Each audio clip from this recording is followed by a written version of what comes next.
Alrighty, and we are back. Good morning, good evening, and good afternoon. Back to the grind. Probably at least level 57. That is when I get a new breakpoint for dealing more magic power damage. If I have full magic power equipment equipped, and I will do that at least for Necrophobia. Oh, that's not true.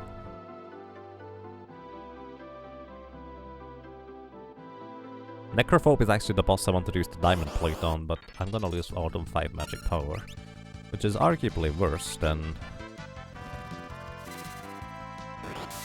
Yep, okay, not gonna use the diamond plate, so it is still the same threshold. Slice and dice and twinning arrows. Oh, so I actually haven't really looked at all the possibilities of what you even can do. So it makes sense. I know Slice and Dice have thief ability. This is better.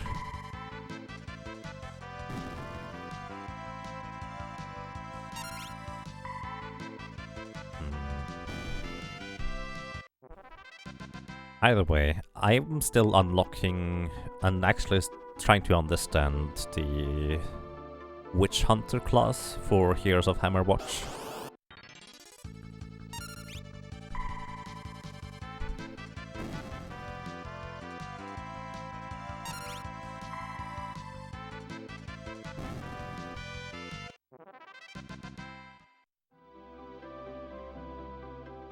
So I haven't really played around with the concept of how to build a mercenary in the first place. My first idea was trying to build a mercenary that has as much like support potential as possible. But I don't know how viable that is in this game.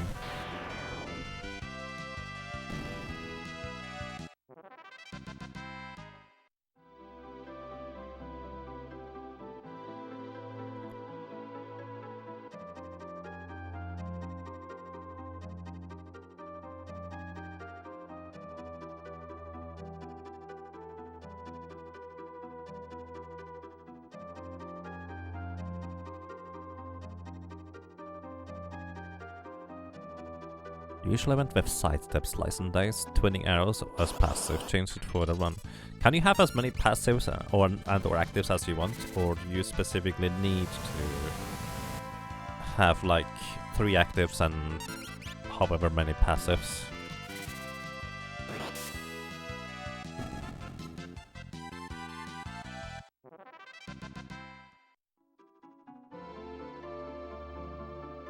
Up to 3 active and up to 3 passives. Okay.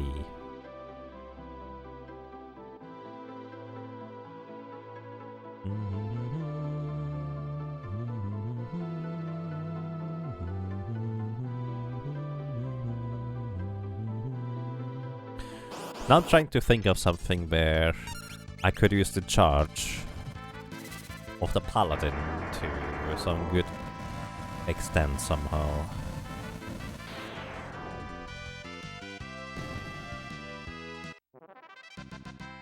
Like, I wonder whether you can do something where you just charge through enemies and deal a ton of damage with that, potentially.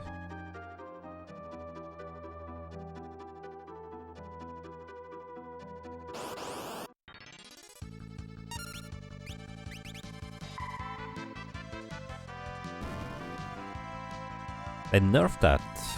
Can't charge through enemies anymore if the enemy doesn't die from that. Wow. Really? That's kind of messed up. What good is the charge then? Oh. Oops, I didn't mean to do that. Oh well, might as well just finish the battle like this.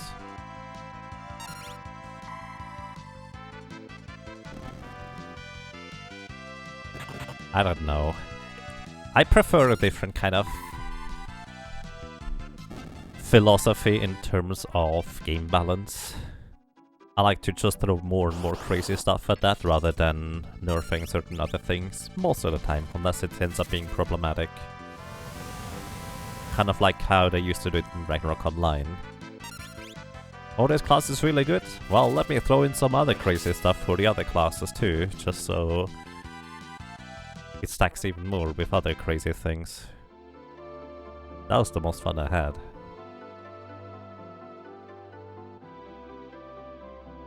Many people seem to go with Warlock and spam knives, so... What? With Warlock and spam knives? They did rework the Warlock, didn't they? Actually, I don't know how Warlock works nowadays. I forgot that I'm... Yeah. Need to recharge. Just say Ragnarok Online and you're happy every time. Nice. I like that game. Actually... Let me correct that a little bit. I like my memories of that game. I don't think it's necessarily something I could get really into anymore nowadays. Especially now that the old European server shut down, all my things are gone. That's okay. I was considering just logging in one last time, but I think it's okay if I just leave that as a memory.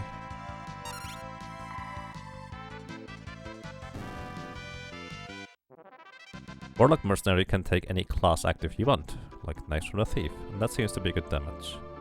Well, yeah, but... Oh, that's what you mean with spam knives, but what's the point on using a Warlock baseline? Like, does a Warlock get something special as a passive, as a baseline? I figured only the basic attack would be the difference between all the characters.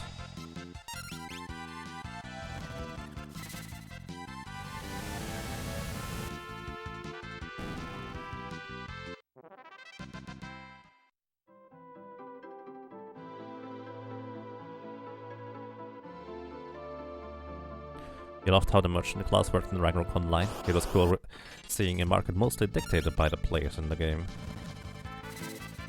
Yeah, it does have its problem, like inflation is certainly one of them. So you do kind of want to have some form of a money sink, which they, I think, implemented eventually anyways.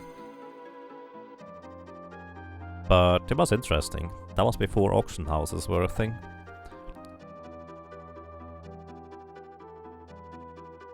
Doesn't the Warlock primary have a built-in HP mana leech? It might, actually. I remember them changing the Warlock to an extent. Brum. Wow. Amadi, thank you. Thank you so much for 3 years. 36 rumps. Welcome back, and I'm glad you enjoy your stay. Thank you for the good luck. So, I have a kind of a random question, Amadi. Does your name by chance refer to a certain game called, well, Shadows over Riva that plays in the world of Actually, I don't know whether it was Shadows over Riva. Wait, was that Baldur's Gate? Some role-playing game, old one, played in the world of No, I don't remember which one it is anymore.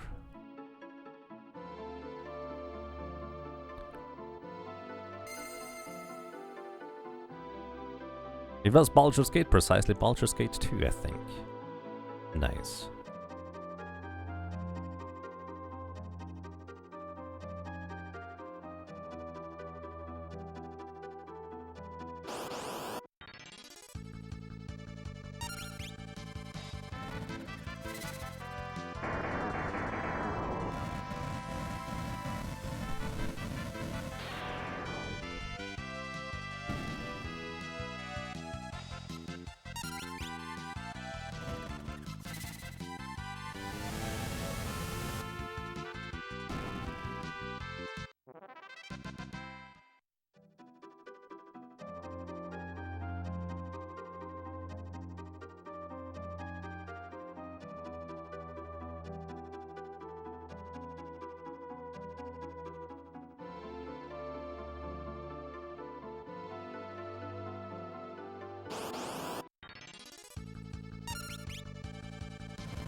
For you, Baldur's Gate 2 at least, it was one of your first big RPGs. Nice. Yeah. For when I was playing Baldur's Gate when I was a kid, and even more recently, I guess, the world was just too overwhelming. There was too much dialogue. It was too big for me to really grasp it, and I eventually just stopped playing each time.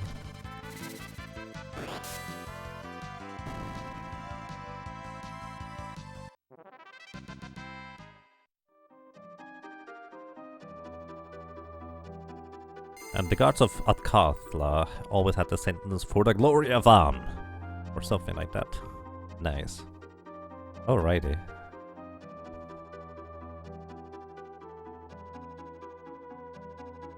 Also, you're a lovely little rabbit now, with the yellow one. And the heart. Hooray.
Your rabbit form ran out the other day.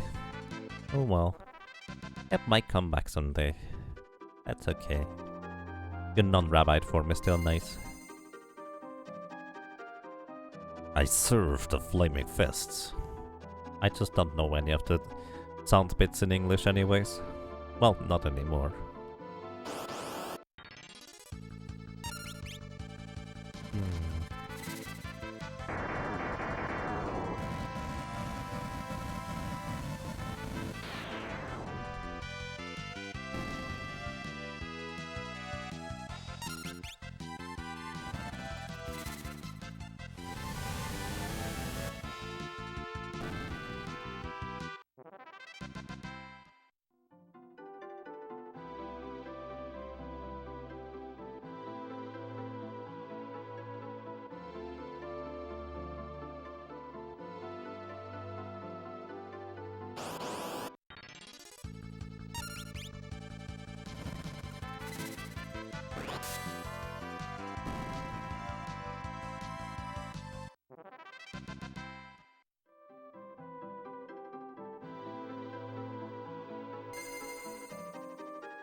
If the Trials of Mana remake succeeds really well, do you think Square Enix will put more effort into the Mana franchise again? Questionable.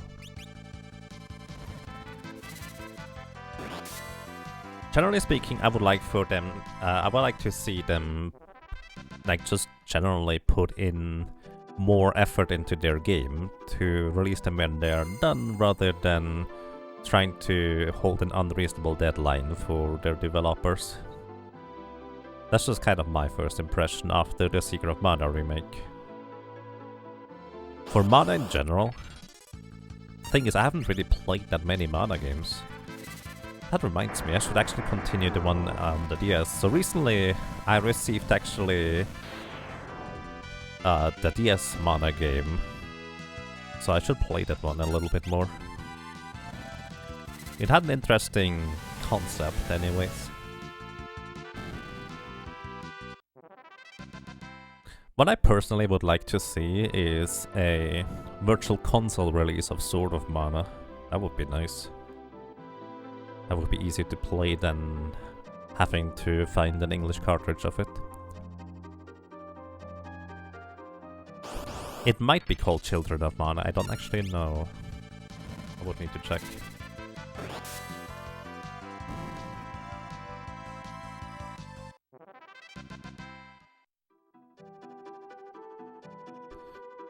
A showcase beta build is almost ready. Nice. We started Sword of Mana back then. It was fun, but it was also super easy, so I moved on to something else. Curious. When I was a kid, at least, I thought Sword of Mana was rather difficult. I feel like it largely depends on what kind of build you're using. I ended up using a lot of magic, and that ended up making it relatively difficult, it feels like.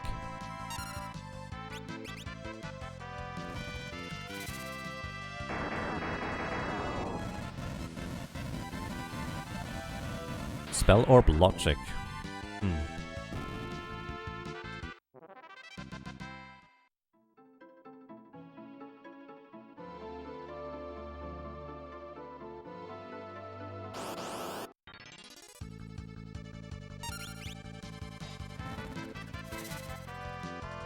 You played the remake on the Game Boy Advance? No, the Game Boy Advance Sword of Mana is basically a remake slash reimagining of Final Fantasy Adventure. So, Sword of Mana is the only such game with that title. So we did play the same game, but it's also entirely possible that I just missed some mechanics when I was a kid. For example, I think there's crafting in the game. I highly doubt I understood how that properly worked. So yeah, Sword of Mana is kind of the remake, or as people like to call it, reimagination of Final Fantasy Adventure.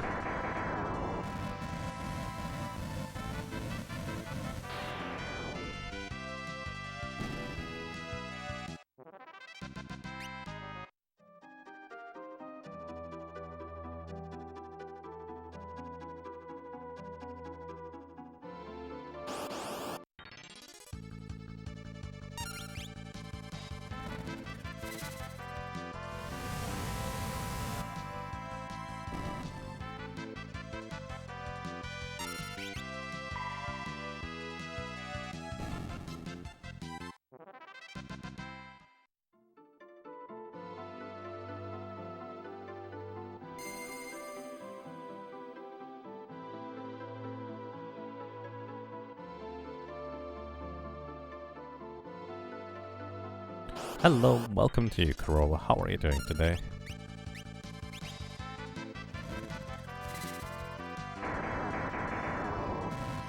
Is the Zetsu games having different names really threw you for a loop back then? Yeah, it's a bit weird, to say the least.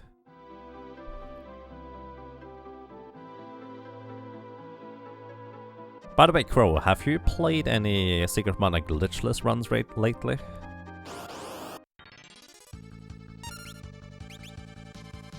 Because now that it's in RPG limit break, I will need to figure out routes again and such. And I'm currently just thinking about a certain concept that I would like to try and implement. Such as not buying any fairy walnuts in the early stages. But that might end up costing more time than it saves. Or it's really hard to tell.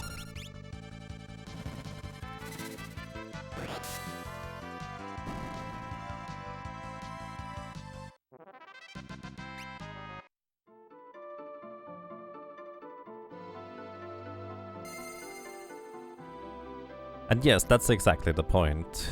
That's why it would need to be tested and routed in the end. Like, it could be that if you're lucky, it saves you more time than it costs. But maybe on average, it's not as good as...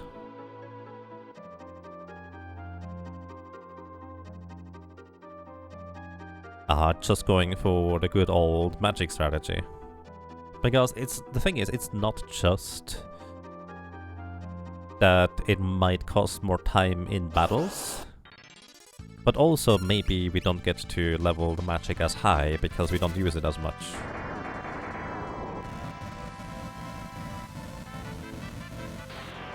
Plus, one of the bigger problems is getting Freeze to level 2 before arriving in Jabberwocky. And not Jabberwocky. Kilroy.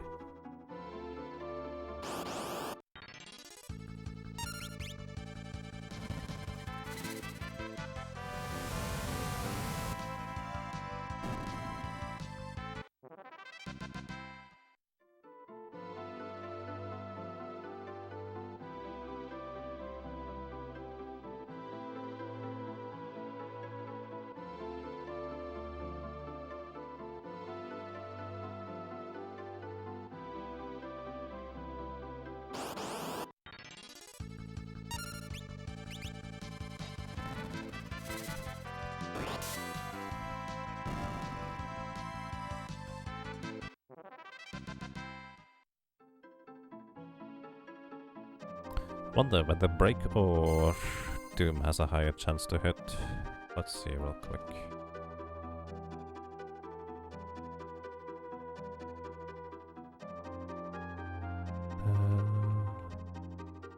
Break has a 75% chance to hit, Doom has an 80% chance to hit, so it's better to use Doom.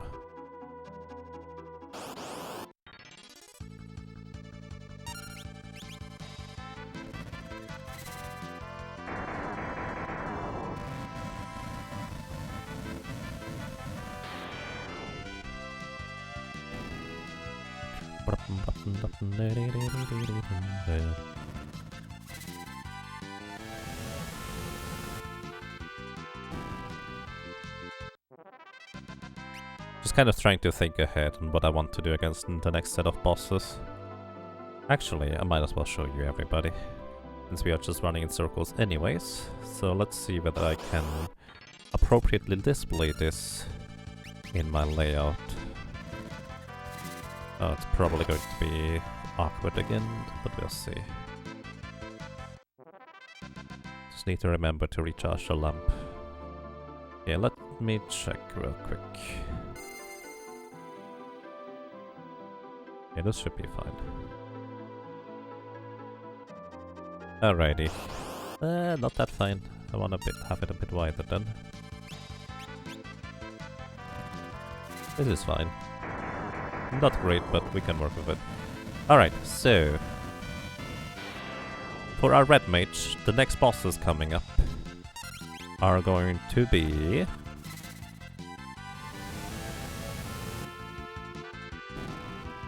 Calatisteri.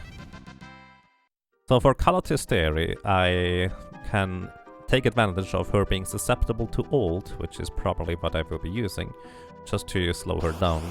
I can poison her, which might also be quite effective. And I can also mute her, so she can no longer use the heal thing. So maybe that would be the way to go. Not entirely sure. Then I'm not even going to try Omega. I feel like that's gonna be a questionable idea. We can go and defeat a panda because he is weak to fire by just double casting fire 2. That should not be exactly much of a problem. And then Apocalypse. Apocalypse is weak to poison. I might just break a bunch of venom staves over his head.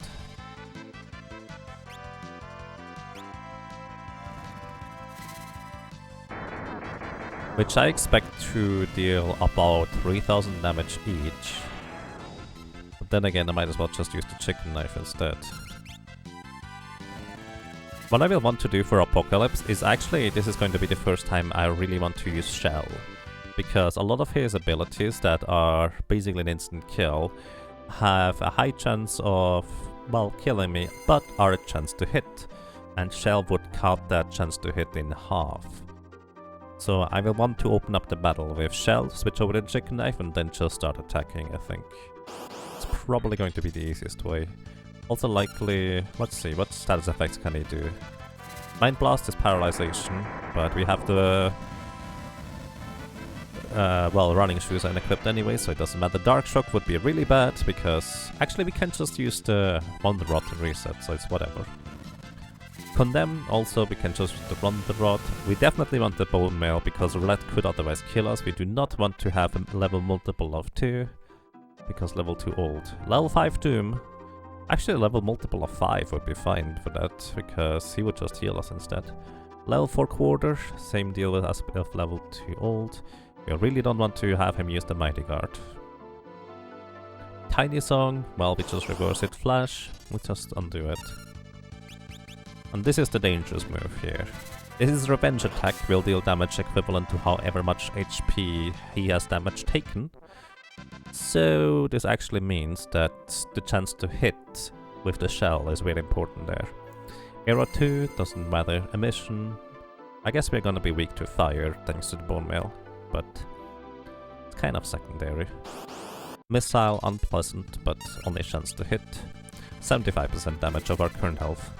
Time Slip, we are gonna be immune thanks to being immune to aging status of the Bone Mail. Death Claw, we will still get put into critical HP, but we can actually heal right after thanks to breaking some poison rods. That will be fine. Catastrophe is actually the main reason why I'm floating right now. We just equip a wall ring and that will be that really. Cannazo, actually also wall ring, because Holy deals so much damage otherwise. I would need to defeat Cannazo before, and our damage output is not the best. But beyond that, should be easy enough. Then we get to Twin Tanya. So Twin Tanya actually want to cycle the Wonder Rod over to Doom or Break from the Black Mage. Just because that will allow us to take advantage of Twin Tanya's weakness when it charges up for Giga Flare.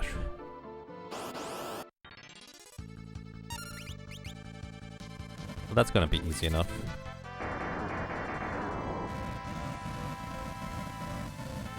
Necrophobia want to have Shell again on our Wonder Rod, so we've survived the first phase. Do I want to do anything else?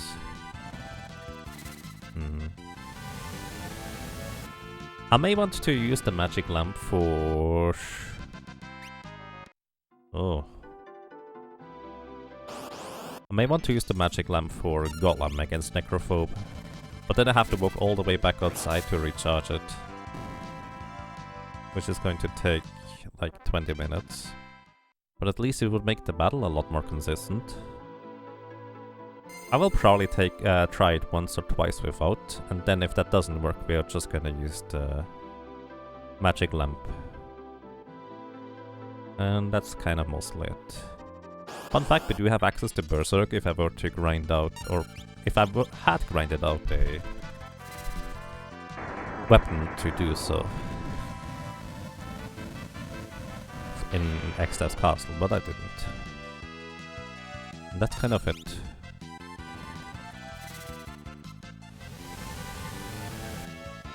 I think that's mostly all that's relevant.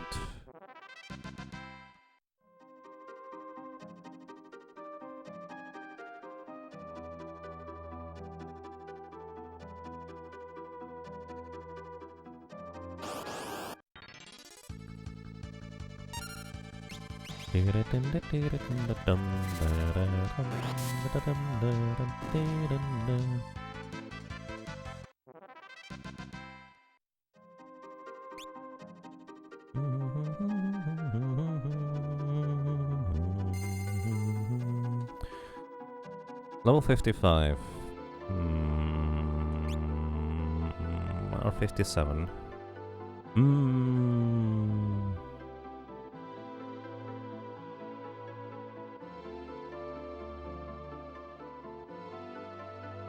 Wonder's kind of a pain to cycle that far. Yeah, well, that's true, Rise Elias here. I want to have Shell for Apocalypse anyways. which means I will have to cycle it back for Necrophobia anyway, so I might just stop halfway. So there's not really much of a reason to not do it on that end.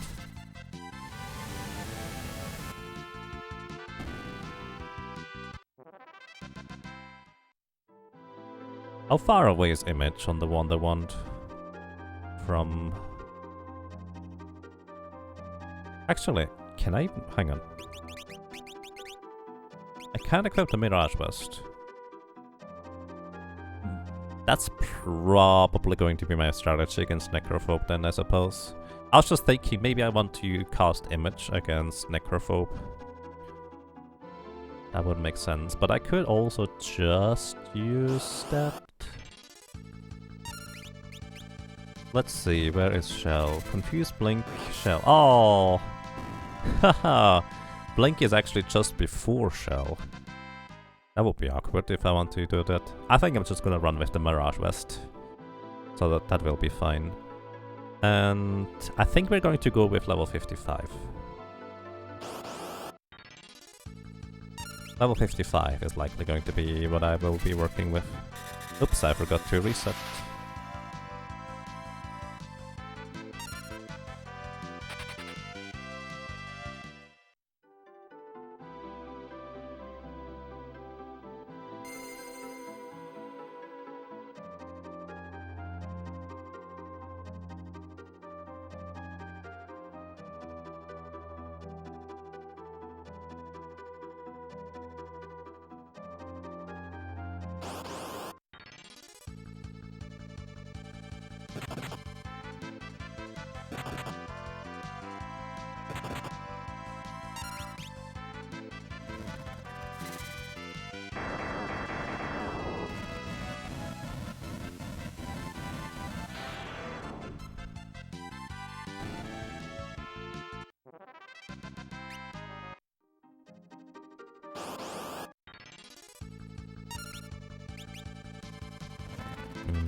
Wow. Okay. That killed 2 of them.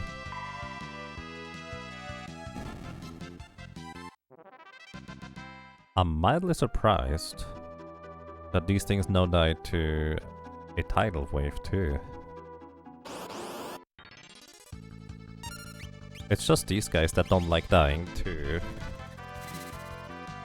Bahamut attack. I wonder how much HP they have.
Brick Wave.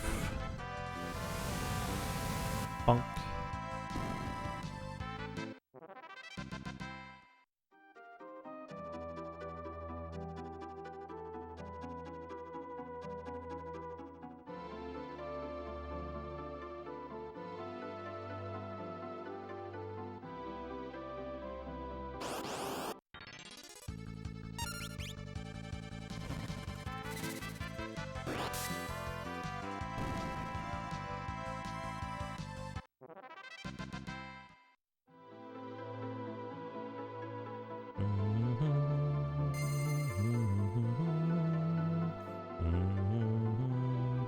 I just realized, instead of having to use Shell in the Neo X-Death battle, I could just rely on the Bone Mill bug. That would be an idea. For anybody who does not know what that means, there's the weird thing where the Bone Mill actually has certain status immunities. For example, immunity to instant death. And if you have the Bone Mill equipped in one fight, then take it off before the next fight in the menu. For that one next fight, you're actually still protected from instant death.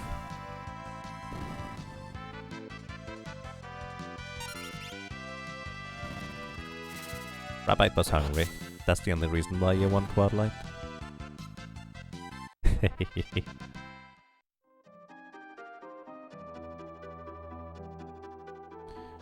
So I could use that. Generally speaking, I'm not against the use of minor glitches, especially if it's like just avoiding annoyances, where the alternative would be to just hope to get lucky enough that we never get hit by white hole, because each one of those would just be an instant death. So I actually will probably use that.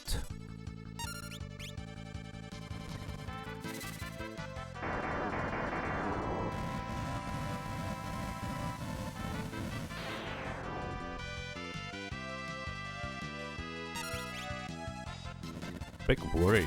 Let me actually see. Unknown enemies. Unknown blob enemies, 3,500 HP. And we deal just about 3,000 with Bahamut, so... Unfortunately, we do not have enough magic power to one-shot these guys with Bahamut anytime soon. Oh well, it'll be fine.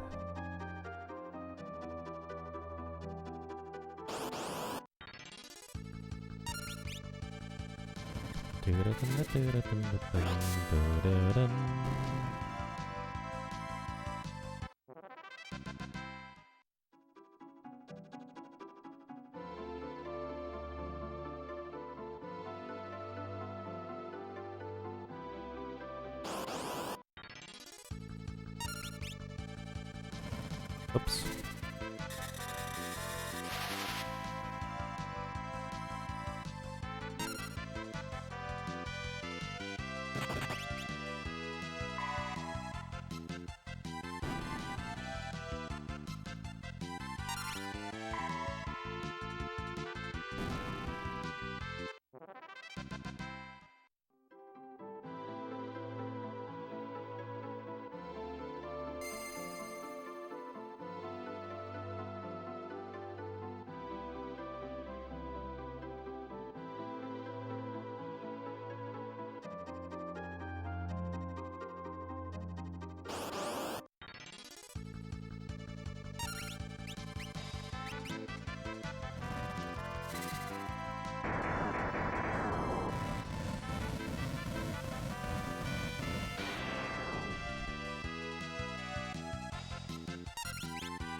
Bag attack? Oh no. Probably should go and save once in a while, just in case I don't pay as much attention, I just space out and don't have enough HP.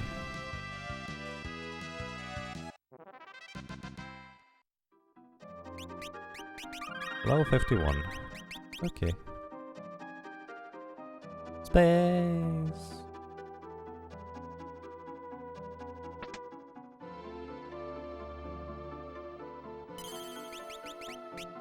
I'm in space. Space.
By the way, this is the worst encounter in terms of experience. These two unknown blobs. So that's less than ideal. They're only really good when we had complete enemy kills with the 3 plant enemies with a single Bahamut cast beforehand. Because they guaranteed die to just Leviathan.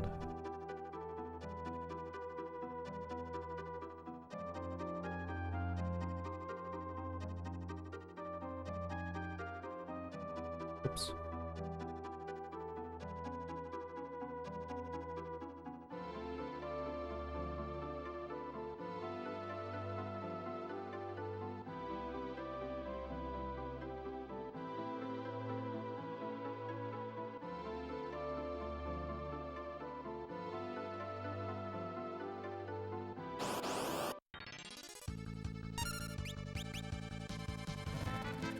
Welcome to Wizrobe. How are you doing today?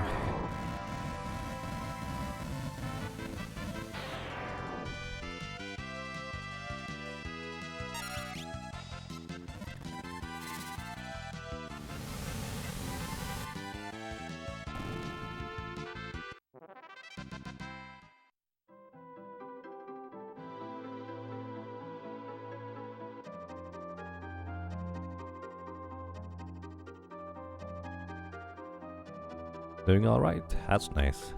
I'm doing quite fine. Right now just relaxing while we are getting the last set of levels for our Red Mage. And the more I think about it, I think I'm just going to go up to level 59. That way we have a reasonable buffer for Neo X-Def in terms of HP.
Someone told you about the new grimes. Not sure if it would be fast or not for you, but I think 1000 for experience would be fine. You could win by double casting fire too.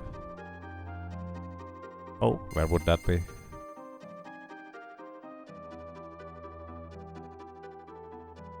Let's see, if an enemy is weak to fire too, it would be about 1500 damage. We can double cast for 3000.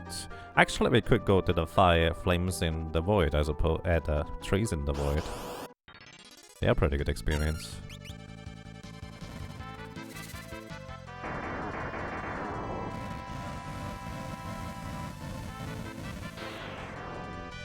What else?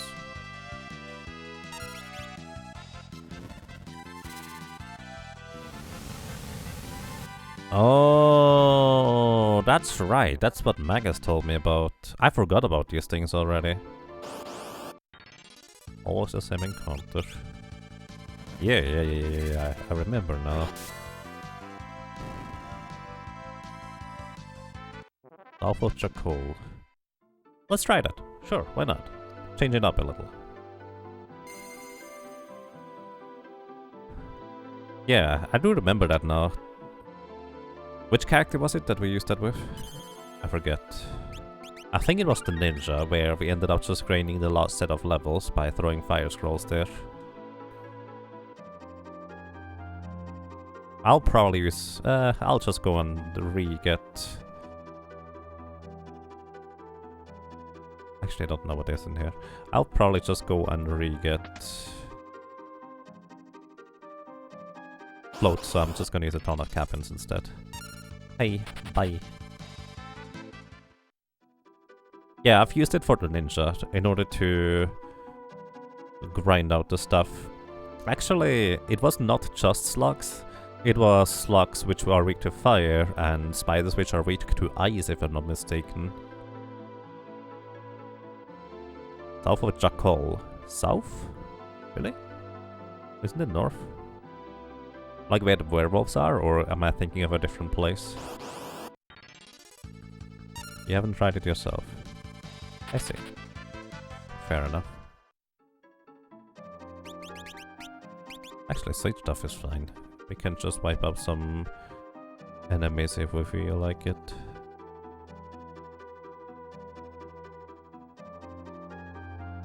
Yeah, I think that was a pretty good place. Actually, no, wait. They were not weak to ice. They were weak to water. Do you remember what the slugs were called? Either way, actually, like... Oh. I didn't realize they would do that. I'm pretty sure I knew if I thought about it, but I forgot. Just called slug. Okay. I know the slugs are good, but I don't remember there being a place where there's just slugs. I remember there being...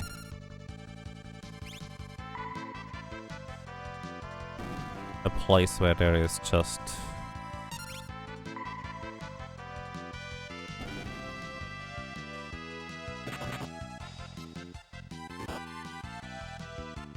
slugs and spiders. Oh, good night, Manicut. Thank you for dropping by and rest well.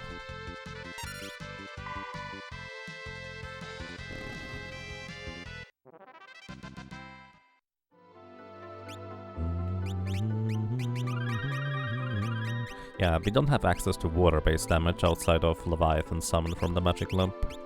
So it would be preferable if it was just... Oh, I forgot to press the switch. If it was just the slugs. I don't remember them being weak to fire.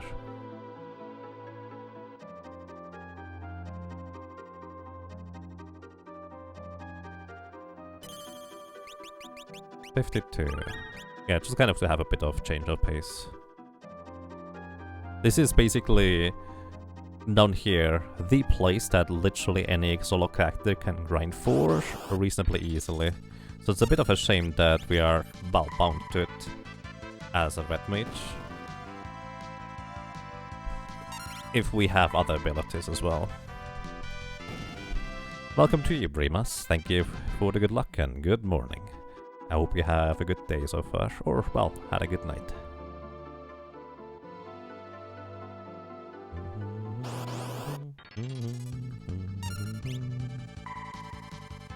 Let's see, slug.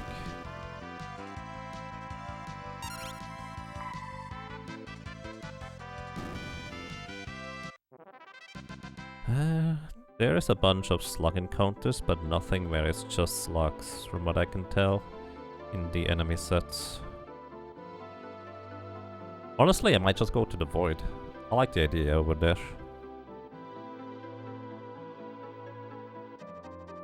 Yeah, looking at this, there is Gloom Widows, slugs and Gloom Widows.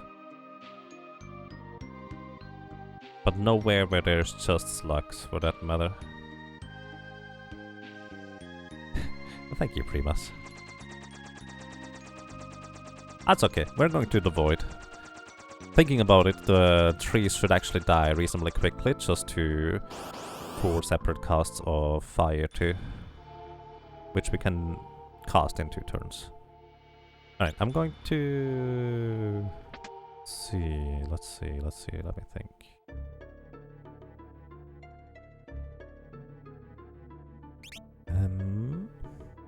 We have 40 Venom Rods, that is probably sufficient.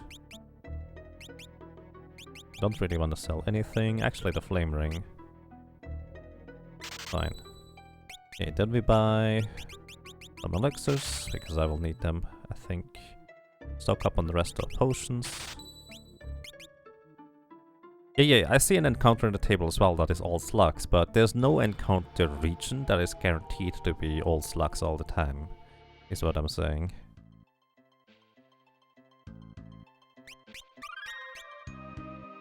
Because that's kind of the important part for me. It needs to be consistent.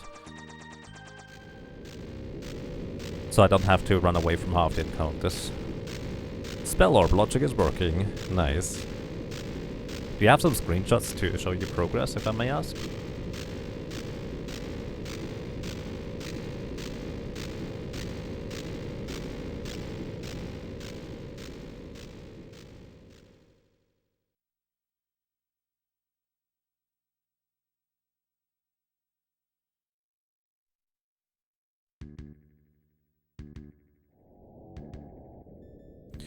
Alrighty, so now we're in the Void. Void consists of multiple different types of areas, and most of these are actually reasonably dangerous to traverse. So specifically the first part here actually has one reasonably dangerous encounter in the form of a sand crawler, or is it called land crawler? Either way, it's also rather difficult to run away from, so that's why I equipped the chicken knife with a 1 in 4 chance to run away from it.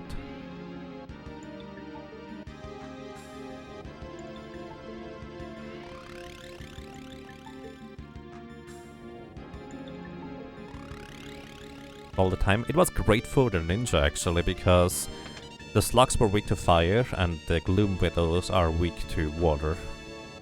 So no matter what, the ninja would complete the encounter in 2 attacks each. Some of these chests, one contains a dark matter, one contains an ether or a high potion. One is an elixir and one is a cabin. I think that's the elixir. Yep. We do need more elixirs. We can actually farm elixirs later, thanks to having a common steel on the crystal dragons, but that's not without risks, because the crystal dragons are pretty dangerous. Eyes emoji. Hey Eskrant, welcome. How are you doing today? Also, what do I have equipped for armor? Black. Actually, I want the bone mail here. Gold hairpin, running shoes, chicken knife, sure. Waving hand emoji. Hello.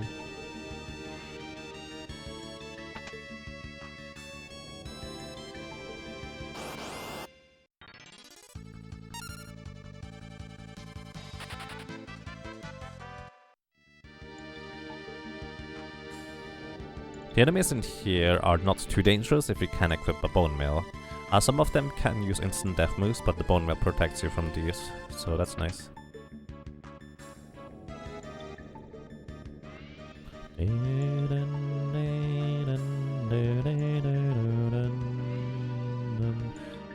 you might recognize this place as the Mirage Village, except that it's frozen in time.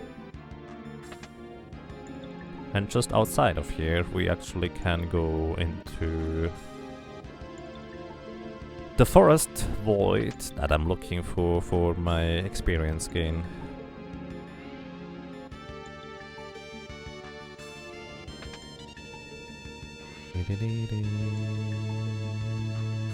And no, we can unfortunately not rest or buy stuff in here. We have to go all the way out of the void again. Okay, however, we can just sit here for a while.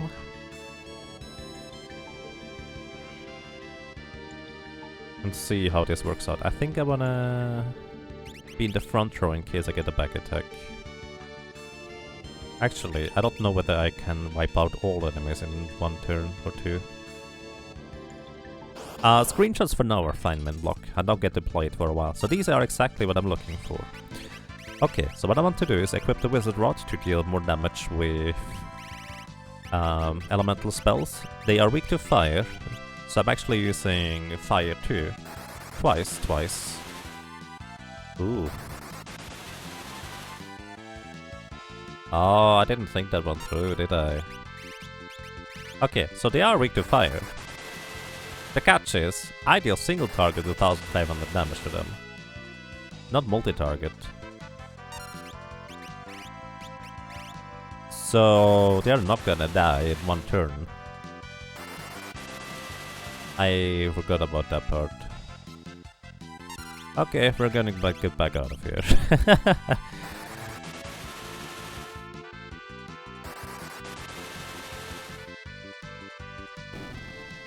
Oh yeah, whip. Too bad.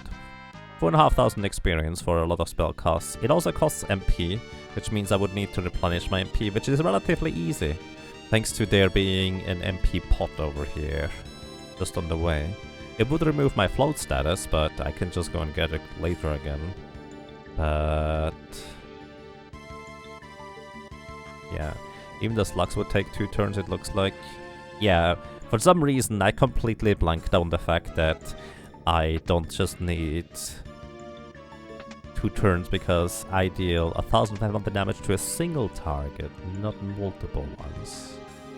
So that was a derp move on my end. Okay, that's fine. A little bit of scenery change once in a while doesn't hurt.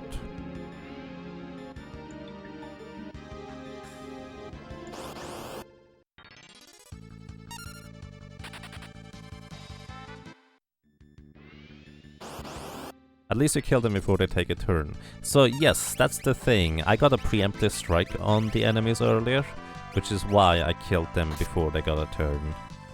So unfortunately that is not exactly...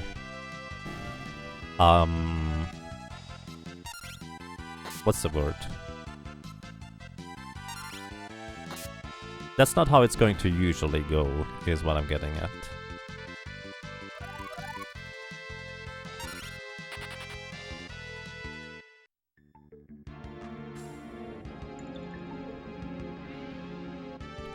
Yeah, it's not reliable, is what I was getting at, because unless I get preemptive strike, which is 2 out of 16 times, or was it 3?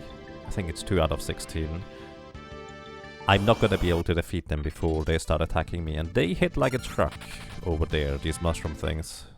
So yeah.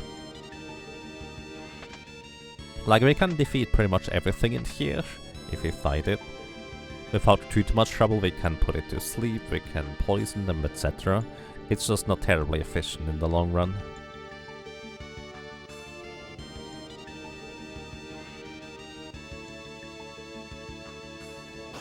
The scary part again. Amona. We are weak to water, but we don't have water.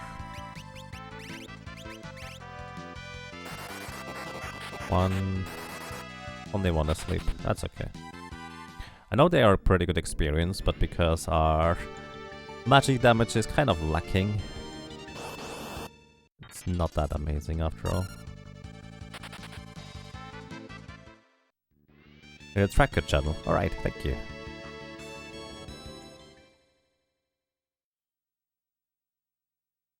Okay, back into the trench we go.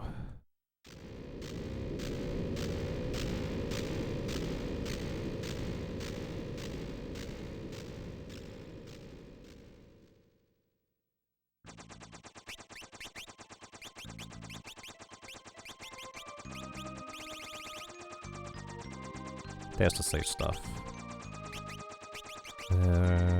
Circlet. Bone mail is fine for now. Okay. Was a nice idea.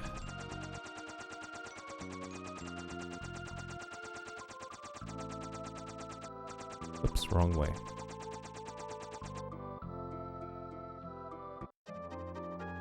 Never know exactly where I need to land. Ah, oh there. Went a bit too far down right.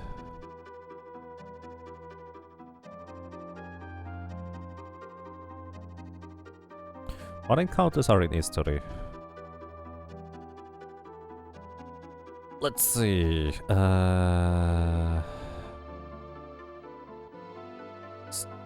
There's some kinds of bats in history.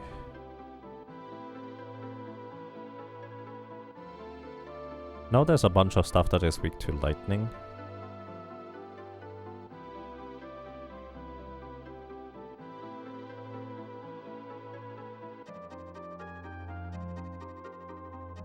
Steel bat. No, different kind of bat. Mercury bat, there we go. They have no weakness though. Let's see, Mercury bat encounter areas, history. Paul. Money, goblin. Okay, not really anything that would be reliably defeatable. Bats have super low HP. Yeah, the catch is the corals are what I was looking for. 4 corals have give pretty good experience, but there's not really any place where we have a reliable way of defeating the corals.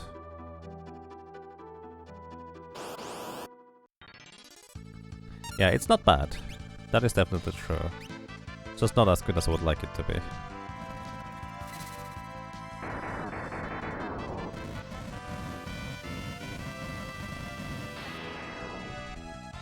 Okay.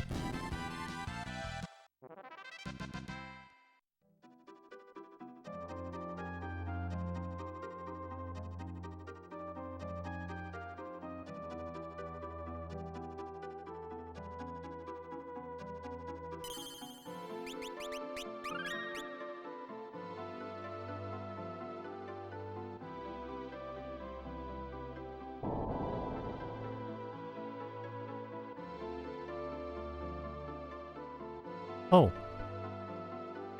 Thank you, Phoenix Colin. I appreciate that.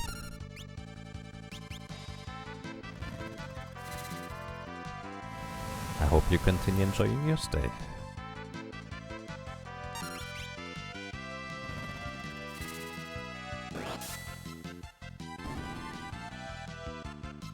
Yeah. Let's see. Mopples, Discord. Okay.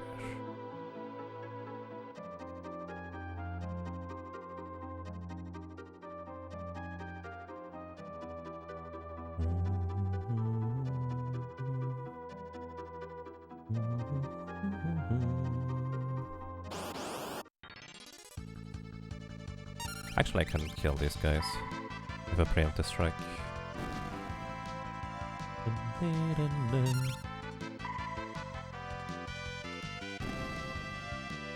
Nice, the given block.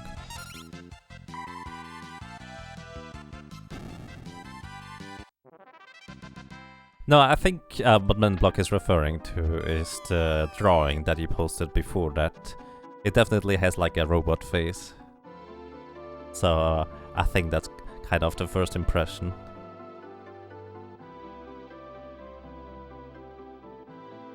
Jagabot does not know these events. Me neither. Nope. Very unusual.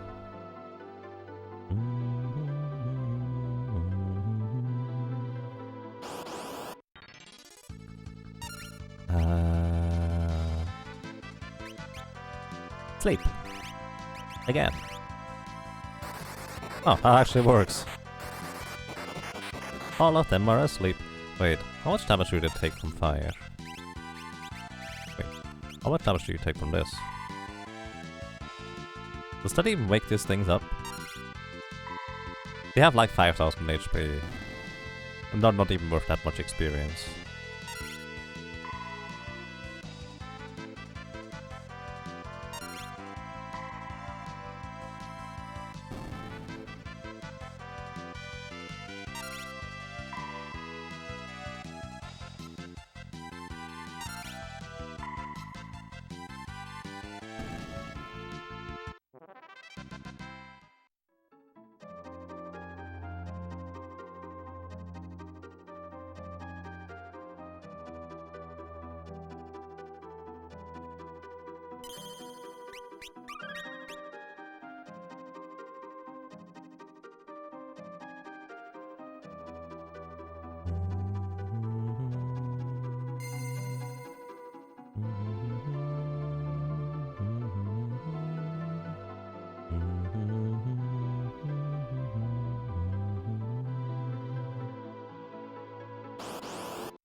Okay, back to the grind.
Welcome to you, Peanut. How are you doing? You just barged in. Where are we in the game now? So at this point, we are basically in the last section of the game, what is known as World 3. We have acquired the airship and we have basically all access and tools that we need in order to complete the game. What we are looking for at this point is just a sufficient amount of levels, more specifically a sufficient amount of maximum HP to be able to complete the last stretch of the game. We technically could probably beat it right now already, but without having about, let's say, 3000 maximum HP, it is not terribly reliable. Also, I need to go back. So where we are currently here specifically, this is the trench. And in the trench, what we are doing here is we are grinding for experience through the magic lamp. The magic lamp is an item that is... basically, it starts fully charged with the summon Bahamut, and we can recharge it right here, which is why this is such a convenient grinding spot. We just get into an encounter, use the magic lamp 2 or 3 times total, and then we just gonna recharge it.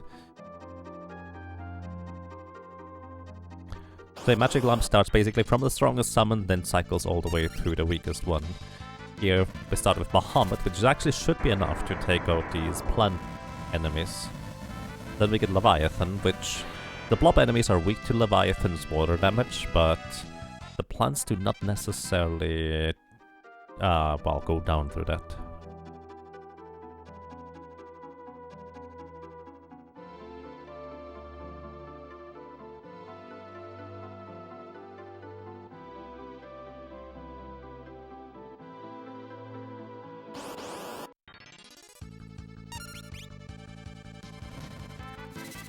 Zoom. Nice.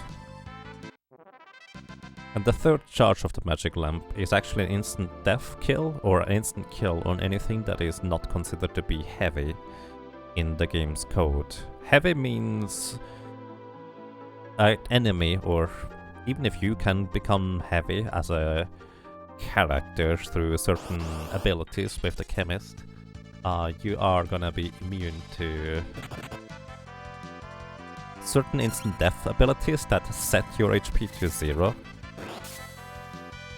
You're also immune to percentage-based attacks like Quarter or Demi from the Time Mage. And what else? There's various basic different abilities that target the heavy status rather than anything else.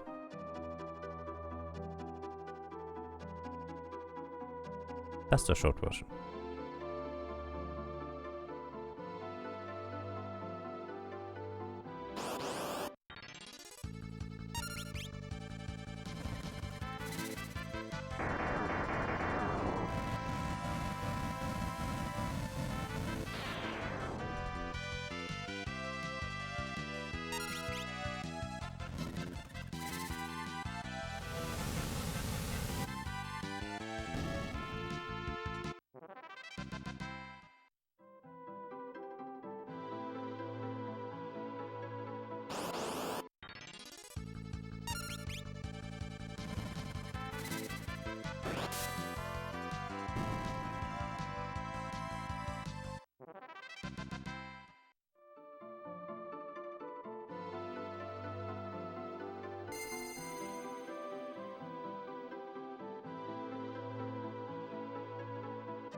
We already have X-Magic, what Dot Warner says.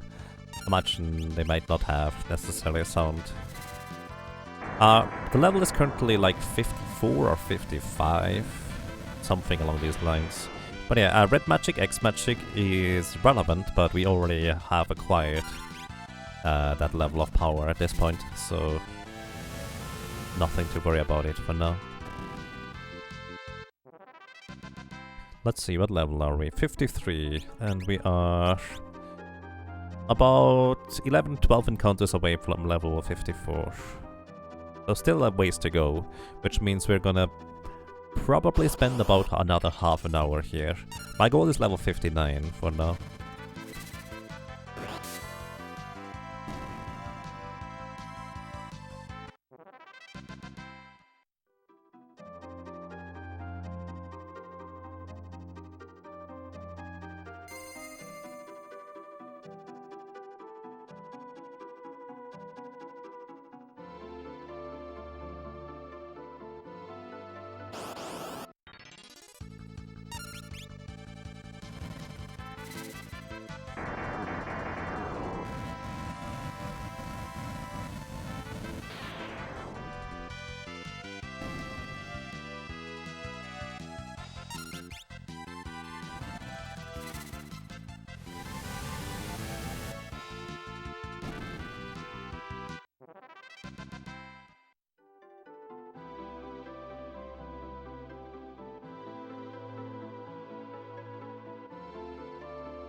Am I American? No, I'm from Switzerland.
Switzerland has the greatest banks, right?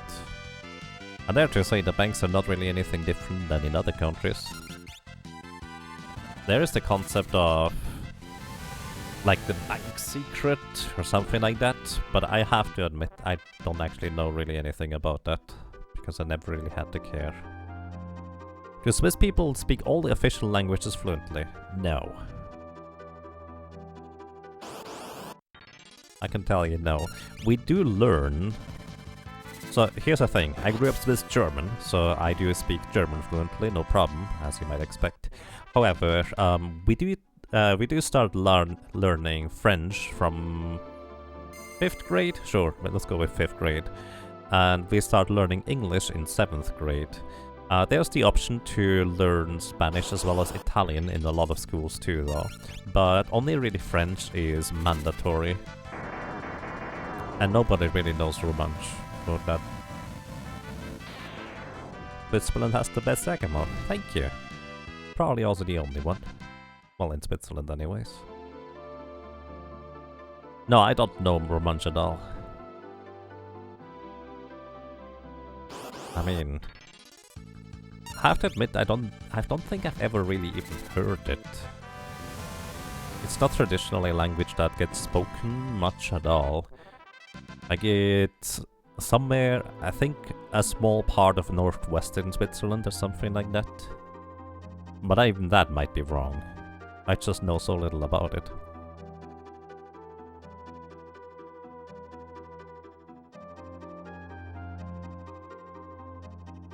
Did you hear that right, that you can't get hearings in court in any official language other than Romansh because people used to troll the courts with requests? I actually don't know, but that sounds like something people would do.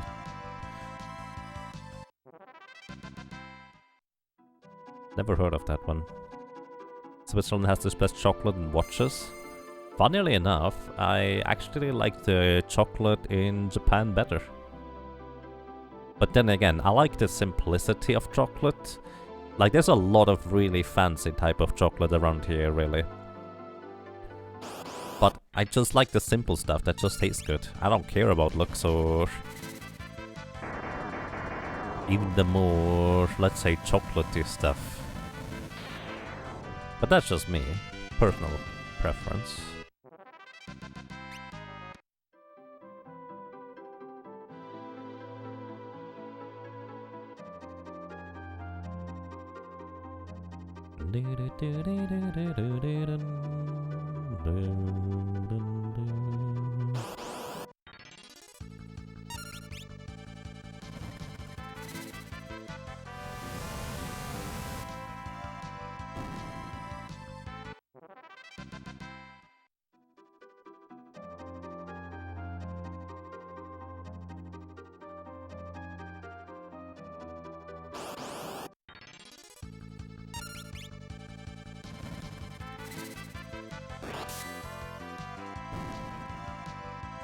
Hungry? How so?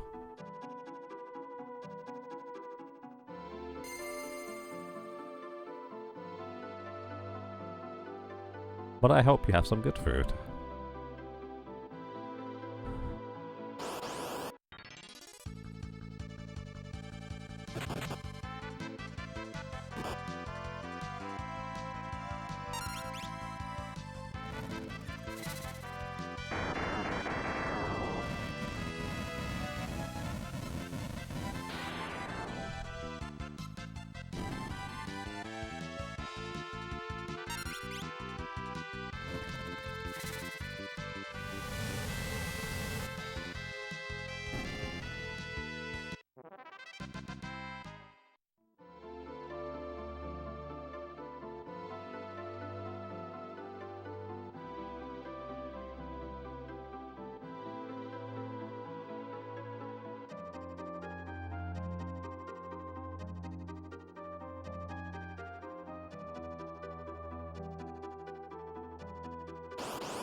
What makes the unknowns a good farm? And yes, what I earlier just said, basically the magic lamp allows for a reasonably quick dealing with most of the enemies here. Plus, we get to reset the magic lamp right next to this spot too. So it's not technically the best, but there's not really a better option for a lot of solo character challenge runs. The red mage actually has a very minor advantage over others, in that for a lot of characters, Bahamut never really kills all enemies. But at least for a red mage, it seems like we have a reasonably high chance of one-shotting the plants. So it's slightly more efficient than other classes because of a slightly higher magic power stat, but other than that, it's just, well, we reset our magic lamp very efficiently right next to this spot, which allows us to kill these enemies repeatedly without any real issue. That's really it. Okay, level 54 and about 13-ish enemy encounters until 55.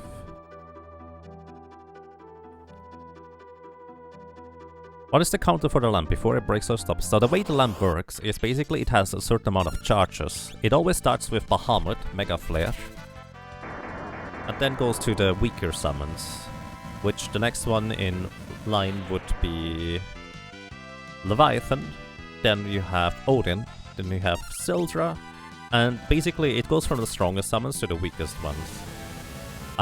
For the most part, it's not really worthwhile for the grind to go any lower than down to Odin. So basically whenever I use the magic lamp 3 times, I go and recharge it. The magic lamp never stops working, but if you don't go and recharge it, it would just kind of be less and less powerful because it just keeps going for weaker and weaker summons overall.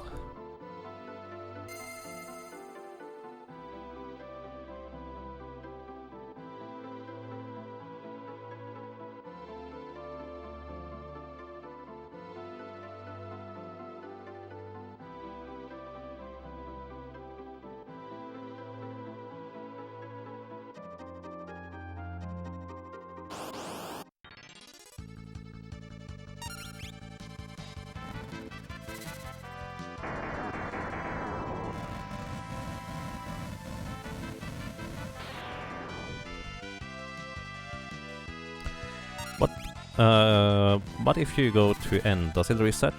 No, it does not reset by itself unless you recharge it. The last summon that you can spam is Egg Chop.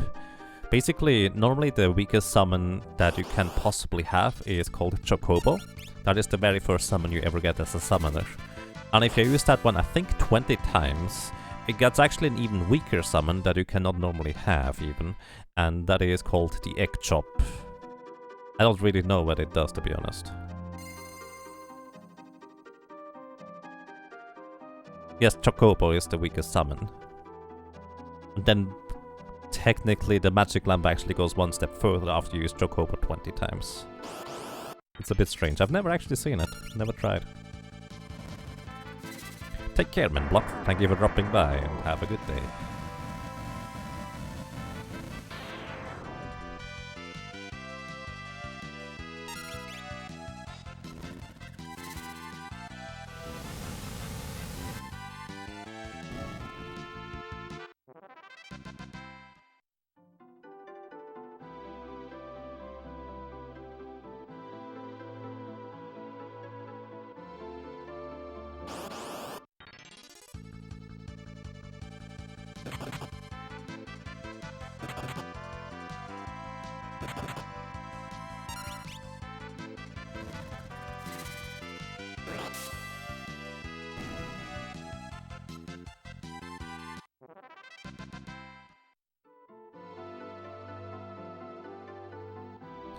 Have you tested but it doesn't practice, like it's been with the last summon?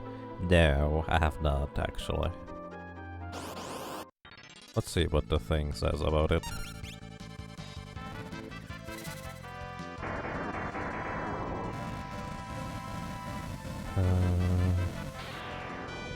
Let's see.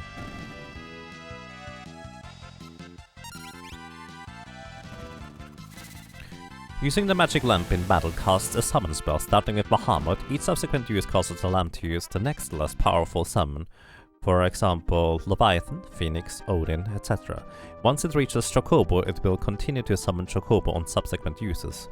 After 20 Chocobo summons, it will then cast Egg Chop on use, which essentially does nothing.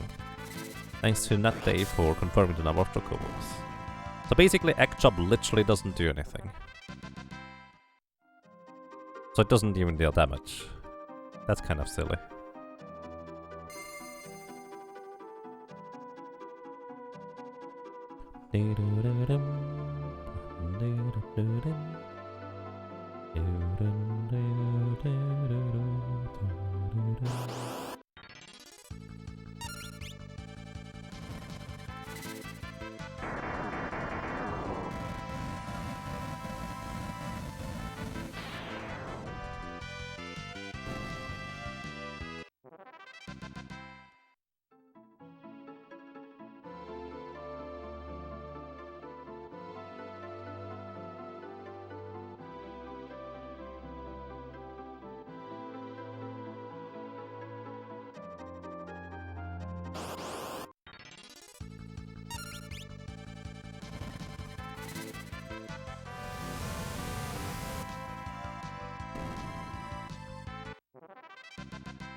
Isn't Egg Chop the thing when Setsu misses the slot? It can cast Reverse Joker Doom. Next quest, he will be sorely tempted to Egg Chop next step. I mean, why not? Preferably kill the Grand Cross part first, but yeah. It doesn't even chop eggs. I mean, it makes for a good breakfast, I would guess. Probably.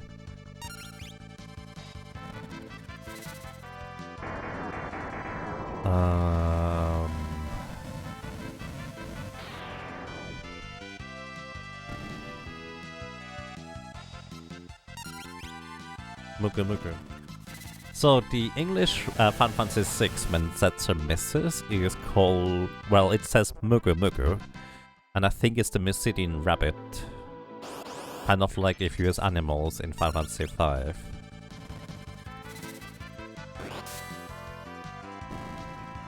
So I don't think it's actually Egg Chop in Final Fantasy 6, unless I'm mistaken.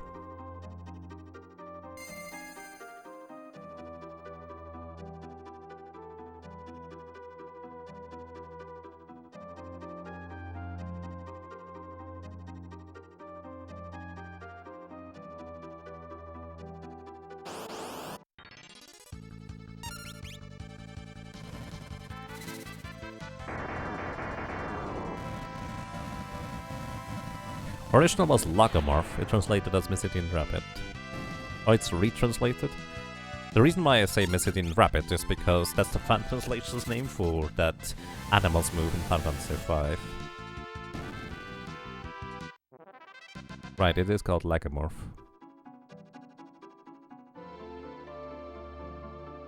When you first heard it, you thought it squealed pork chop. Can't reach.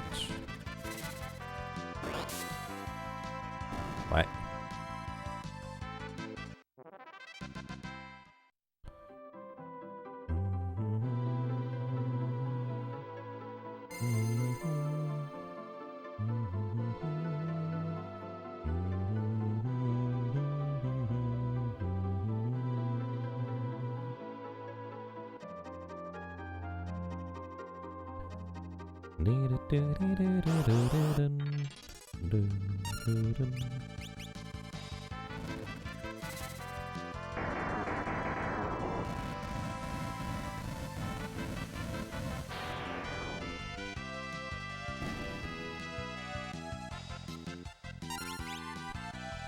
Rabbit also shows up in Final Fantasy 14 when you mess up ninjutsu. Ninjutsu? We gained another level. We are level 55 now. Alright, 4 more levels and we're there. Takes a bit longer than I anticipated.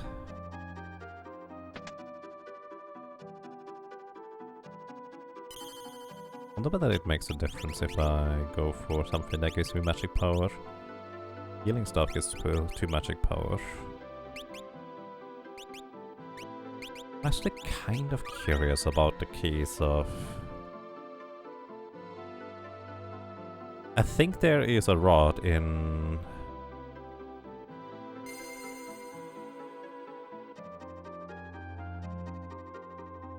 the Void that gives +3 magic power. I'm not mistaken.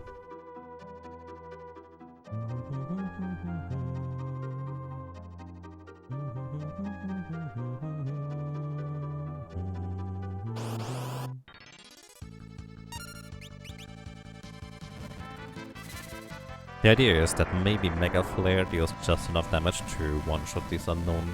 They have 3,500 HP. Ah, not quite. It's actually pretty close, but we would need at least one more modifier on top of that.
How does Final Fantasy 14 ninjutsu work when you can mess it up? Sounds kind of interesting.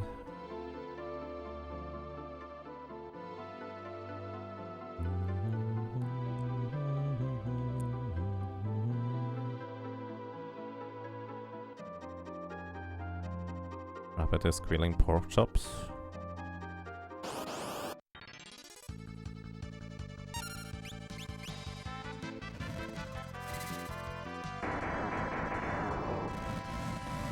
I don't know, I don't hear it to be honest.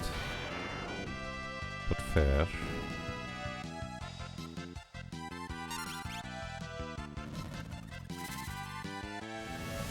Epic Games, by the way, gives Assassin's Creed Syndicate away for free if anyone is interested. Okay. I haven't ever really played an Assassin's Creed game. Like, I played the first one a little bit. Was okay. Was quite intriguing at the time. But haven't really looked into it since.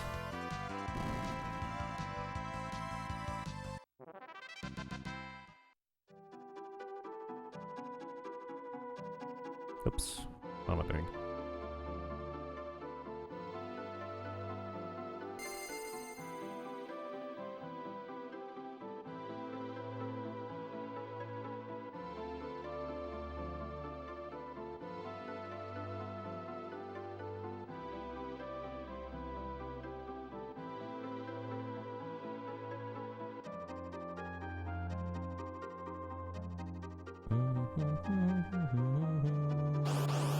Sequence combination of set of skills for various effects. Invalid combination gives a missing rabbit on top of your head for a moment.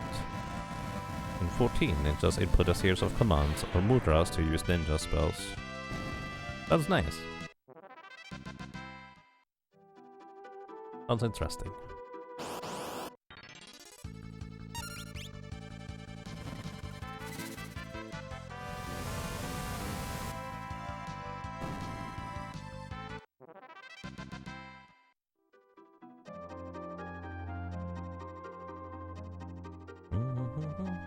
Wasn't there something similar in concept in Dota? Where one of the characters used like...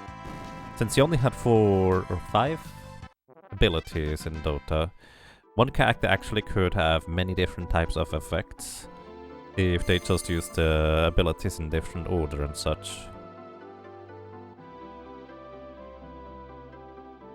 Invoker. Well, that sounds interesting, except in Final Fantasy XIV you probably have space for enough buttons. So it's basically just to make it more difficult to use, I would guess.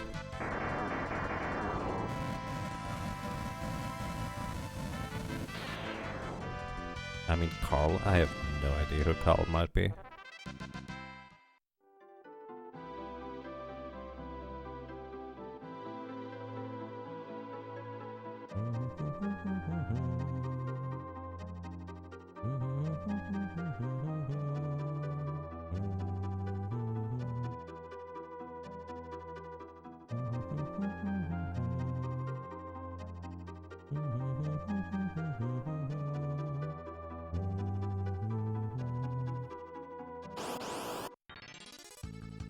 Invoker's name in the Dota lore is Carl.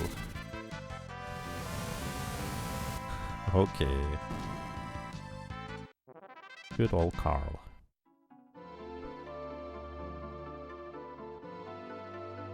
Why am I suddenly thinking of llamas?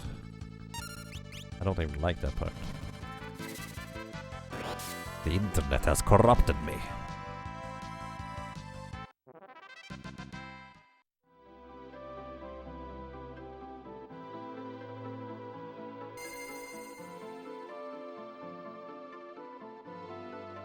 Most Dota heroes have a name and some expansive lore. Okay.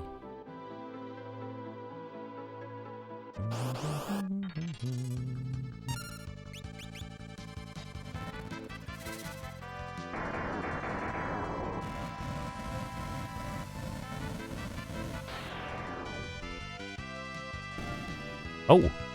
One of them died. What weapon do I have? Healing Rod, that will finish it off. All of these are dead, so they take damage from healing. Healing Rod costs Cure 2 on enemies. Interesting. So yeah, we're actually on the verge of being strong enough to one-shot these guys. Oops. Big wave.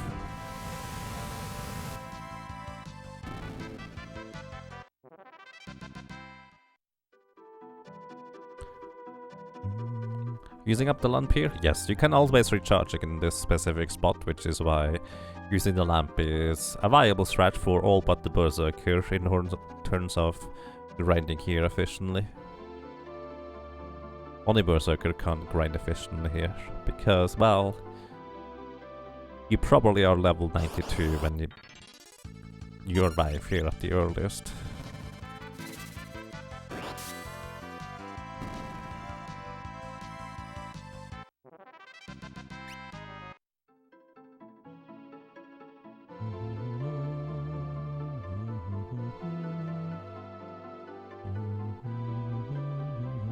Yay, save the frogs. Frogs are friends, not food. Oh.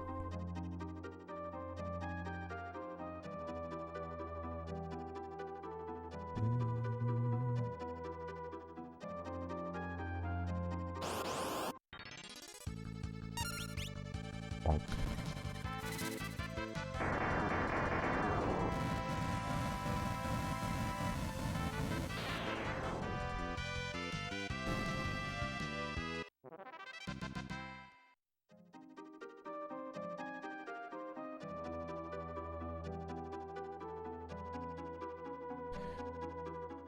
Big Wave.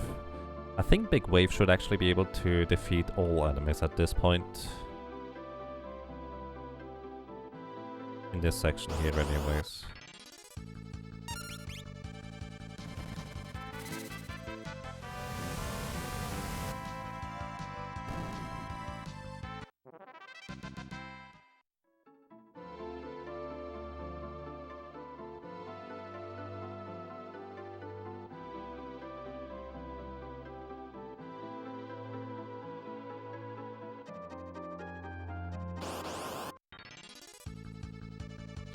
Attack from the back. Hasn't happened in a while.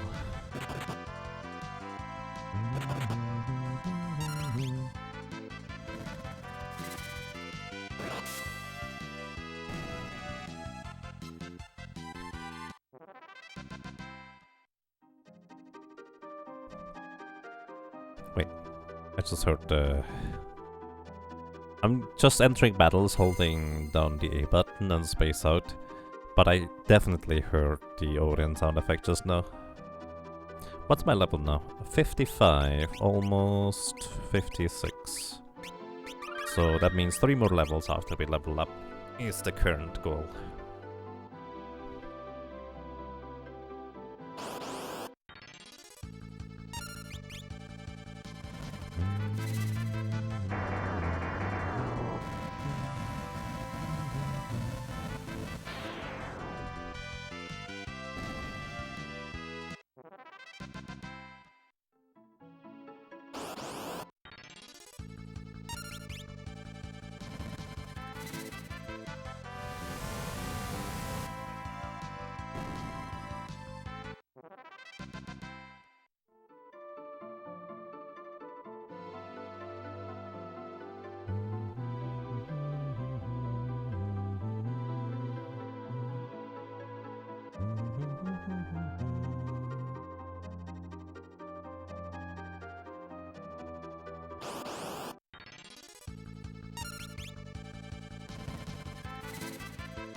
Let's see, it might take out these unknown enemies from Bahamut here. Oh, it did. Nice. So we are just barely strong enough now. So the last few levels should go a little bit faster.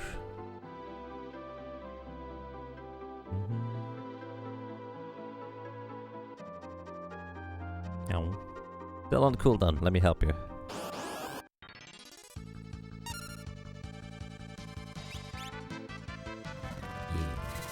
Let's put other stuff into the food box.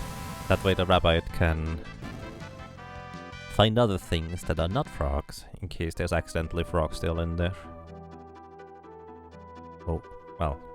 I guess I decided to not fight Omega, so we just put it into the food box. No problem.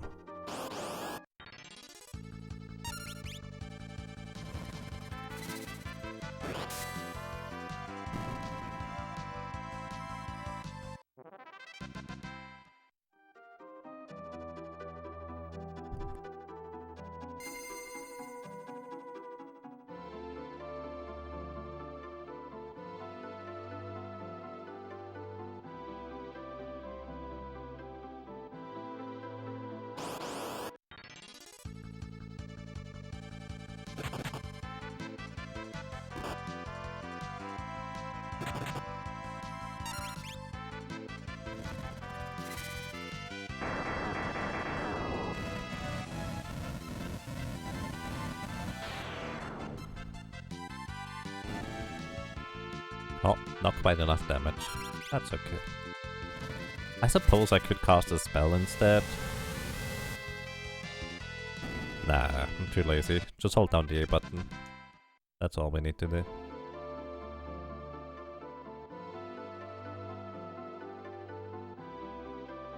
Ring. Nicky Noel is now hosting you for a bunch of viewers. Thank you. I appreciate that. Good morning, good evening, and good afternoon. And welcome everybody. I hope you're doing well.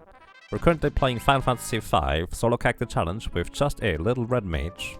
We are in the last stretch of the grind here, where we are currently trying to grind up to level 59. We are level 56 right now. Still takes like, I would guess, 20 minutes until we're there. But then we are ready to tackle the last set of bosses and enemies. How's it going? Quite well, thank you. How are you doing, Nikki? How's it going? And if I may ask, what were you doing?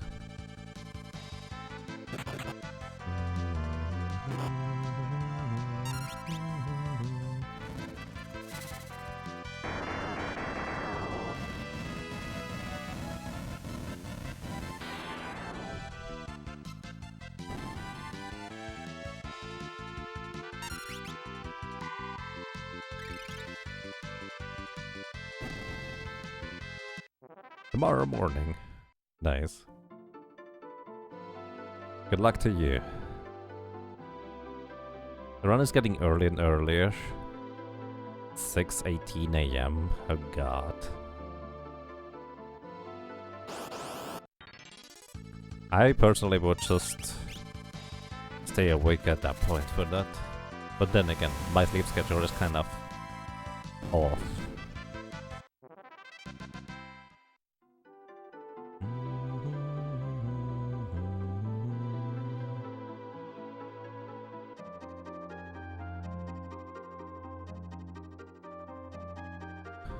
But yeah, good luck to you. Oh yeah, anybody who likes Final Fantasy 12, maybe give Nikki a follow, because there's Final Fantasy 12 over there.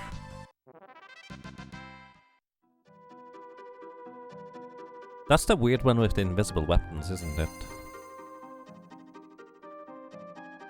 Is there an air guitar in that game?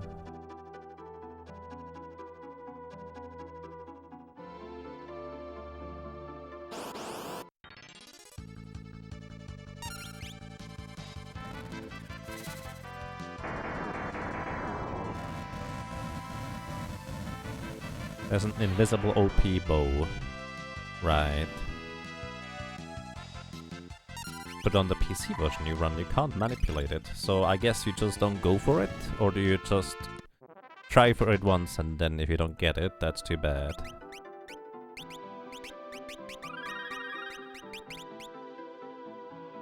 Banana! Let's see what else we got. Apples. It's just a 1 in 10,000 chance to get. Do you still try? Or is that too out of the way to try? I know you can do manipulation in other versions, yes. I don't know how it works though.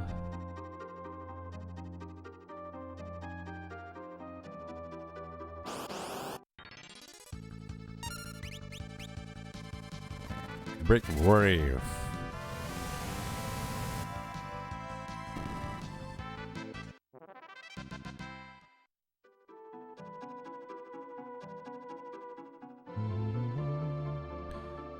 You can suggest the carrot slices if you'd like. Not entirely sure how I would describe that.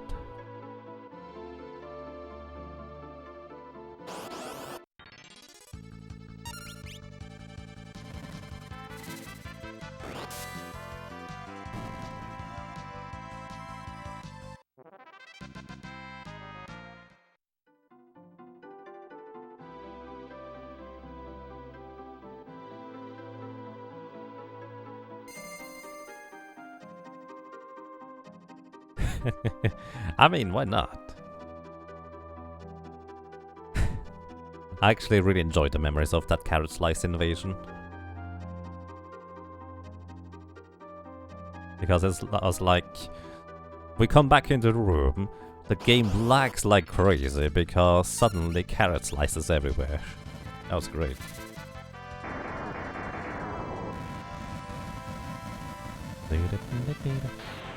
Delicious things always have to be... Wow, Nikki is on that camp, huh? Wow. Delicious things always have to be one word.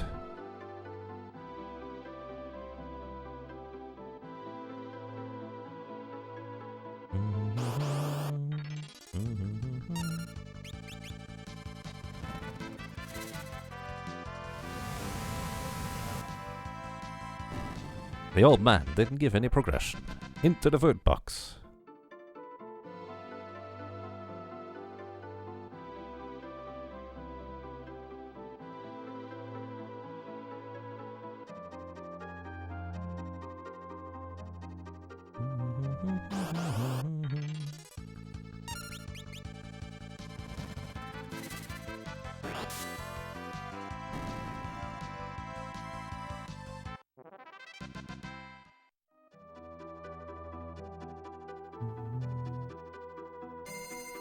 Yep, that one exactly.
Experience-wise, this encounter here with those unknown plants is actually better than the one with the blobs, curiously enough.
Oh, oops.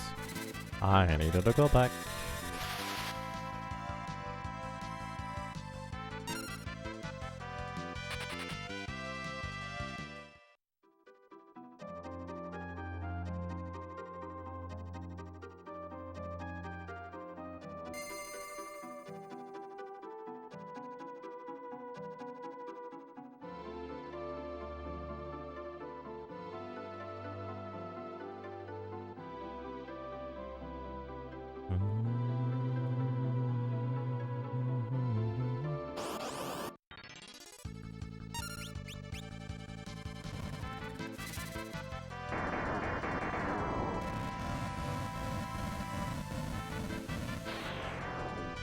Not cannibals? No.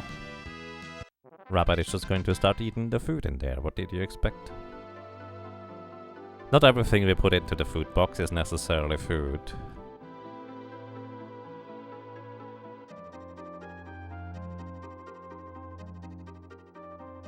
Such as people keep putting my friends into the food box. I'm not sure why. Frogs are friends, not food.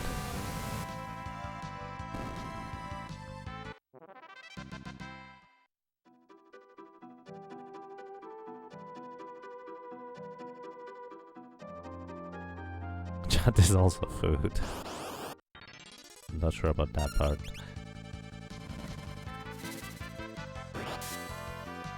No, frogs are not food. Frogs are friends.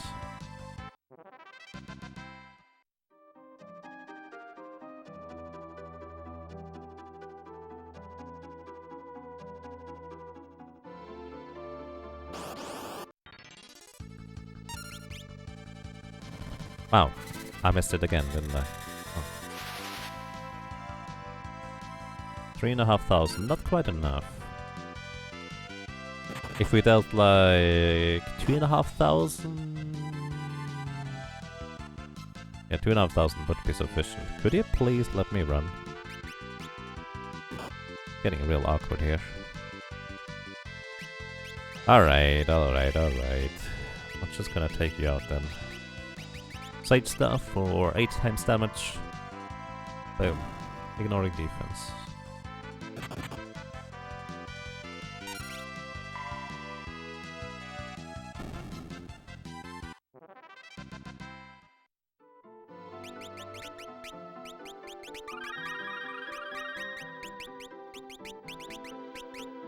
And back to the Wonder Rod. Wonder Rod also gives 2 magic power, curiously enough. So it's not just the healing stuff. But then again, healing stuff makes more sense because I can actually attack with it. And finish off that last straggler.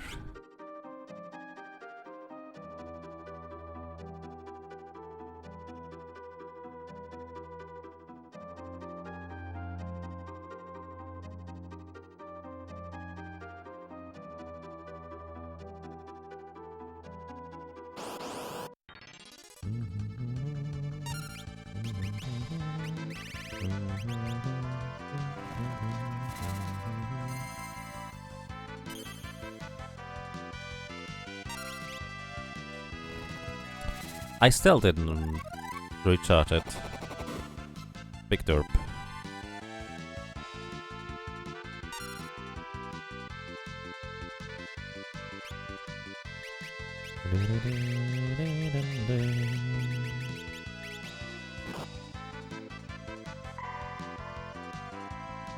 Alright, it's time to get this done, I suppose. Level 57? Army, we might be able to go already. But it will likely take longer in the long run, just because I don't have as much power. Oh well. It'll be fine.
Zing.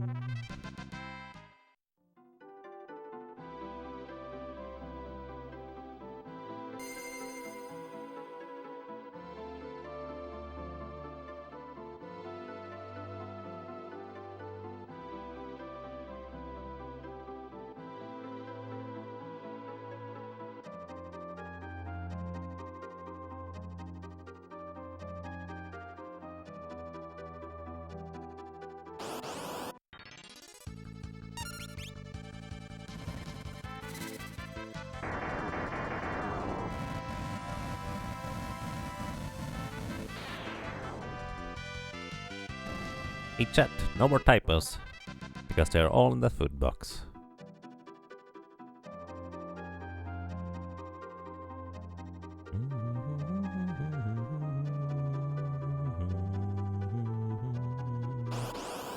I'll assume that's not a typo because you did that intentionally.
So what if I change keyboard layout? Does that count as typo?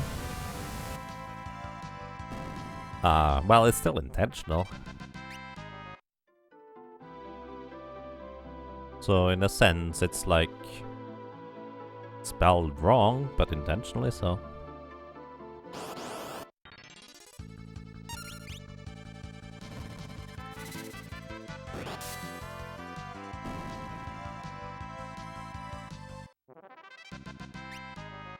Welcome to you, Newster. How are you doing today?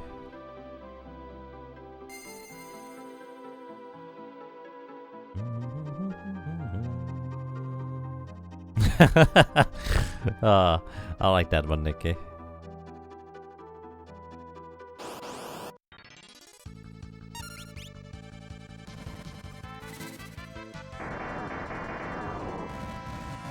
You're doing good? That's nice. I'm doing quite fine, thank you.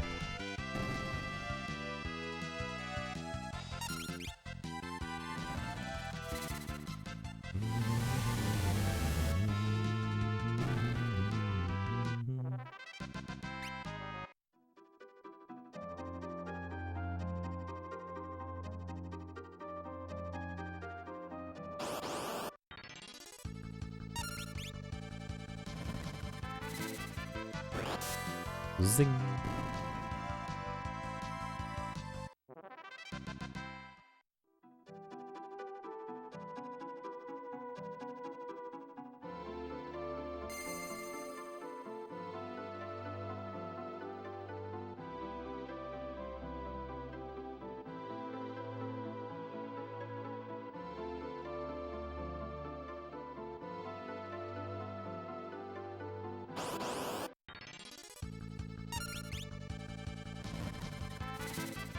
Wow.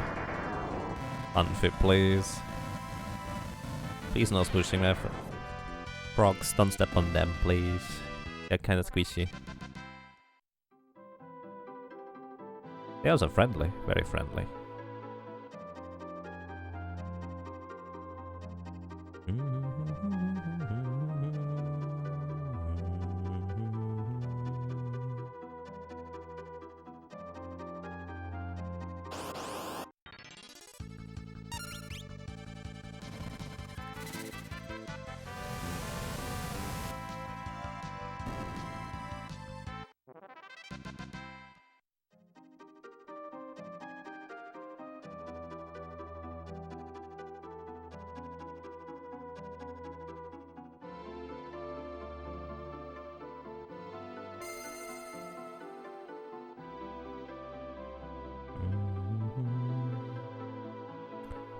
Free experience.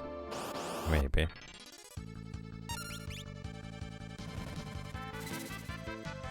Leave all the frogs. Oh. I didn't pay enough attention today.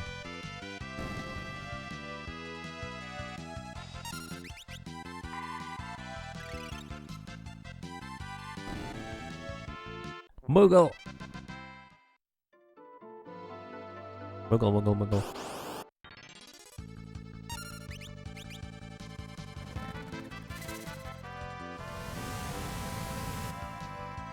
Moogle, Moogle?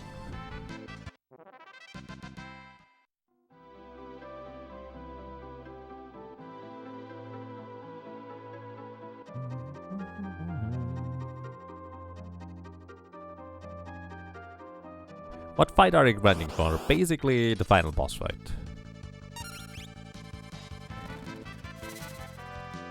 That's it.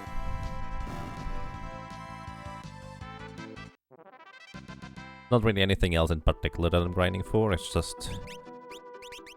It makes the most sense to go and grab the final level, because we still don't have the chicken knife all the way powered up.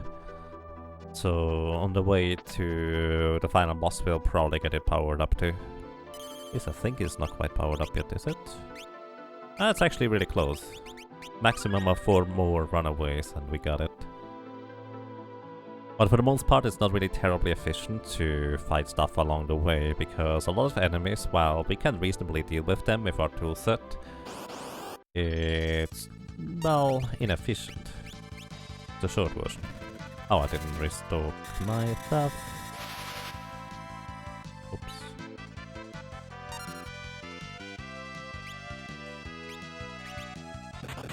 Let's see, are they weak to fire? I hope they are weak to fire.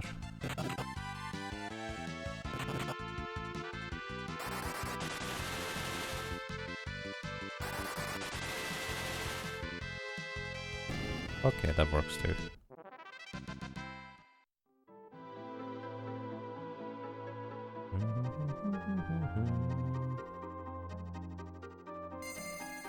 Rump. It might be uranium. Yellow cake. I mean, at least for the yellow cake in Tales of Fantasia, I really suggest you don't try to eat that one. Probably not terribly healthy.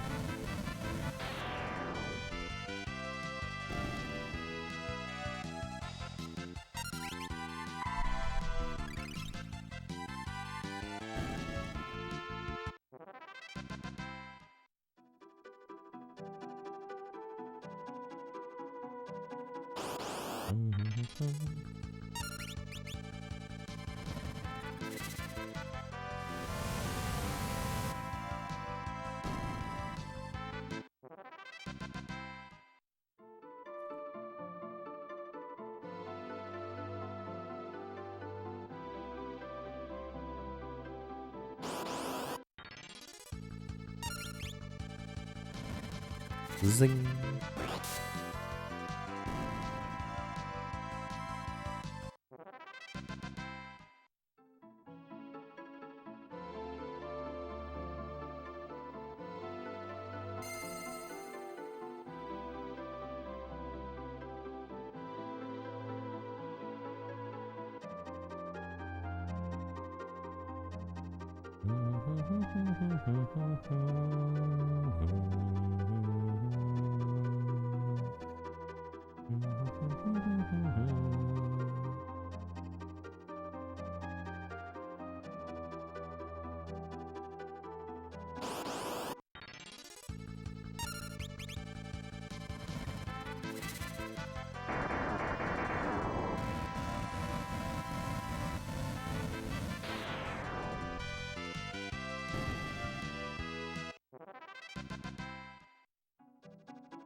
Don't worry, it's already second quad like that goes in the food box.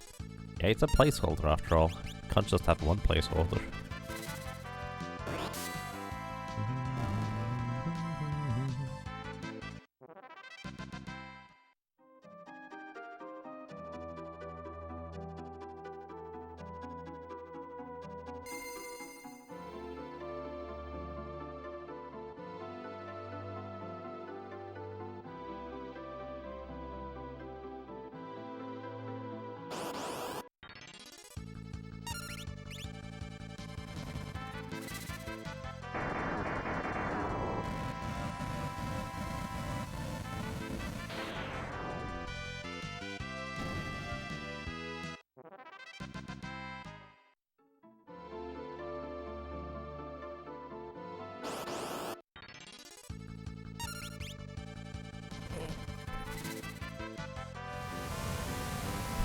How much more do we need to go for?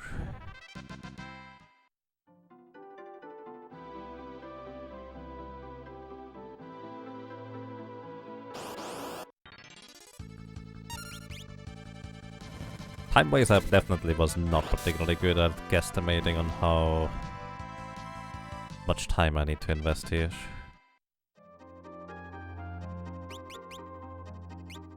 58, 72,000 experience remaining.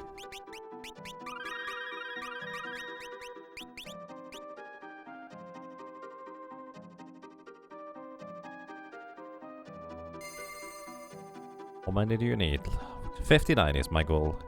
59 is a prime number, so the level spells of Assault Magia are not gonna affect us, and also, on top of that, it is another magic multiplier that we will be able to use against Necrophobe, specifically. Actually, is it? No, it's not. No, it's not. It's a magic multiplier that I will be able to use against Neo X-Death, though. So that's a thing.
Necrophobia with Carbuncle? No. Are you thinking of...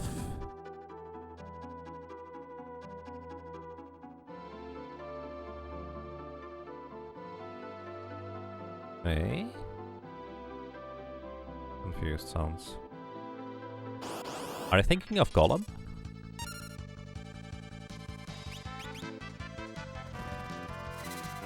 Yeah, are you thinking of Golem Carbuncle? So the thing is, Necrophobia problem is not the first phase, we actually have Shell for surviving that one. Necrophobe's problem is the second phase, where he does a ton of physical damage and always gets double turns, where he has a chance to use Hurricane plus a physical attack to just straight up kill us. So that's why Golem is actually decently frequently a good choice against that guy in particular.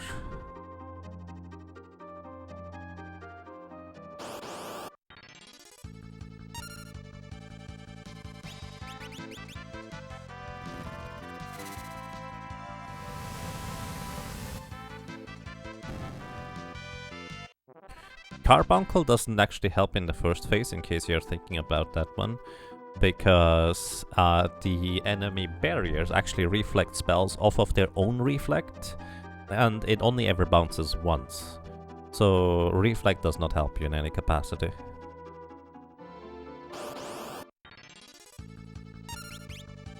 Not necessarily a good secret. Nope. Depends on how you look at it.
It's overwhelming.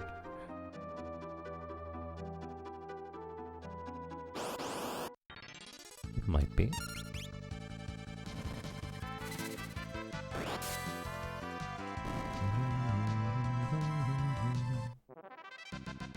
Alright, how much more?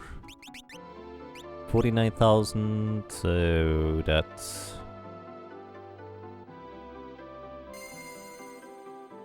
not quite 20 encounters.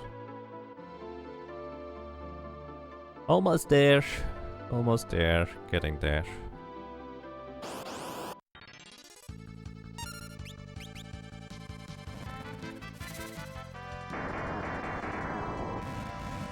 Want to cast this guy?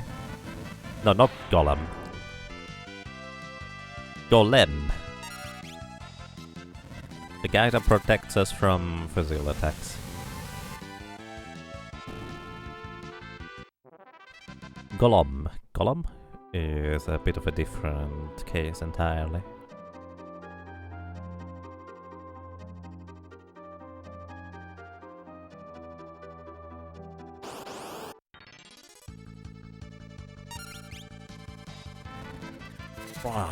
Precious. Ring, I mean, as long as Golem doesn't steal my shoes, I think that's okay. Rump.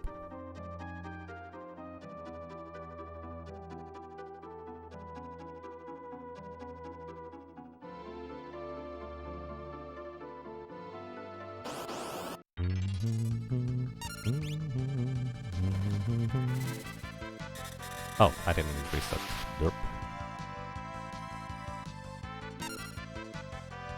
I mean, oh, I don't have enough MP for 2 fire twos anyways. Let me run. Thank you.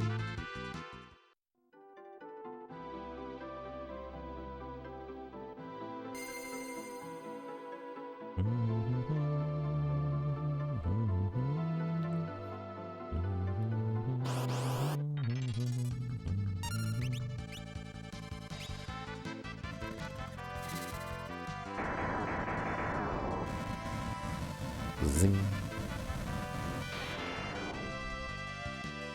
Oh, not even close to defeating both.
Zing.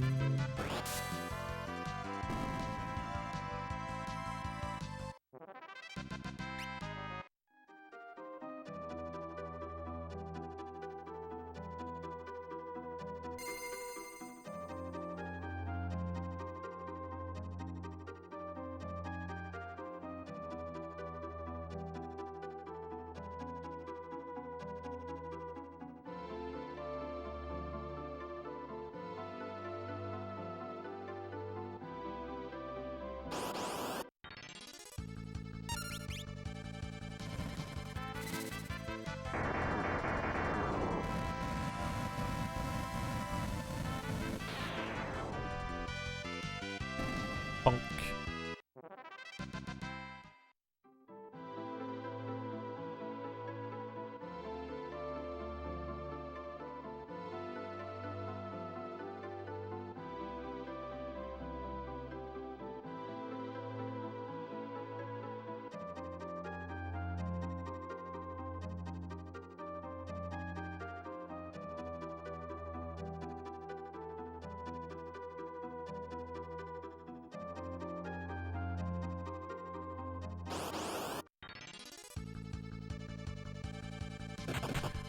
Welcome to Josie Cats, thank you for the good luck.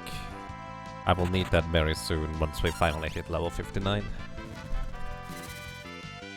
Yeah, okay. Once I'm out of here, before we dive into the void, I will probably just briefly go and take a short break, and then we go for the remainder of the game. That's the idea anyways. I suppose our red mage already has more HP than what I gave most characters, but the main idea here is really that we just don't have a whole lot of damage to work with in phase 2. So I guess the low vitality ends up being a problem in the sense that I need to be in the front row in order to chicken knife the Grand Cross part down. Which is gonna be relatively dangerous.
Wait, I didn't restock. Abort! Abort mission! I suppose stage stuff is just fine here.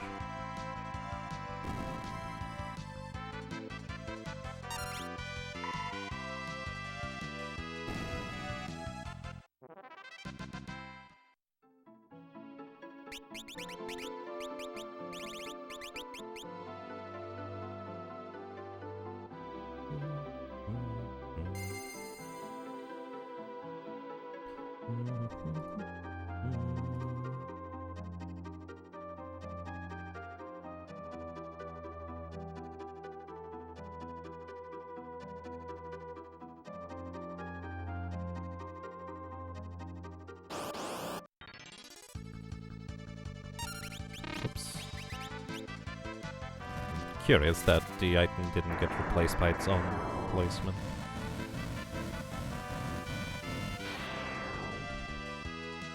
Bonk.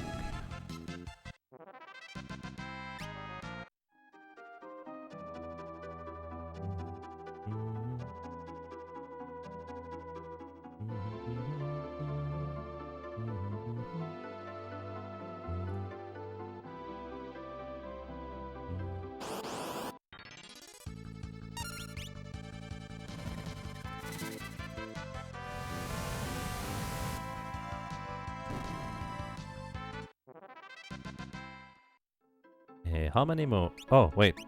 When did that happen? How long have I been level 59? I don't even remember. Alright, how much money did we get in the meantime? 215,000. That's actually quite a lot. Let's see. If an ether costs 1,500, if I buy... my MP worth of ethers, that is 350, that is 9 ethers per full MP refill. That is 9,000 plus 4,500, 13,500 ethers. So that's actually more HP or MP gained. I assume I recharged the magic lamp, didn't I? I hope I did.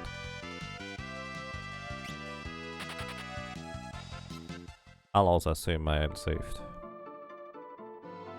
Probably. Either way, it's just 13,500 gold for an ether. So we should be fine, actually.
Definitely should go back row, considering how difficult it is to run away from these encounters. Also, I don't even have the bone meal equipped. Ooh, might have been a mistake.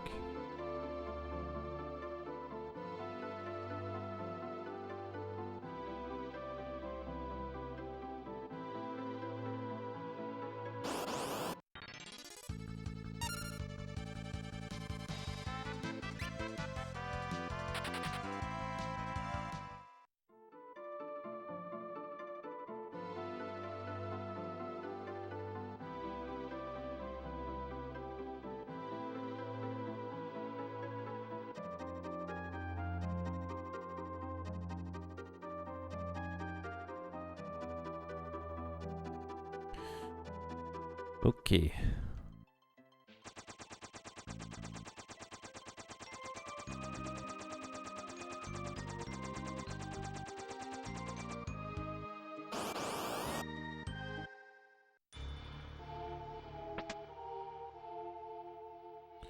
I guess I'm just stocking up on ethers. That should be sufficient for everything here. Some elixirs are useful. How many do I have right now? 9? Let's get one more. The rest we buy with ethers. Wait, not here. Wow, that's a lot more ethers than I expected there to be. Nice. Okay. Ethers. High potions. Probably don't need all that many anyways. Actually, I'm gonna buy a bunch of potions because sometimes 50 HP is relevant to restore back to Neo XDF in order to keep the HP numbers in check.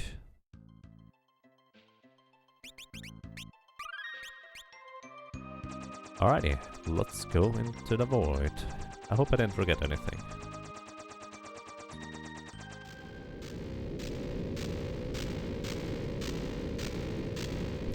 Actually, what I did forget, kind of, is I want to find a battle along the way in order to set my Wonder Rod. Let's just see whether there's something I can put to sleep, maybe.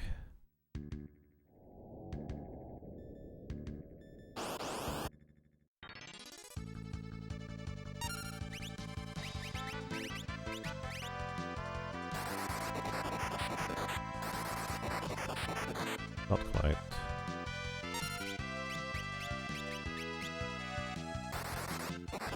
Alrighty.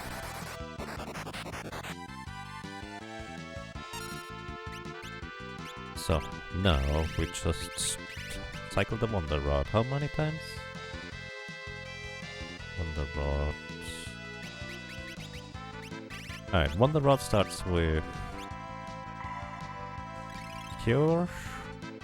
Oh, that's not good. Ha! That's the bomb method, of course. Antidote. Silence. Protect.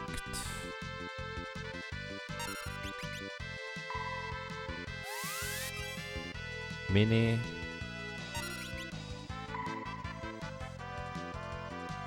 A Cura, and Cure 2. Raise. Don't pass it on yourself. Confuse.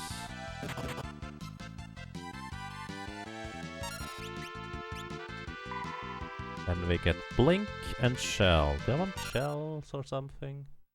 Actually, Shell is probably useful for random boss. Can either use it against Galactisteri or Panda. Actually, a Panda makes more sense. Galactisteri is not exactly much of a problem usually. Nashlax, thank you. Thank you so much for the raid. I appreciate that. Good morning, good evening, and good afternoon. I hope you're doing well. Rump. Uh-oh. Everybody, make sure to hide anything that looks like food, that remotely smells like food, that remotely is anything like food, because the Rumpa raid has been unleashed. Rump, rump, rump, rump, rump, rump, rump, rump. Careful. Rumpa raid. Yep, Rump Parade. It's a parade or a Rumpa raid. However you want to have it, essentially.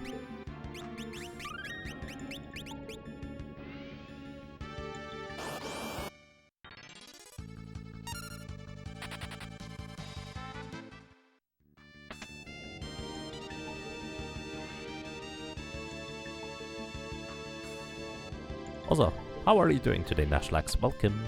How's it going?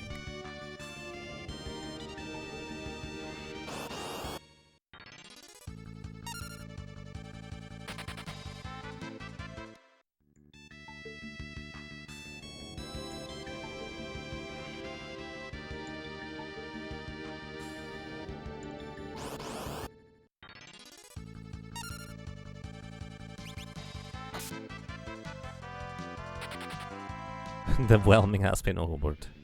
One way to put it.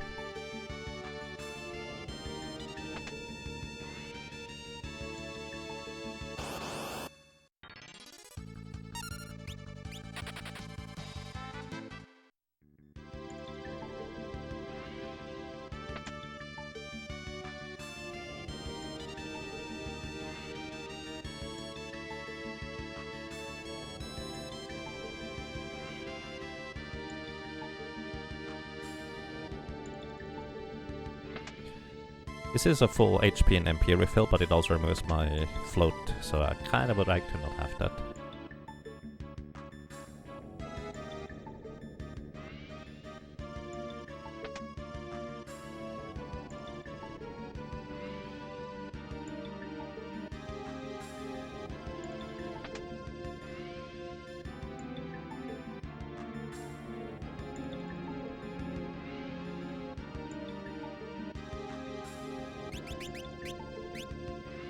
I'm gonna use the gold hairpin just so magic costs less.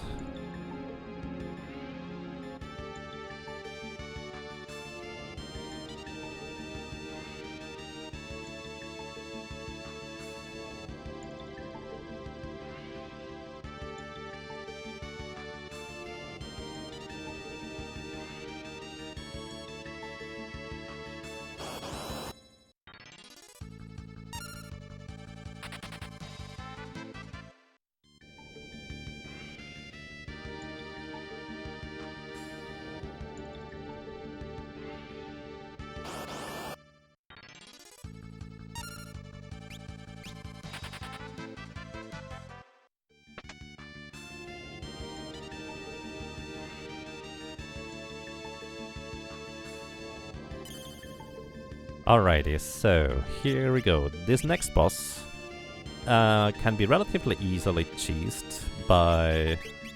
What's my button now for more strength? This boss can be relatively easily cheesed by just equipping a wall ring. And she has a very special type of AI script, where if any character in your team has a wall on their person, all she will ever do is cast healing and supportive spells on herself. Which, well, it will eventually mean that she has armor and we don't deal only half damage, but she only has 17,000 HP, and the only damage she could do is counterattack with Drain, which she actually doesn't in the end, quite simply. Because, well, we have a bone meal and it reverses the effect, so pretty easy. So we just hold down the A button and eventually win. Not fast, but it's kind of consistent. She is susceptible to both mute as well as poison. So I could try to poison her, but she has heal in her toolkit, which will remove poison. She's also susceptible to the all status effect. Actually, I might do this just so her regeneration ticks are going to be significantly less strong.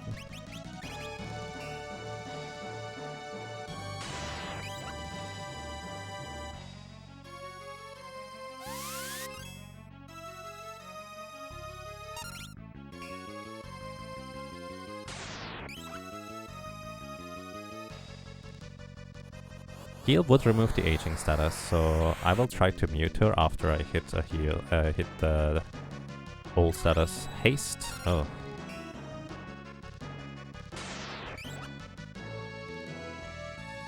Oh, that's gonna be awkward. We might actually run her out of magic before she... Oh, that's silly. Maybe the dancing dagger is the better idea here, to get the mystery waltz once in a while.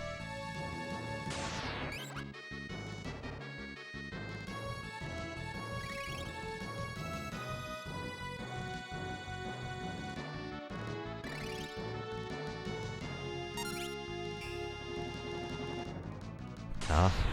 Is she susceptible to old? Maybe I'm making that up. Hang on, let me see. Nope, she is susceptible to old. Just getting unlucky. Oh yeah, Shell kind of makes it less likely for us to hit it because it reduces the chance to hit by half.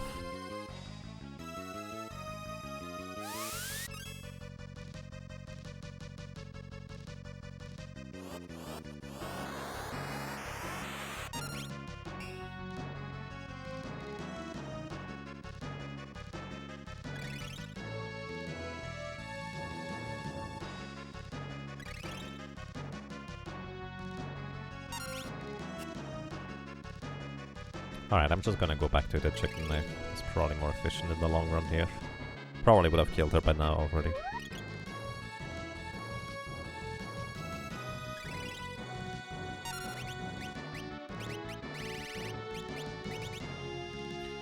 As long as we don't run away too much, that is.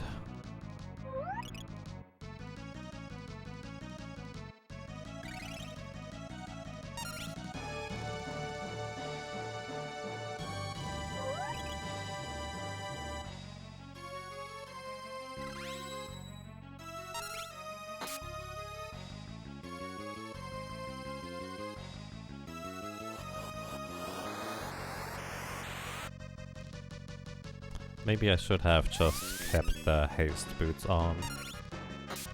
Oh well. I feel like I make this mistake pretty often. Thinking, ah, that's easy, that's consistent. Yeah, it's easy, but it takes a while.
Kinda curious how much MP or HP she has left, but trying to check just means she has a lot more HP because she constantly heals.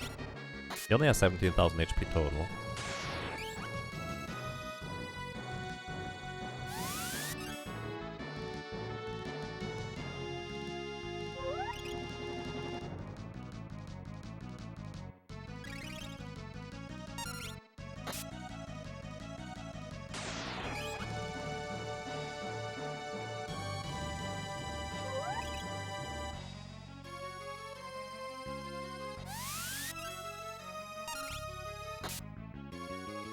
But there we go, that took a while. But yeah, pretty consistent, there's literally no way she can damage me. Worst case scenario, she runs eventually out of MP. Okay, back to the running shoes, and we go. Well, open.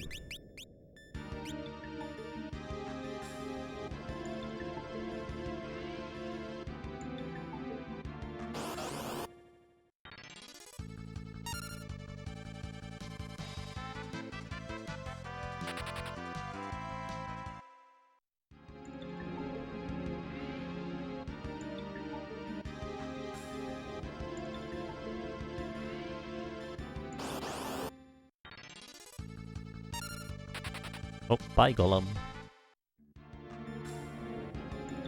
Whee! Alright.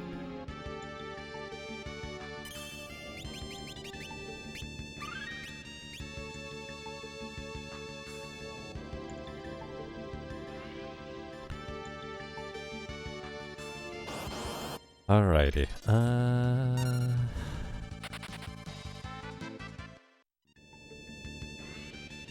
Alrighty, so for this next boss, we're going to equip the Wizard Rod, because we're gonna sit back in the background, use fire.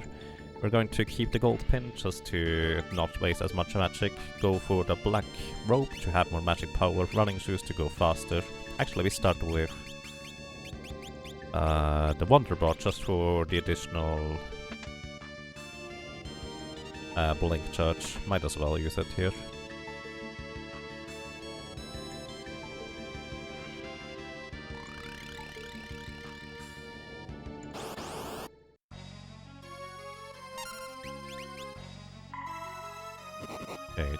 Blink, basically, wow, rude magic hammer. Blink effectively removes 2 physical attacks from the equation, like it just blocks them, guaranteed. It's really good. But unfortunately I can only do this once. So, he is weak to fire. It looks like he's named a panda. He does not look like a panda, but I guarantee it's a panda. I think he counterattacks if I try to fire, but we should be mostly fine. I may have to remove a toad once in a while. Hey, he got... Oh, ouch! Train. He can also counterattack with train. I kind of hoped he would toad twice, just so I could no longer toad it afterwards. Actually, no, that doesn't work. No, my magic, you monster. Such a meanie.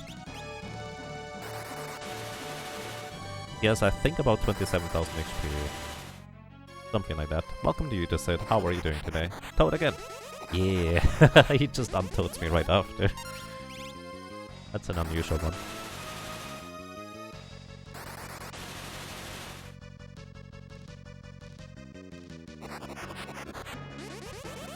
Sonic Wave! Ow! My level is half, which means I have significantly less attack power now. Also, I can double cast Toad, but I don't want to. I can just untoad and toad myself again. That doesn't really help.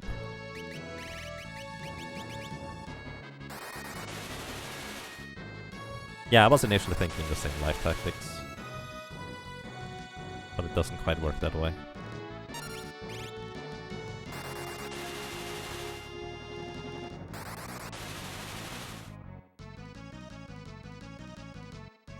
Yeah, missed again, despite my lower level now.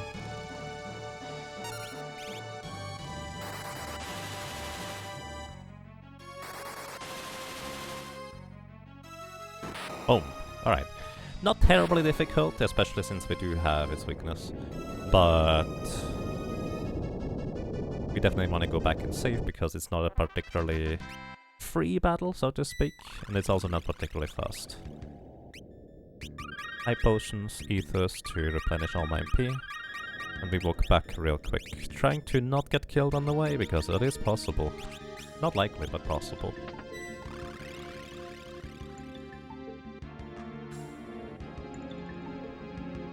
Okay. So I'm waiting until Omega here walks out of the way. So this is Omega. It is an optional super boss, kind of ridiculously strong.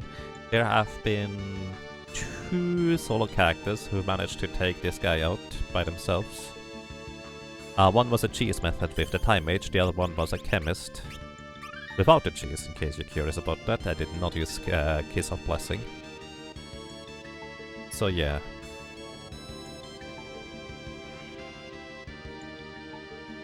If you just look at him, like here, you would actually get into an encounter with it, so that's less than ideal, of course.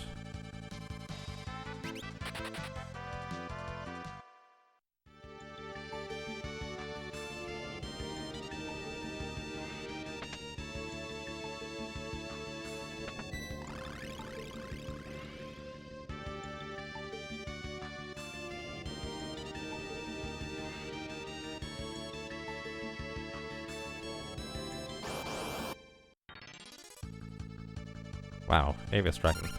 Well, 7,500 HP. It would two-shot it, but we run away instead. I'm okay with this. It's unlikely we get another levels, and they don't give that much experience. Well, compared to how much we need for another level is what I mean. I mainly attack once again for with the chick knife for the 1 in 4 chance to run away. Like that.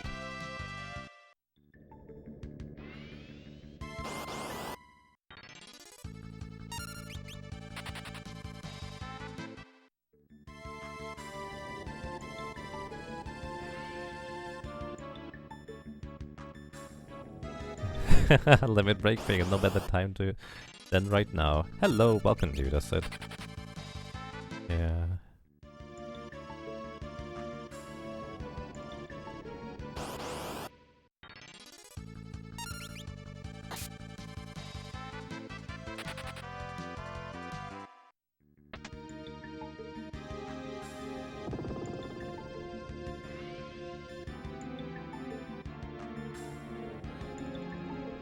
Alrighty, here we go.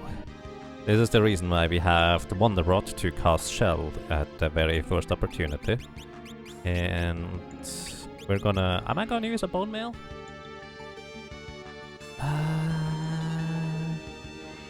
First of all, I'm going to use a Bandana to deal more physical damage. So this guy never physically attacks, so we can safely sit in the front row with very little physical defense. So Bandana should give us more attack power.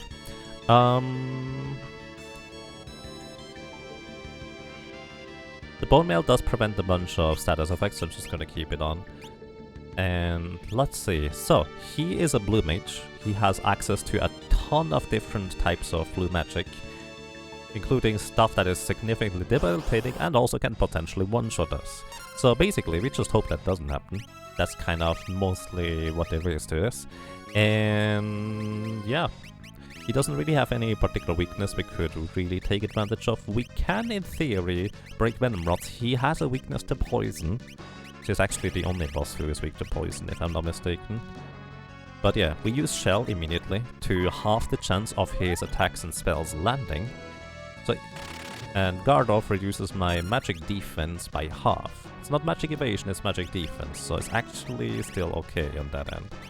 One of the less bad things that can happen, although we will take a bit more damage. And aside from that, I think we just attack with the chicken knife and hope for the best. I don't think there's anything else I can do. Yeah, let's hope. He has 28,000 HP basically. So that means we need 9 attacks. Condemn. So Condemn is actually going to kill us very soon. But we actually have a secret weapon to counteract that, kind of. And that is resetting the fight back to the beginning. So, breaking the Wonder Rod resets the fight back to the beginning. As if we never, well, went into the fight in the first place. Everything is reset, including the Wonder Rod, even though it might break. Actually, it doesn't matter whether it breaks or not, because it just resets the thing all back to the beginning. And, well, we just try again. 1. Yes, blue magic ignores mute, that's true. 2. And I do believe he can be muted, so this roulette is the reason why we have the Bone Mail equipped. Instead of damaging us, it actually can fully heal us, so that's nice. Level 5 Doom. Don't care, because I don't have a level 5. Plus it would heal us. Ooh, hoo, hoo. That was the revenge attack. He would have killed us if it hit, but thanks to Shell it didn't hit. Also, he has a lot of magic defense. So there's that. Attack number 4. I believe we had already a far can't run, so that's a 50-50, even though it should be 1 in 4. 6, 3 more attacks. Guard off, we're still okay. 2. Condemn, we can probably kill him before it runs out. Maybe, if we don't run away all the time. 1. Oh, maybe not. Big Guard, it reduces all damage he takes by half. This might be enough. Yes, okay, we got him. Nice! I expected to die at least once, but thanks to Wonder Rod, we can reset the encounter. It would have killed us. Condemn cannot be dodged or blocked or evaded. So yeah, that worked well. Nice. And this next boss is the main reason why we have float. So I'm just gonna equip a wall ring, a dark rope, front row, and hold down the A button in order to win. So this is Catastrophe, yes, 20,000 HP, and normally he would bombard you with quakes which deal about 1,000 damage, and instant chance to kill you with petrification. But because I have float, his AI script tells him, hey, there's somebody with float, just cross gravity 100. But with a wall ring, he never gets to hit us with it, so we easily win. And yes, haste half the condemn counter. Dead in 30 seconds. 15, 14, 13. Yeah, that's just what haste does. Slow does the opposite, by the way, which is kind of curious.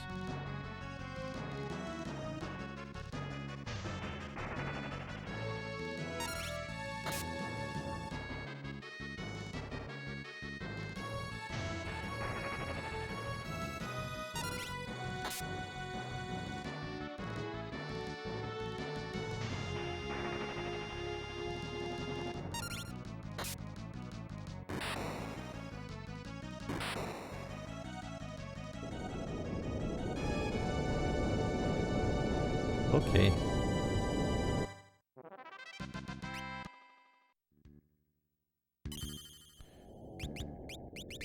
Alrighty, and that's that for now. So my next order of operation is going to be cycling the Wonder Rod back to where it's useful, and I will want to try and find a good encounter for that, or 2 or 3. So, my next goal for the Wonder Rod is to get the Black Magic Break or Doom. Let's see, we currently are at Ezuna, Kyuraga, Reflect, Berserk, Rise, Holy, Dispel for our spells. Then we have Fire, Blizzard, Thunder, Poison, Sleep, Toad, Fire, Blizzara, Thundara, Drain, Break, Bio, Pyraga, Blizzaga, Thundaga, Flare, Death. There it is. That's what I'm looking for. So it's gonna take a long time to cycle through that with the rod. Let's see whether we can put these guys to sleep or maybe well, make them smaller. Actually, I have no idea, but whether they're susceptible to anything in particular. Okay, they couldn't be put to sleep or size, but that could just be them evading things. Let's see, Toad. Okay, we toaded one of the dudes. The ninja is still going to do a number on us. Trying to sleep you again. Trying to size you again. Nope, didn't work. How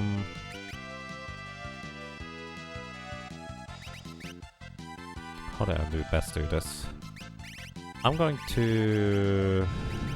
I don't have a good weapon against you, do I? Try the Assassin Dagger. 1 in 4 chance to instantly kill him if I hit.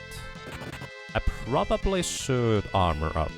So Frog has its attack power reduced by a lot, to say the least. So armor for myself. Trying to put it to sleep again. I don't know what he might be susceptible to before. Taking half damage now.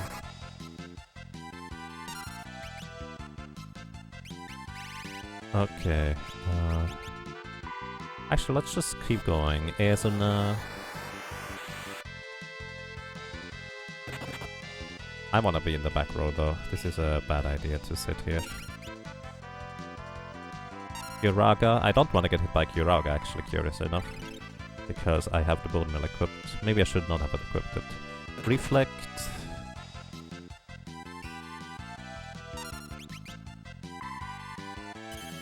Then is Berserk.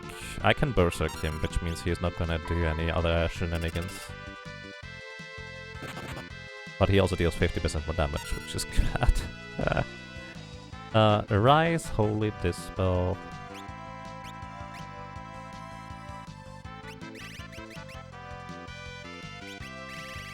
Let's see. Kill him. Ah, didn't kill him. I wanna run away. I wanna run away. This ninja starts dealing way too much damage for my taste. Can I confuse him? No. Okay, we got away. Whew. Just dancing dagger him could be interesting. Alright, saving the progress on how far I cycled the Wonder Rod.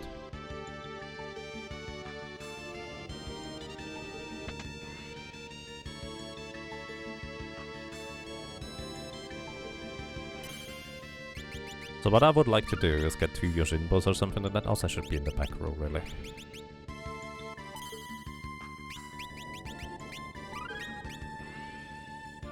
Because I can toad the Yoshinbos, completely eliminating the threat. I probably put the name Catastrophe of AI. Yep. Just saw that.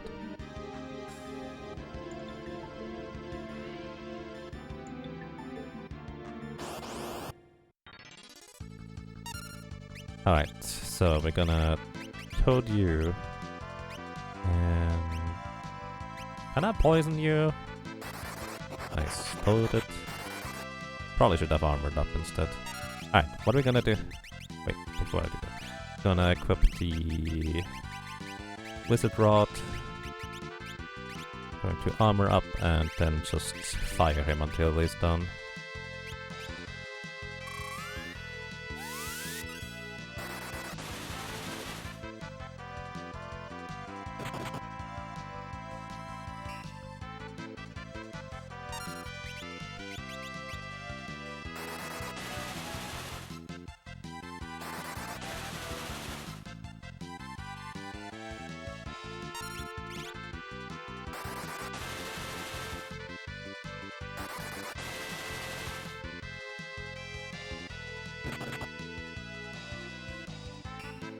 Squeeze? What does squeeze do? Squeeze might be an instant kill, but I'm immune to instant death thanks to the bone meal. Alright, so finally, we have time to cycle the Wonder Rod a bit more. Alright, what's next? I have actually no idea what that was. Where's my list again? That was a Rise. Next is Holy. I do definitely not want to get hit by Holy myself. Should have actually used that on the ninja, I suppose. Wow, he's still alive. Next is Dispel. Apparently doesn't Dispel Toad. Then is Fire, Blizzard.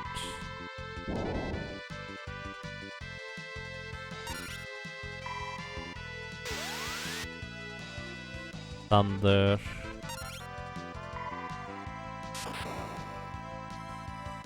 Poison.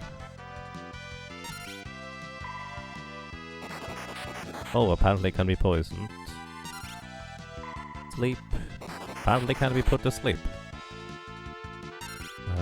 Toad, which means it's gonna undo the Toad. Fyra. Alright, he's done. Next is Blizzara, Thundara, Drain, Break, Bio, Fyraga, Blizzaga, Thundaga, Flare, Death, and then Osmos. We want to cycle all the way to Death, so we can use it against Tanya.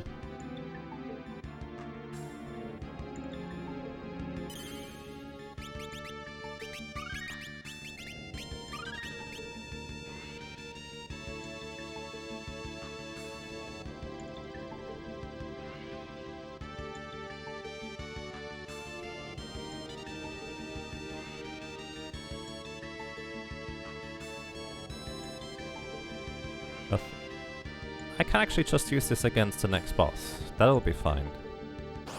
Next boss does have a decent amount of physical defense, but it shouldn't be too bad overall. We'll be fine.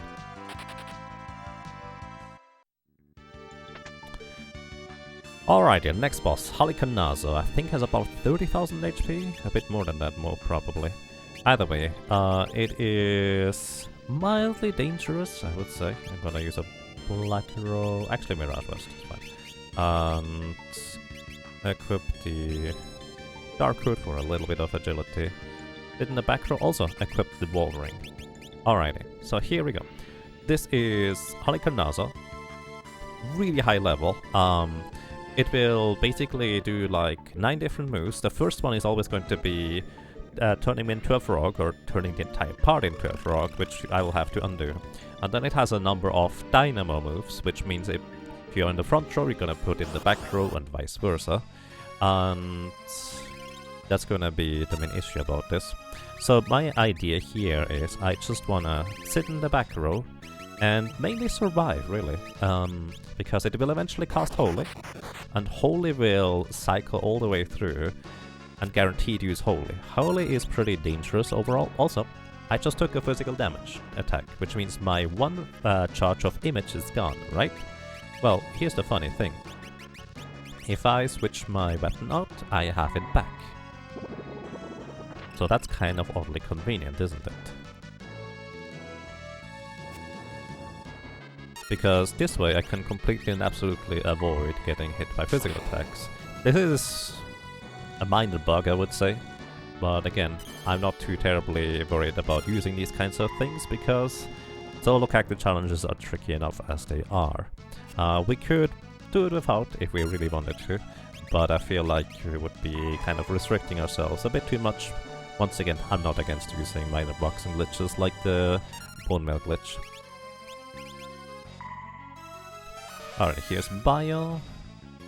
A pretty decently strong spell with an annoying sound effect. And Shell. Ah, that's unfortunate. Just before I get to my big spells. Shell reduces all magic damage Cannazo takes by half.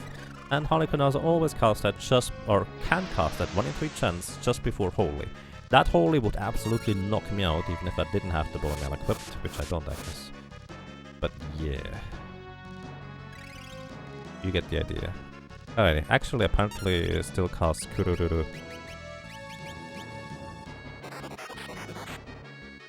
Let's see, Blizzaga, Thundaga, Flare. So...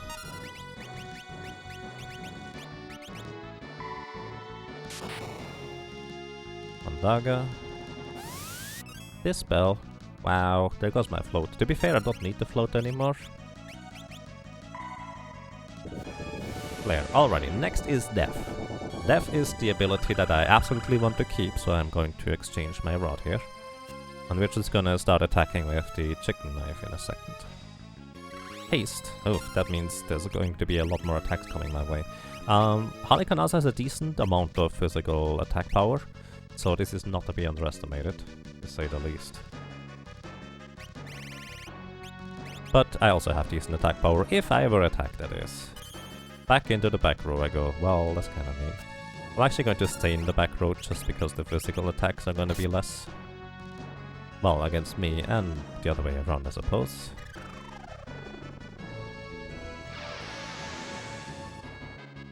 And that's the entire fight, effectively.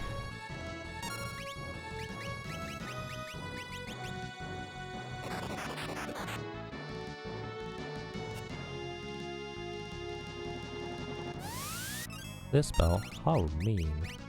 It dispelled my thing you already attacked away.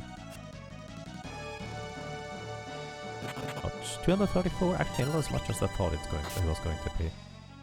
But I feel like we're going to be very close to Cannazo dead at this point. Just one more Holy will do the trick, I think. Maybe even a physical attack if I hit it. And there we go.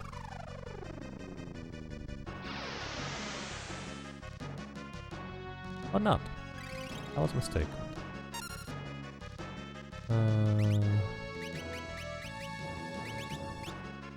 3 more Maiden's Kisses. Well, it's very unlikely I will need that many. I just really hope I don't.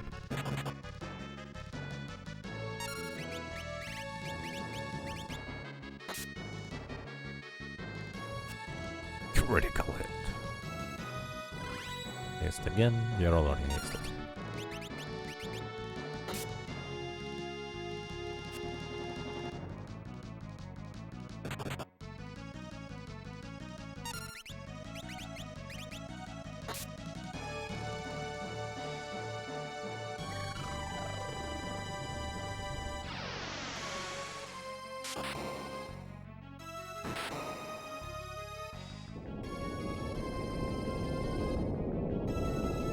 Okay.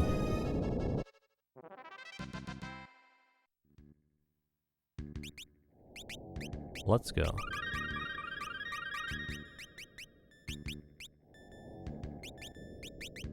Alrighty, equipping the bone mail again, running shoes, and let's bring it home, shall we?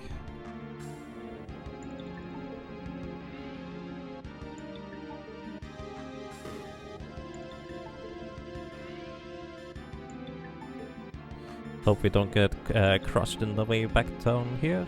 Because it's very possible in that one specific castle entranceway to die. If we get like back attacked by a set of enemies, or can't run away from them, because they can have Death Claw and immediately attack, because all of the enemies have about the same speed, and 2 of them have a really high chance of using Death Claw to put us into critical HP. So yeah.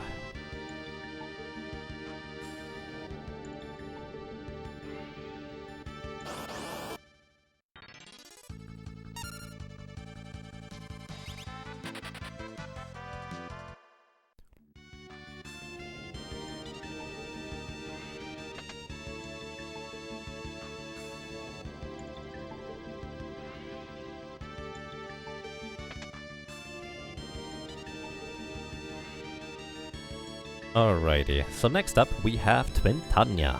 Twintanya, we do not want to have the bone melee equipped, we actually want to we want to have a little bit more speed. We would like to have a bit more speed and... Flame ring? Sure, why not? We're also going to just sit in the back row and wait. Alright, the way this is going to work is we are going to wait until Twintanya decides to cycle through all its spells. So the way this works is I want to go ahead and equip the Wonder Rod. Once again, the next spell it's going to cast is going to be Death. So Death has a decently high chance of actually hitting unless I'm paralyzed, which Mind Plus has the habit of paralyzing you. Oh, I can't be paralyzed because I had the thing equipped. I think it's 3 wind slashes before it transforms. Oh, no, it's actually not 2. So my cursor jumped down onto the bottom interface, to put it this way. Muramasa? Wow, that's a rare drop, I think. Either way, the cursor jumped down into the bottom interface. Is it a rare drop? Yeah, it is. And that's when I knew that Twintanya changed phases. So Twintanya secretly switches between 2 monsters. Whenever it charges up for Giga Flare, one of the books in the library earlier where you fight a panda actually hints at that, hey, Twintanya is super weak while it is charging up for Giga Flare. And that is true, it is level 20, which means level 5 Doom can easily kill it. It is true because there is a number of other things that it can be afflicted by. You can toad it, you can do almost every status effect and insta-kill on it while it is charging up for Giga Flare. So I had to wait for the Giga Flare thing right there in order for that to work out for us. Also, I'm going to just try to put it to sleep. Okay, the most important one is the sleep, so we're fine. I just put the Deathclaw enemy to sleep, and it's worth not to anyways. Because it likes to use Deathclaw 2 out of 3 times on its turn, which puts us into critical HP, and those Dancer enemies have about the same speed as these Deathclaw enemies. And the problem with this is that they will put us to critical HP and we're dead. That's usually how that ends up working.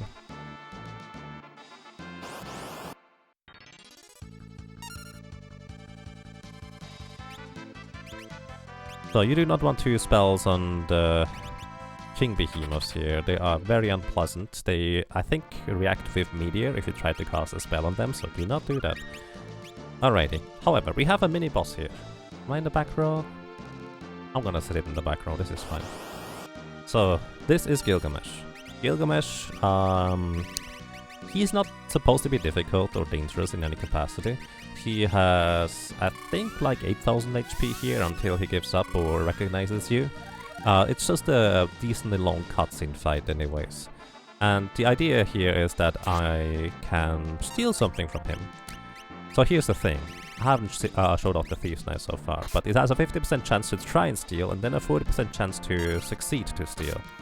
And there's not a whole lot of reason for me to do this, honestly, because we can't equip whatever we can steal here anyways, but it's just for fun. We get the Genji Shield, 50% physical evasion, as well as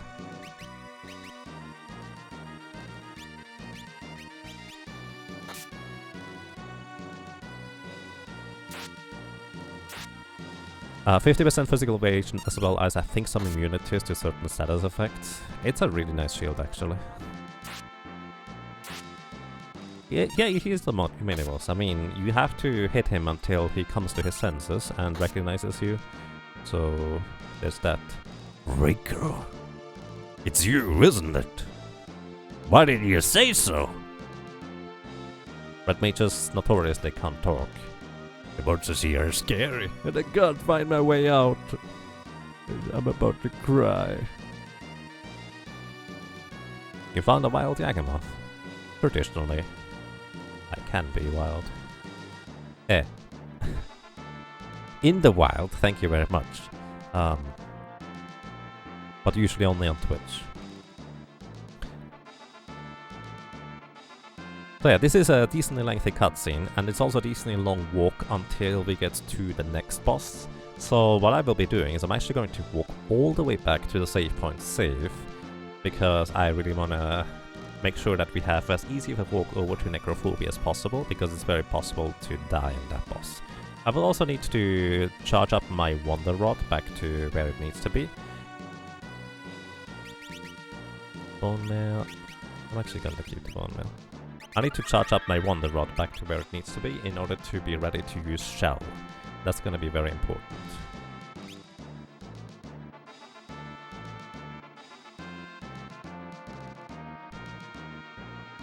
So yeah, welcome to Yuzuka Blue. How are you doing today? Also, as you might be able to tell, enemies like to counterattack in this area here. It's also decently difficult to run away from them. I'm just gonna heal up back to full. The chest on the right there contains a Fuma Shuriken, or a pinwheel, depending on translation. It's the most powerful weapon for a ninja to throw, and it does ridiculous damage. So, if you have a ninja, pretty good thing to pick up. It's also really expensive if you buy those, 25,000 each. There's like 3 or 4 in the void that you can pick up. Oh, that's not good. Whew, got away from those. They are spooky. They can confuse you, although I am immune to confusion, now I think about it, thanks to the bone mail. 9,999. The pinwheel can deal close to that damage, if not actually deal that damage. Depends on how much strength and agility you have. As a ninja, you deal... well, I think we dealt close to like 8,000-9,000 damage to it with it without being... well, we were a bit over leveled, I suppose, but that's just the nature of a ninja. There's more powerful weapons to throw in the Super Nintendo version. I thought it had the highest attack power.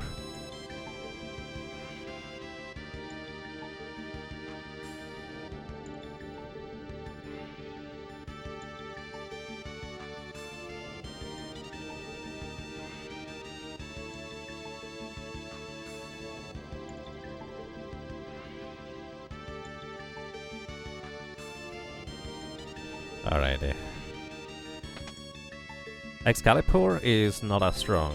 It actually has less attack power, as well as Excalibur. They are not actually the strongest weapon.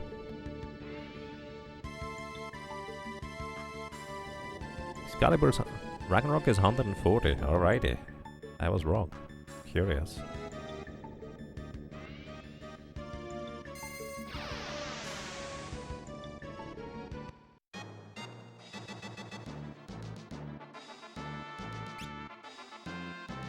I forgot to cycle the Wonder Rod. I need to do this along the way here on an opportune encounter. What is an opportune encounter? I have no idea. This definitely is not it.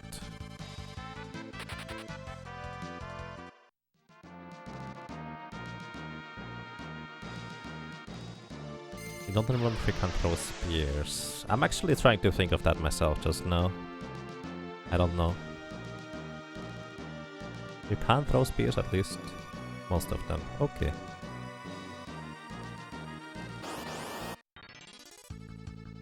Alright, we might be able to... no. Let me look up the Necromancer's immunities real quick.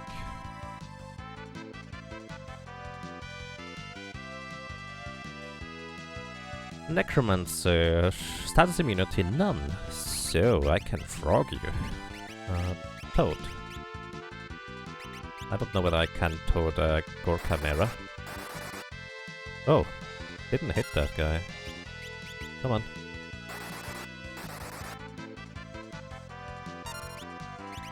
Oh wow. Alright, Necromancer's asleep, that's good, because they are really spooky if they're not.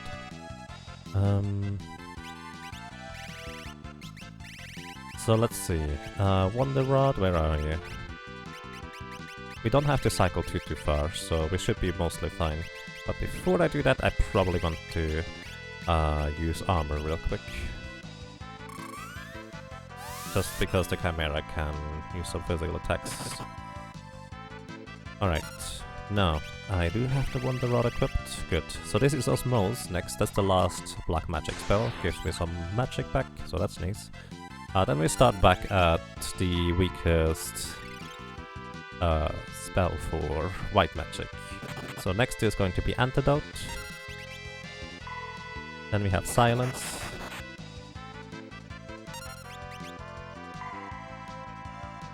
Protect is next. I already have Protect, but might as well. At least not give it to the Chimera, I suppose. Then we have Cura. I can't heal myself, because that would be a bad idea. Raise. Also don't want to do that on myself, because I would instantly kill myself. Wait, no, that's Cura. The other one was Mini before that. Raise is now, then is Confuse. Then we have Blink and Shell. Alright, Blink and Shell we are fine with. I wanna keep those for the next boss.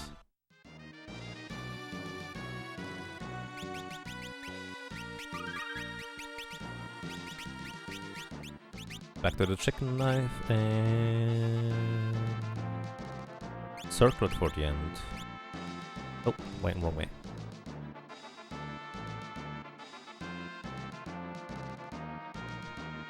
What happens when you raise a Necromancer? Nothing, because they are immune to instant death moves, since they are heavy.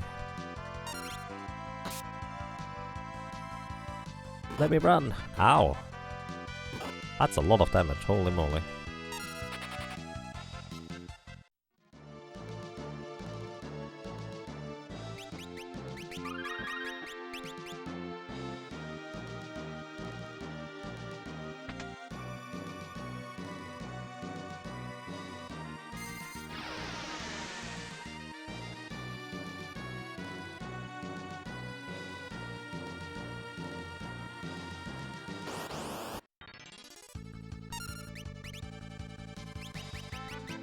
Alrighty, so this is an opportunity here.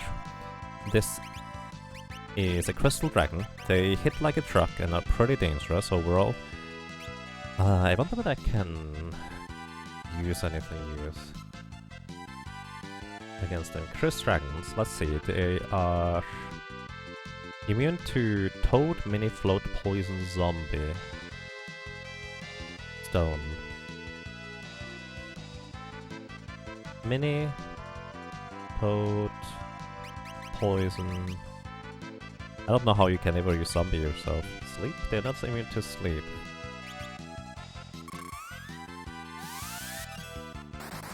Didn't hit. Okay, so if you steal from those guys, they have a common steal for a elixir. But it's pretty scary because their breath ring deals 25% of my maximum health in damage. And I have the bone mail equipped, so healing, I guess I can heal through venom rods. Come on. Aww.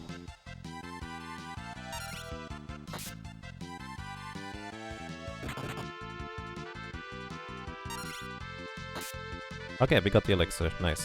Let's get out of here. 803. We will die in the next attack, so I'm just going to break a venom rod on myself.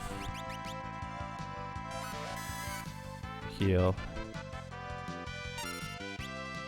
Downside of the venom rod is it gives me a certain status. HP leak status, there we go. Let me run, dude. I got your elixir already. You already lost.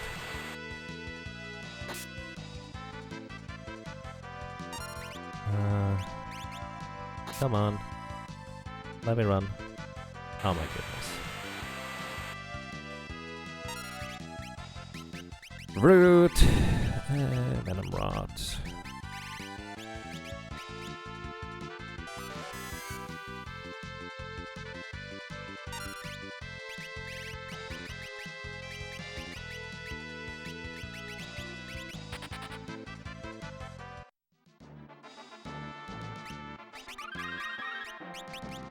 Okay.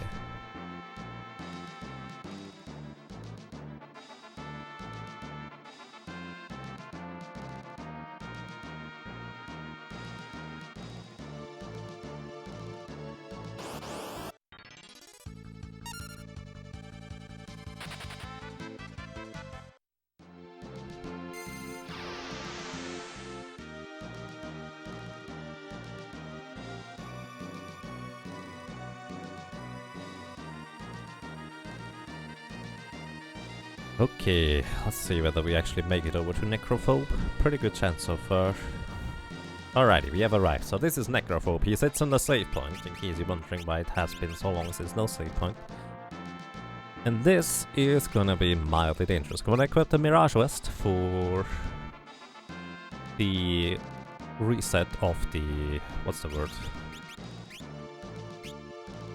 With the Mirage Vest I can reset my blink charge very easily.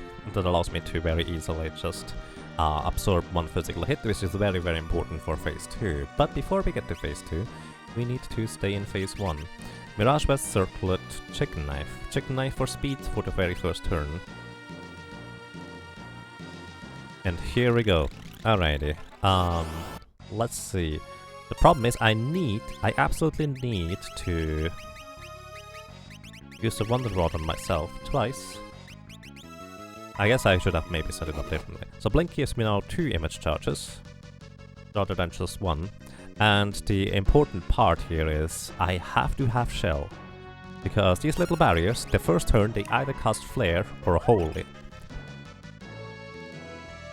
Flare and Holy each do about 1000 damage, slightly more usually. And thanks to Shell I only take half damage from that. Without Shell, well, I would be in big trouble, because these things love to absolutely demolish you. So, thankfully, we have the Wonder Rod that we can work with. And other characters have actually a lot of trouble. Like, some characters try to kill one of the barriers real quick and have just over 3000 HP to barely survive this. For the Red Mage, we're actually likely just going to try and wait them out until they run out of magic. So, I no longer need the Wonder Rod. I'm gonna switch back to the Chicken Knife just so I'm gonna be faster. I don't really know whether it makes that. Actually, no.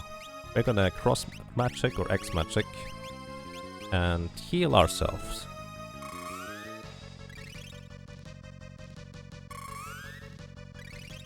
I didn't catch any of that. Sorry, I'm a little bit focused here. So, okay. Next thing. What these things do is they cast level 3 spells onto themselves. That bounces back over to me. And I'm actually going to just wait here until the first guy casts a spell, because they will hit like a truck. So that's even stronger than the previous attacks here. Which means I wanted to heal in between one of the 2 barriers. Or one of the 4 barriers. 710. Let's see, what is 3 times 7? 4 times 7, excuse me, 28. So we will survive this regardless. But yeah, on their next turn, they will cast Holy and Flare again. So they are unfriendly, let's put it that way. Very unfriendly. Especially if you don't have particularly good healing, you just have to invest a lot of elixirs. But this is actually where Red Mage kind of shines. It allows you to just survive against an onslaught of ridiculous attacks. Use Dancing Knife to drain mana. I was considering that, but I just wanted to make sure I heal first of all. But Dancing Knife to have a 1 in 8 chance to drain their mana is pretty good. But then again, they don't have that much mana, they will eventually die, so I just need to make sure I will not... well, be too low on HP.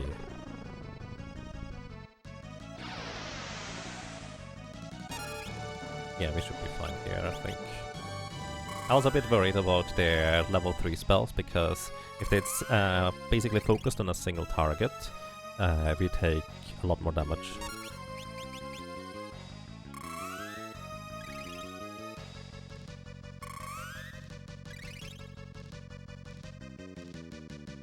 Alrighty.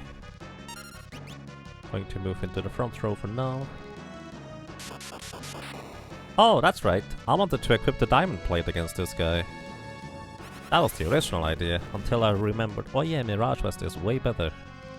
Because this allows us to actually survive here. Phew, this is spooky. I'm actually going to use an elixir here. Do I need to? No, I don't need to. We should be fine. I'm gonna need... So as long as I'm above 4,000 HP... Yeah, 4,000? Above 2,000 HP, I should be fine. I said well above 2,000. And we are gonna be above 2,000 here.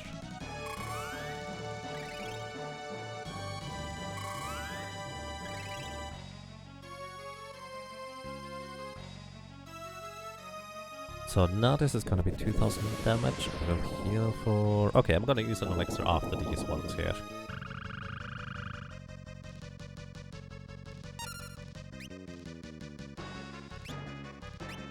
I believe all three enemies are going to go one after another here before I get my elixir in, which is good. Red Maxed Out does not let you use tier 3, no. The 5th level spells I believe are the maximum, which is Mini and Toad for white and black magic respectively.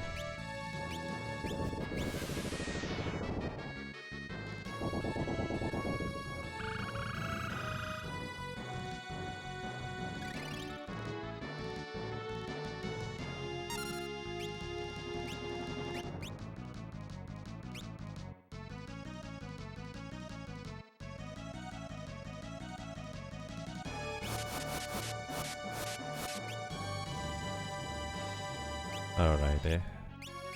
Just healing.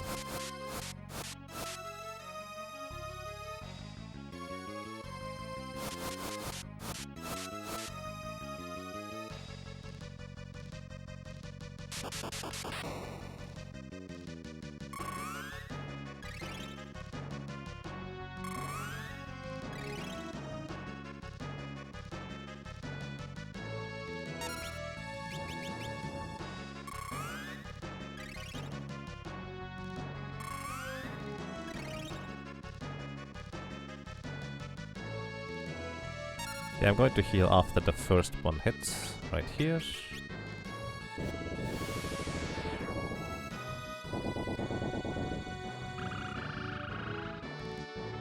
Hoo hoo hoo. Oh. Hang on. There we go. I'm gonna be down 2,000. Okay.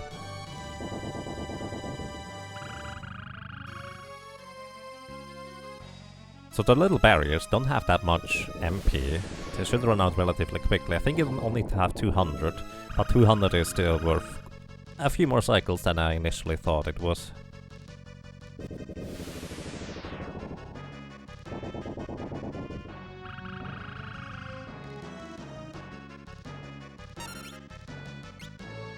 You appreciate this boss so many times. It's the lead character plus party beats the boss, and it's like, oh, lead character is so strong!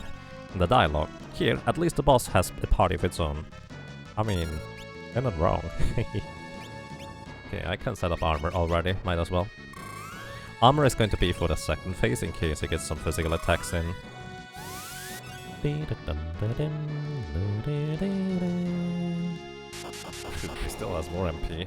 Or they still have more MP, I suppose. Do you want a cure? Sure. Might as well. Don't lose a whole lot of MP here. Or HP.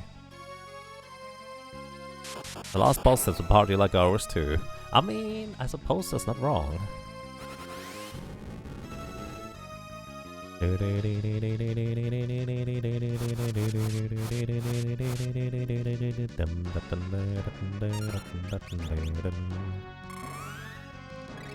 You wanna know where Necrophobia gets these pouncy piranhas?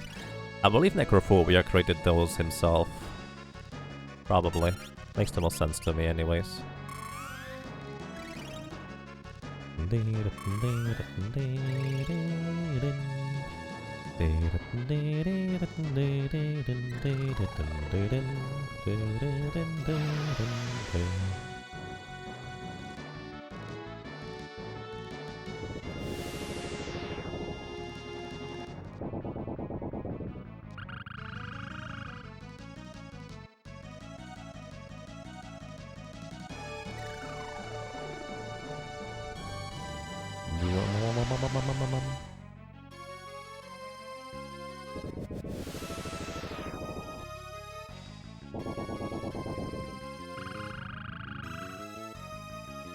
He caught them from Necropolis. Who knows? Is Necropolis even a real place? I mean, I guess you can recruit bone and ghost dragons from there, but traditionally necromancy is the big deal. Just raise a ton of skeletons and you win. Right? That's how it works.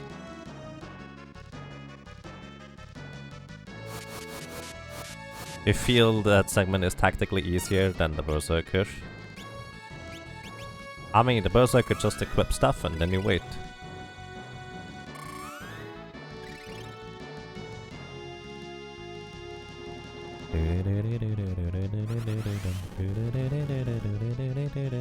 Yay, save all the frogs.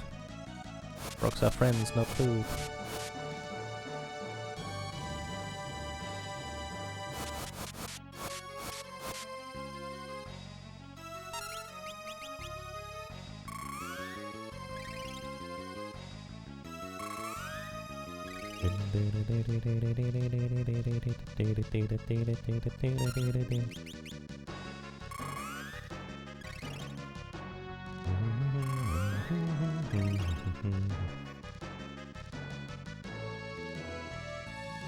Not enough MP, there we go, that's kind of what we were looking for. Okay. Okay. So I'm gonna switch over to the chicken knife and start hitting this thing. Or try to. So it's entirely possible that some of those still have enough MP for one more spell of some form, like this guy. Because they do not all have same MP costs. Like, I think it actually makes a big difference whether they cast Flare or Holy. And that's the main difference, actually. Just gonna heal up again. No! Frogs are friends, not food. Pick up the frog from the food box. Put it back into the pond! Not enough MP. Not enough MP. Ball 3. Not enough MP. Ice 3. Not enough MP. Okay. So these things each have 8800 HP, so 3 attacks would kill one of them, but because I have to use the first turn as a setup turn, well, I figured it was easier to just go and run them out of magic.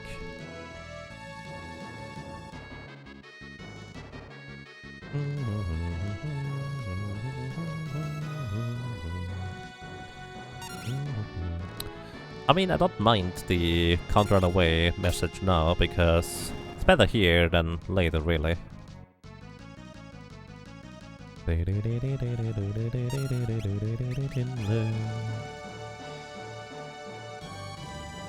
Also thinking about it, I may want to use the Wonder Rod a bunch more. Just to reset it up for the final boss fight, because I will want to have Shell as quick as possible in the Neo X-Dev fight. And I can even use the elemental attacks against Necrophobe in this fight too, because here's the thing, once the barriers are down, Necrophobe is going to be vulnerable. Right now he's completely invulnerable, if you hear them, doesn't do anything. And he is actually literally vulnerable to every single status effect there is in the game.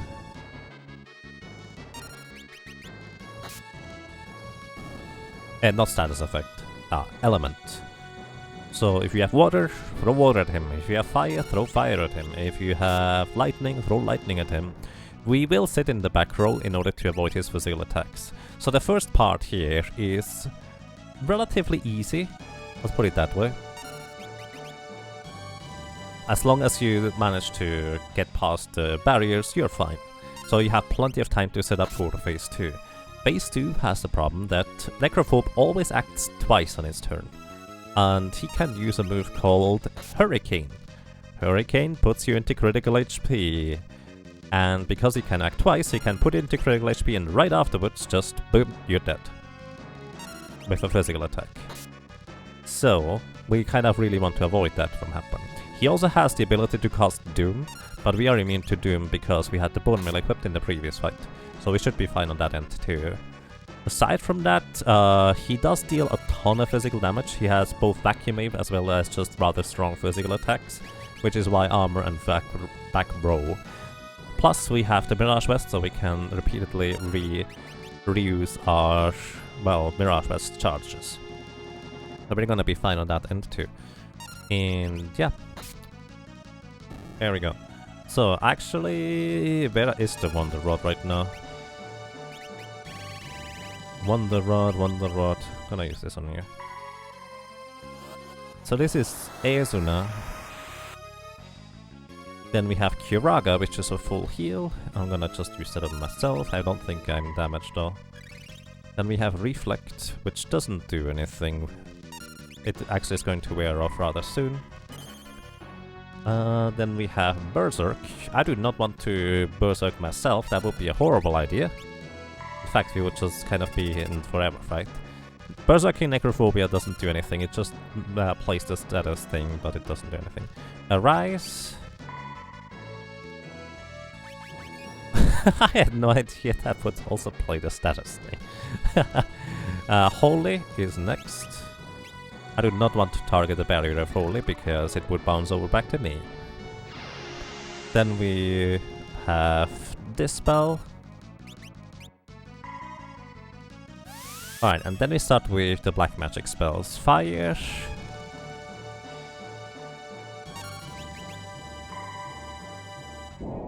Blizzard. Thunder. Those are just the level 1 spells, we can easily cast those ourselves. Then next we have Poison.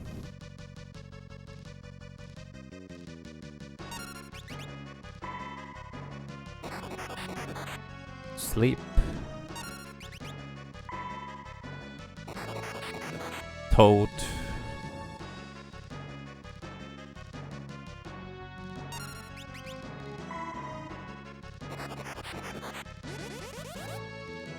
Fyra.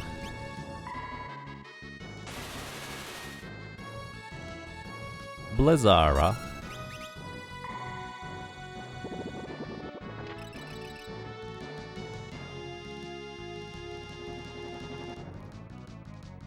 Thundara. Drain, which by the way goes through wall. Break. Also, by the way, these little barriers are susceptible to break, but we have no way of really applying that to them, because it gets reflected. Bio, Fyraga, Blizzaga, Thundaga. Okay, I'm gonna keep the next 4 spells for Necrophobia himself as soon as he gets released. Alright, we are now set up mostly, even prepared for Neox Death to an extent. And back to the chicken knife and just hit this thing until we win.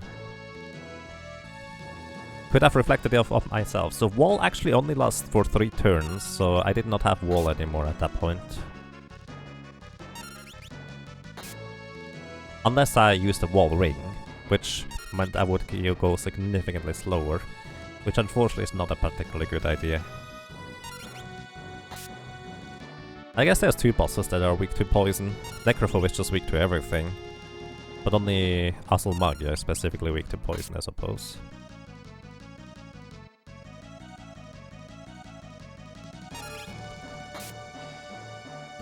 Alrighty, here we go. Phase 2. He will always blind us in the very first turn, or try to anyways, with Flash. Speaking of which, he can be blinded too, which is very, very handy. We missed. Which means blind actually works in this game. Which means 75% of your attacks are just going to straight up miss if you use blind. Alright, here we go. Wonder Rod is going to deal a number on him. He has 30,000 and some change HP. This is gonna be Fire 3. 2 attacks, Vacuum Wave. One of them missed? Wait, why do I still have... Wait, is Mirage Vest Blink a different blink? I had no idea that I could have 3 blink charges. That's curious. Ouch. Alright. Switching weapon hand. Next is Flare. Am I gonna use Flare too? Sure, why not? Flare is non-elemental, and ironically, because of that, weak here against Necrophobia. Still pretty strong. Ow. And that's that. Next would be Death and Osmose. I don't really want to use those here, I just want to get rid of this guy as quick as possible. So we're equipping the Wizard Rod to have 50% more elemental damage. If I find it.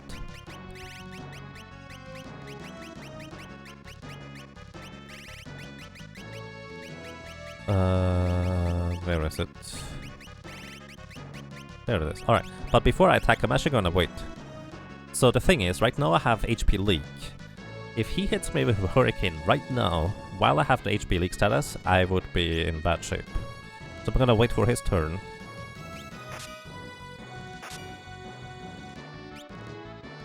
Wait again. Okay, HP leak is gone, we're fine. I'm gonna just bolt you twice. That's 4000 damage, that's actually really good. Hurricane and a miss. This is why I have the Mirage Vest equipped. Hurricane and an attack was just super rude, if you ask me. He missed with the Hurricane, so we were lucky with that. But it was still kind of rude. I did not keep track of his HP in case you're wondering. Wait, before we do that...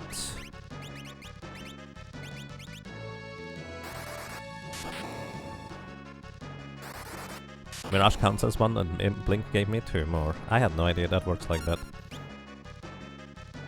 I should be faster than him thanks to haste, so no matter what he does, we should be fine for the most part. And we win! Nice. Alrighty, this was the last roadblock before Neo X-Death. My weapon in the left hand. I switched weapon hand in order to refresh my Blink charge of the Mirage Vest.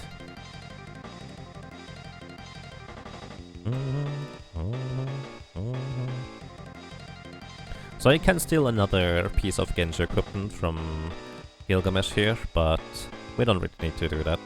What I'm gonna do instead is I'm actually going to just cycle my Wonder Rod a bit further.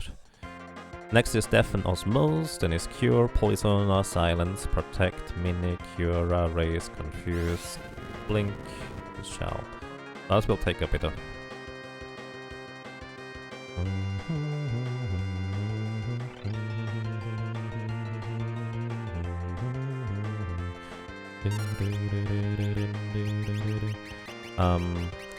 At this point there's no way for me to die anymore, so I'm just going to cycle through stuff with the Wonder Rod. Goodbye. By the way, Necrophobia is once again invulnerable, kind of like he was before. So... would be nice if that worked. Can I replenish my MP? Or magic points by... attacking Gilgamesh?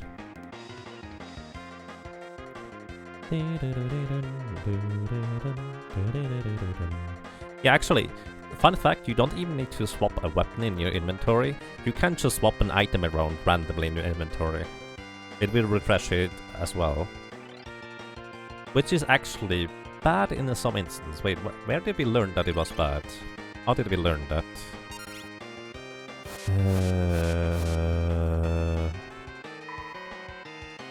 I didn't get his magic.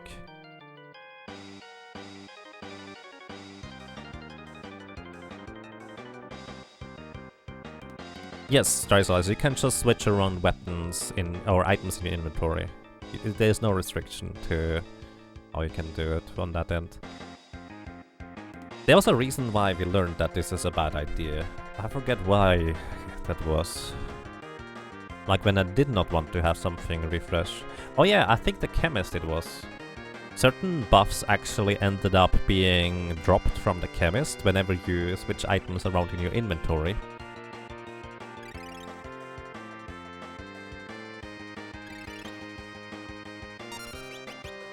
Which is why I learned that.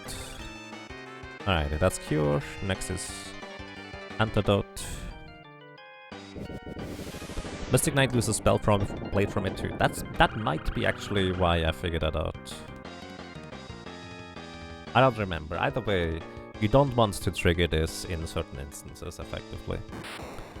Alrighty, thank you, Greg. I appreciate your sacrifice. He just teleports himself into a different dimension. But don't worry, Gilgamesh is not gone. Hey Bonsai Bear, welcome. How are you doing today? Yeah, I mean, that's literally canon. Alrighty. Saved. Nice. So we wanna equip the Bone Mill again. We're gonna use the same Bone Mill bug again for the final boss. Just because... really... it just eliminates certain things that can happen to you. And we have absolutely no other way of countering it aside from using Shell, which I'm using anyways. So, just kind of as a heads up. I'm gonna use Darkwood for speed and... moving on. Let's go.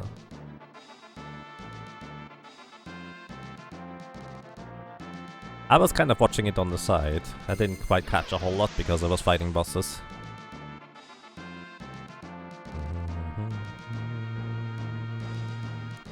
Alrighty, first we're going to watch a big cutscene here. Then I'm going to go back to save. We're going to cycle through the Wonder Rod and then I'm gonna take a quick bathroom break before we tackle the final boss.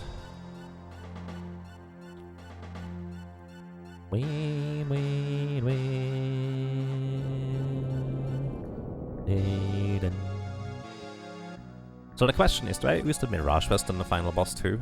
I think I do. Being able to sit in the front row without taking as much physical punishment is huge. I did not prepare that magic lamp yet, have I? So I need to do that too.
That music reminds you of Doom 2. Curious. I don't really know how that sounds. Whenever I think of Doom music, it would be just kind of mostly metal tracks, without necessarily knowing what kind of metal tracks, just because that's just what I assume is being played there.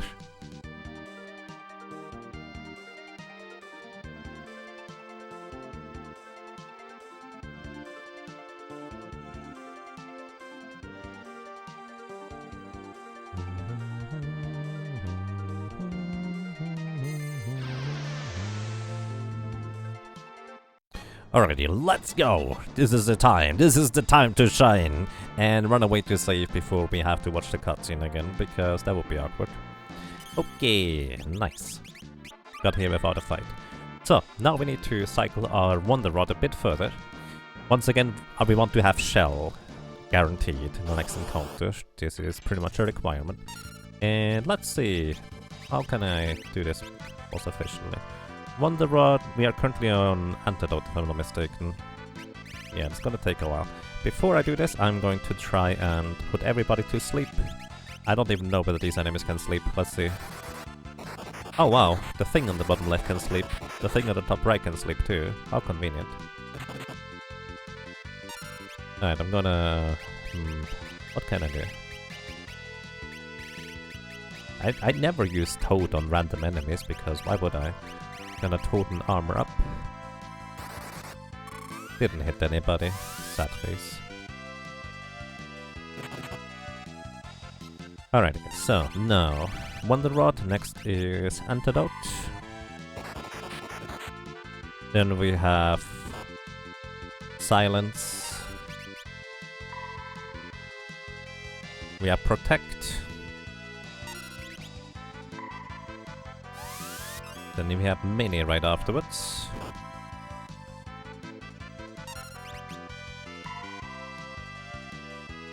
Cura is next. Ow. Rude. Then we have Raise, where we can raise a dead party member. Oh shoot! I have a bone meal equipped. I should not do that. Good thing there's Cura before Raise, huh? Then we have Confuse.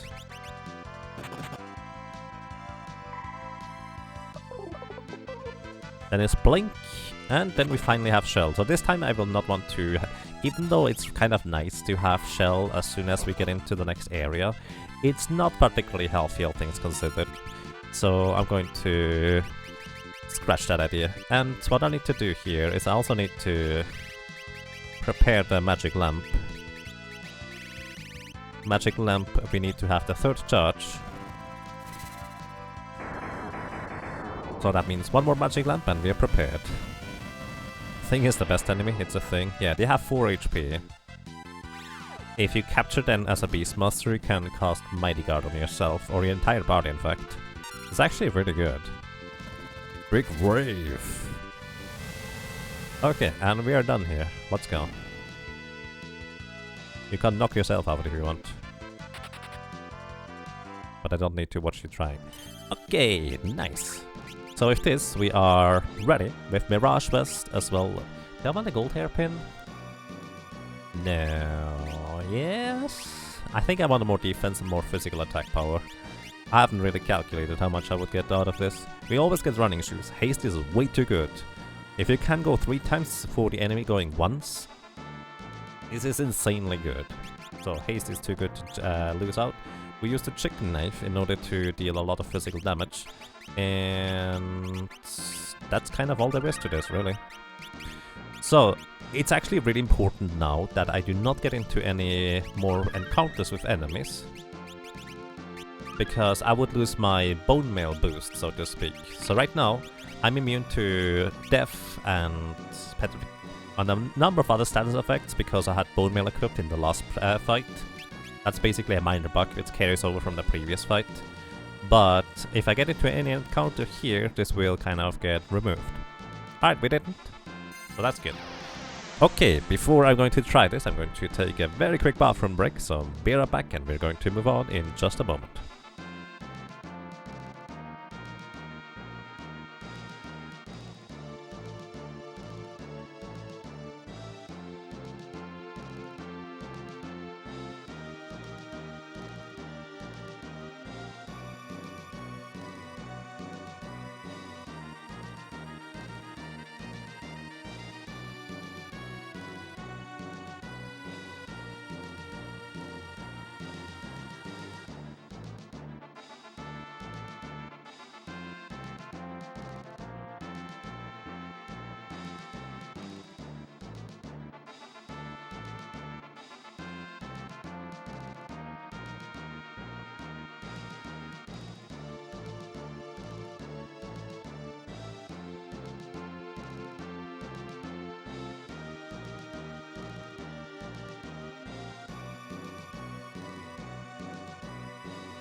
No, I do not tend to fall asleep like that. Alrighty, I'm back. Let's go. Whew.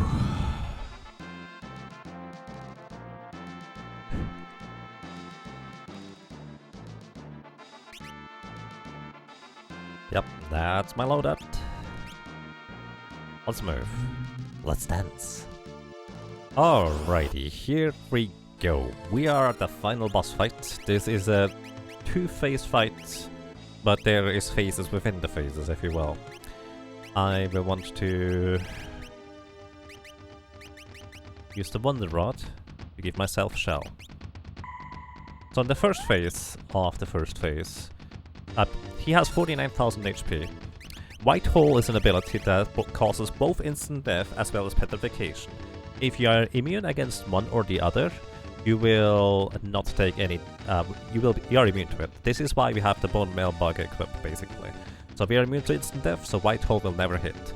Otherwise, this is very, very, very frequently just a straight up death, and that's very unpleasant. Aside from that, we will just try to hit him as hard as we can with the chicken knife, I guess. Let me see. Yep, that's all. Alrighty. 3,220. After 7 attacks, that's number 2, he'll go into phase 2. 3.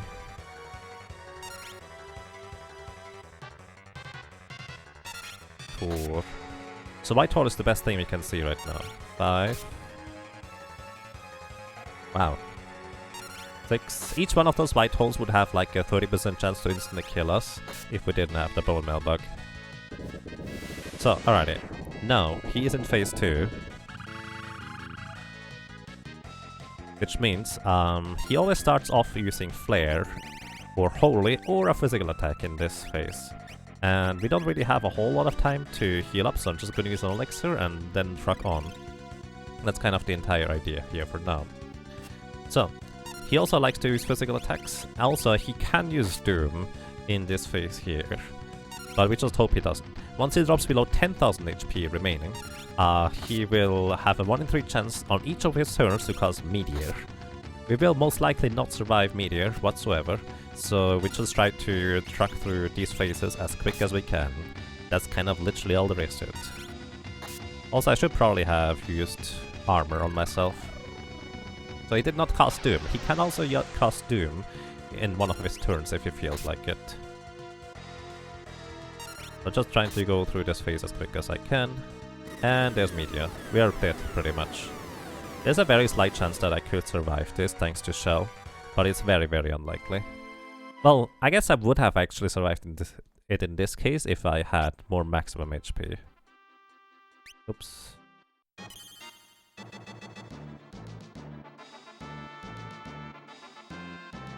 You must have studied this game in details, sometime. So once again, I'm just going to reset because I want to keep the Bone Mail Bug here. What I'm also going to do real quick, I will want to rearrange my inventory, so it's gonna be easier to find stuff. Because right now, stuff is just kind of all over the place. Alrighty, so what I want to have is the Wizard Rod higher up. Let's put this right around here. I want to have my Venom Rods? No, I don't need those. I guess I did not need them at all in the end. My Wonder Wand, I want to have that one actually pretty much at the ready, as soon as possible. I would like to have...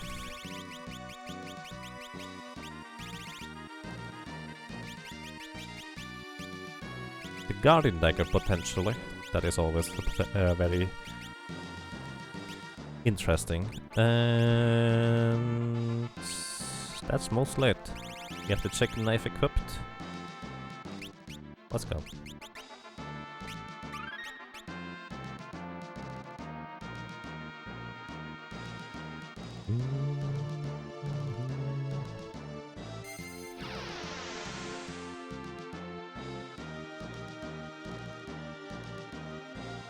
Just in time. Welcome to your Raving Loon. I hope you have a nice day so far. Okie dokie, attempt number 2 at Neo-X Death. That reminds me, did I actually write down the previous death counts? 50... let's see, we didn't die to Antline, Merugine, Stalker. We didn't fight the Trench Trio. We did. We didn't die to Omniscient or Minotaurus. We didn't fight Leviathan. We didn't die to Calathysteria. We didn't die to Omega. We didn't die to Panda. We didn't die to Apocalypse or Catastrophe or Harry Cannazo or Twintania. Or Gilgamesh. Why am I having... Oh, that's probably just random deaths then. So I'm gonna add those up here and 1 death to 3x death. There we go. Okay, so all up to date on my death counts. Let's go. Also, I start with the chicken knife equipped, because this gives me a slightly faster turn here. It probably does not matter, to be completely honest. Also worth noting that the next thing on the Wonder Rod would be a...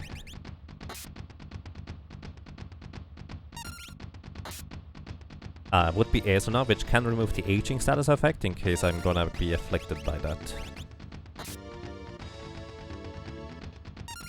4, 5,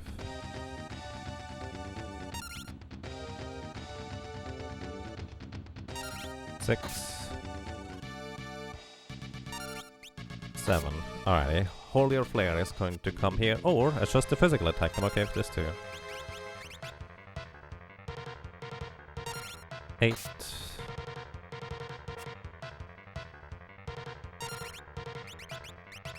9. 10.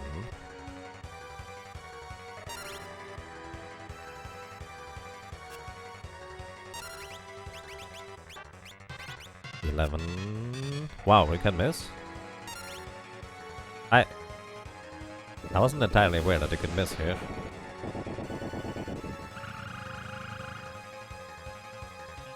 I think I want to heal. Actually, I also want to armor up. I should have done this before.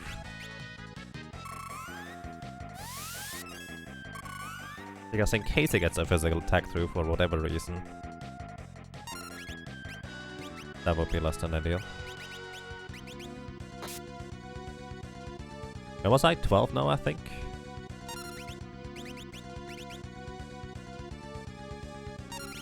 $13.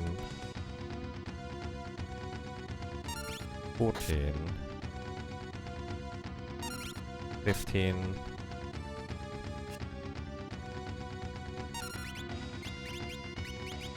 16. Ah, come on. I'm pretty sure that was the last hit too. And we did.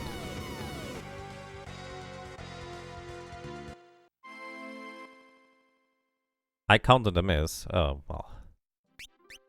There was 2 more hits, I think. Wait. I don't need to do anything. Wrecked!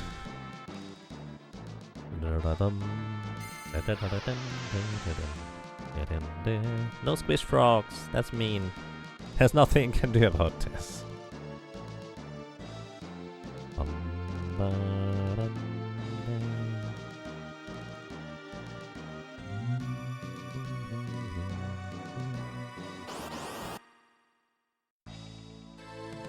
Alright, back to the Wonder Rod.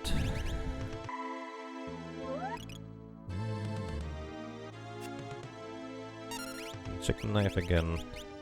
We're casting armor in the first turn. This makes a lot more sense. And what else can I cast? He's not susceptible to anything except for slow, and we do not have the ability to cast slow, so whatever.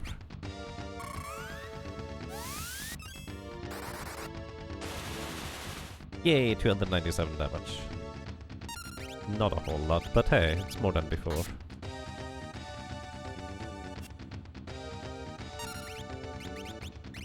Two.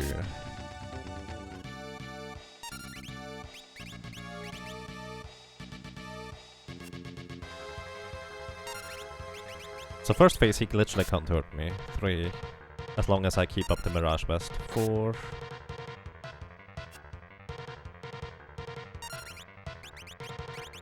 5.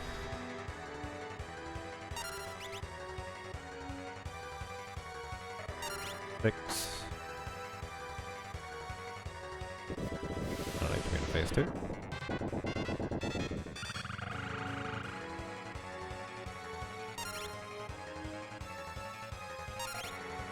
7.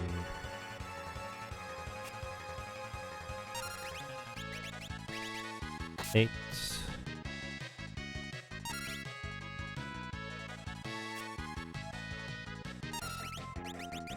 9. 9. Oh, and we did. We did! Well, technically. What we can do is we can just break the Wonder Rod to try again.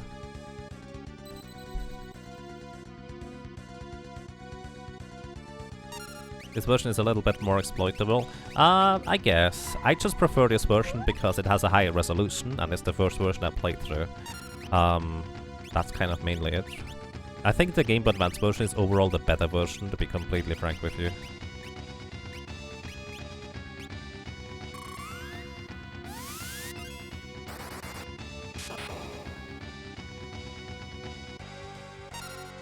Do you guys write down all the steps or do you look at the code? Basically, there is a gigantic algorithms guide on the game FAQs that outlines almost everything. Not quite everything, we have found a few things that it doesn't mention, but for the most part you can learn pretty much about everything in that game FAQs article for learning about all the AI scripts and all these kinds of things. A bunch of it is also like experience overall too, but for the most part it's literally just having played the game a lot and being interested enough in looking up all the inner workings of the game to an extent. I have never specifically looked at the code myself, so there's that.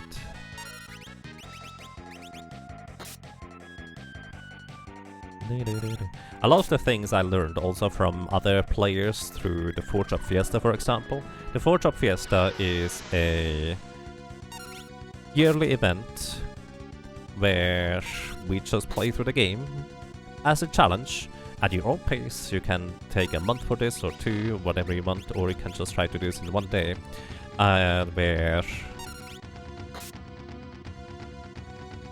you are restricted to exactly 4 of the job classes in order to be able to play through the game. Actually, he's going to push to the next phase if I attack once more, so I'm gonna heal up before.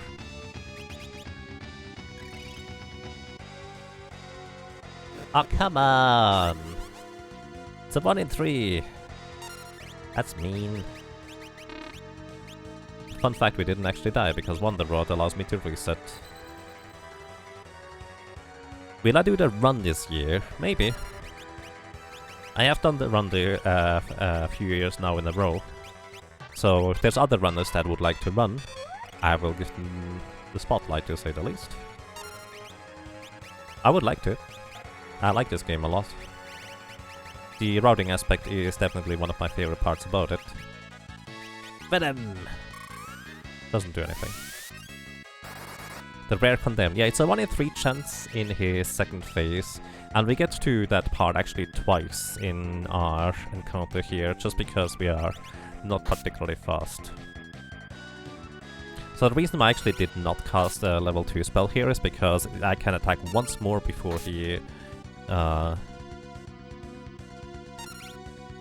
would get pushed into his meteor phase.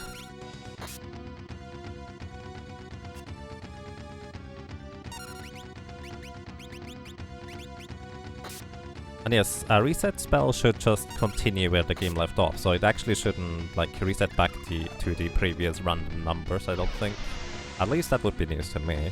But then again, there's always stuff I don't know about this game.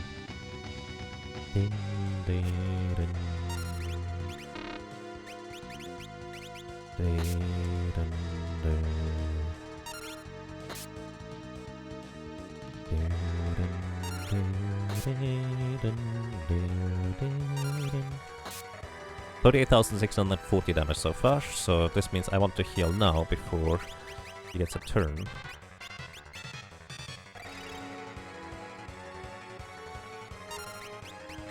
And alright, we are in phase 3 now, hopefully no meteors. Alright, first one, no meteor. We need to hit him 3 more times. 1. Not 2. He skipped his turn, so that's nice. 2. He's actually close enough to death that I can actually just use the Wizard Rod and double magic him in order to defeat him. He's only 700 HP away from phase transition. In case you're wondering, I'm keeping a little calculator on the side in order to keep track of his HP. I don't do that in my head. I'm not that good. I wish I was.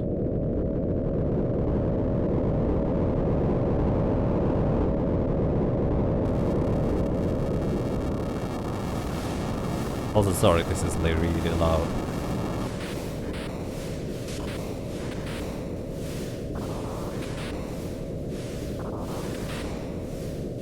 Am I using an OSSC to connect the SNS to a newer TV/screen? Yes, I'm actually using a standard PC monitor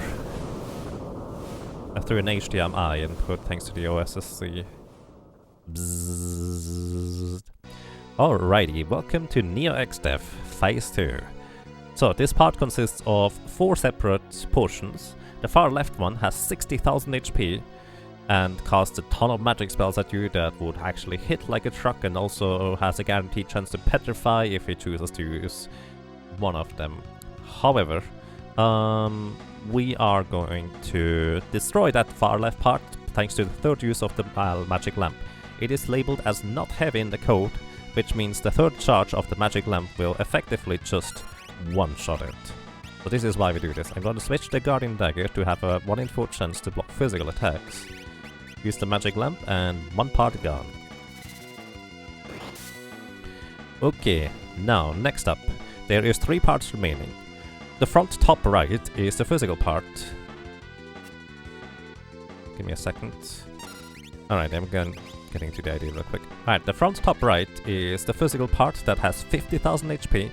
It mainly attacks with physical attacks. It hits like a truck for about, I would guess about 2,000 and some change damage if it hits me with a vacuum wave physically, if I'm not armored. So this is really painful, so yeah. He can also dispel me at the physical part, so that's a thing to keep in mind. The physical part could be blinded, would be great if we had the access to, but well, we do not. Then the bottom right part is Almagest. That's the reason why he is shaking like crazy. Almagest deals about 1,600 damage wholly to your entire party. So thanks to us still having Shell, it's going to be half to 800, but we cannot recast Shell, so the next time it's going to be 1,600. The top left part is Grand Cross, and arguably the most dangerous one. It has 55,000 HP, and Grand Cross inflicts us one of the 18 different status effects at random. Those can be instant death, those can be petrification, those can be zombie, and all kinds of things. Basically, I think 2 out of 18 times we are straight up dead. If we get berserked, we need to get lucky that he dispels us. But most of the time we're gonna be straight up dead as well. We cannot be confused, we have a lot of immunity status effects. Alrighty, let's get this going. So, I want to kill the Grand Cross part as quick as possible, because those chances of instant death is virtually the most dangerous part about it. So, let's get to it. 3,395. Okay, so that's gonna be the number. Chicken Knife always does the exact same amount of damage, and I'm going to keep the exact track of the damage I deal. That's the idea. Well, I guess if I hit, it always deals the same damage. Kind of like before, I'm just going to do the little trick in order to keep up the Mirage Vest. 724 damage, also inflicts HP leak status. So, not to be underestimated. Vacuum wave misses, that would have hit like a truck, but well, we are fine. 2 runaways so far. 3395. Grand Cross number 1. Alright, let's play the lottery.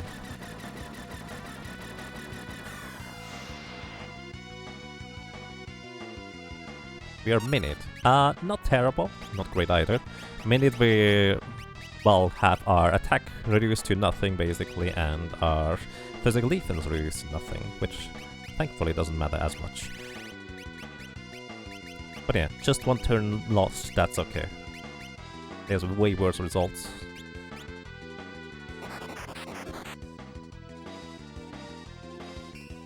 Nice block, that's why we equipped the Guardian Dagger for turns where we do other stuff. 3395.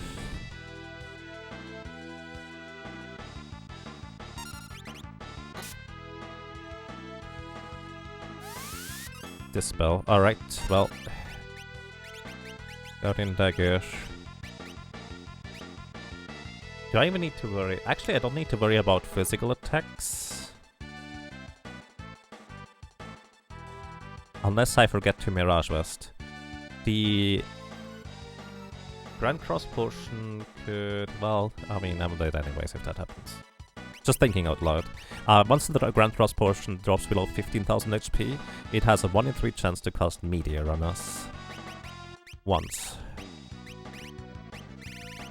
Do I care about armor? I actually do not. Alright, we're just gonna go Chicken Knife. Let's go.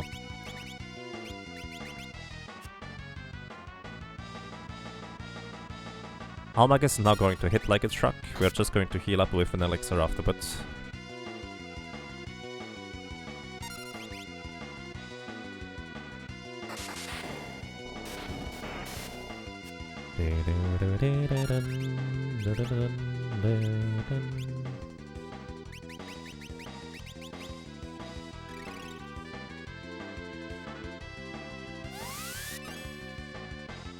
I guess another part can also dispel us, so... unpleasant. But then again, I guess the dispel is the main reason why we would get hit by physical attacks anyway, so it would also remove armor, so there's no real reason to cast armor again. Until later. Alright, okay, Grand Cross part is now below 30,000 HP, which actually means it is going to be able to use Grand Cross slightly faster than before. But it also reset its AI script, which means it's going to be back at the beginning, where it has to charge up for Grand Cross again. But, well, here it is. Good luck.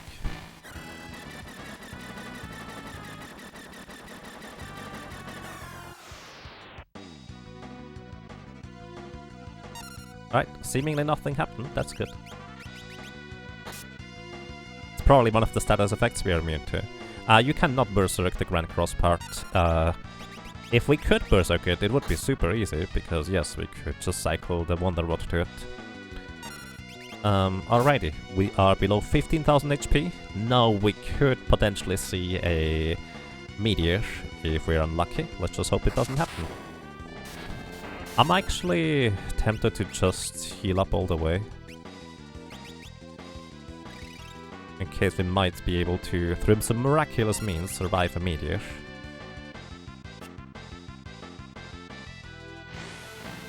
Alright, Grand Cross number 3.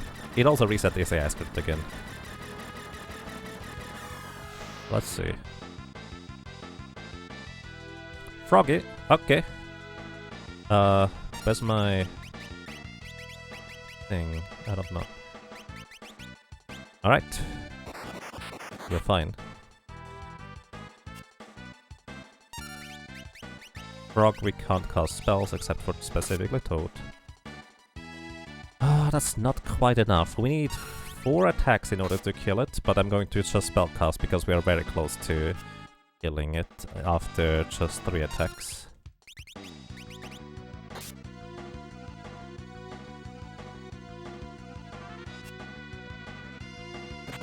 Ouch. That's the Grand Cross part, managing a random attack there. So, it is 680 HP, so equipping the Wizard Rod.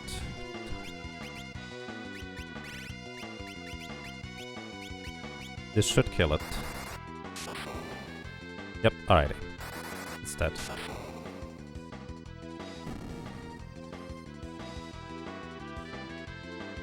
Whew. Almagest. And we are here just in time. Ooh! Spooky. That's very spooky, in fact.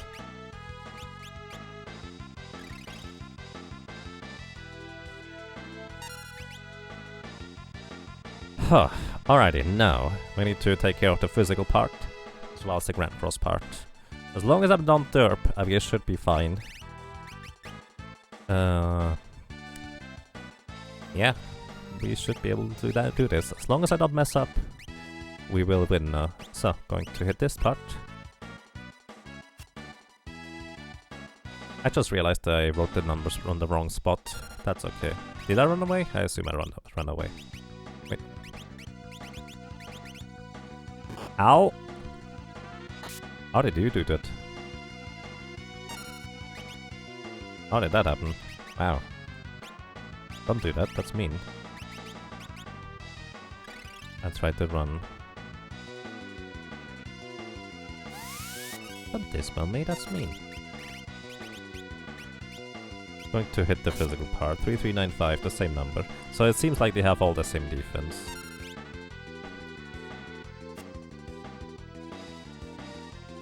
That's the hazard of using fight with the chicken knife. It is indeed. The physical part has a bit more physical evasion than the other part, so we will see a few more misses here.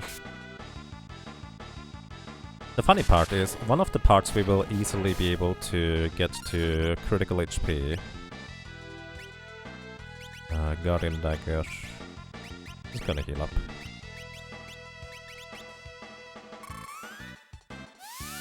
I'm spooked because I somehow got hit earlier. Well, there goes that idea.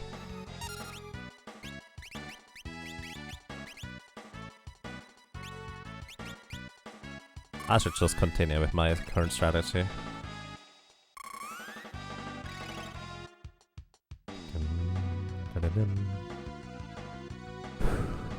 Alright.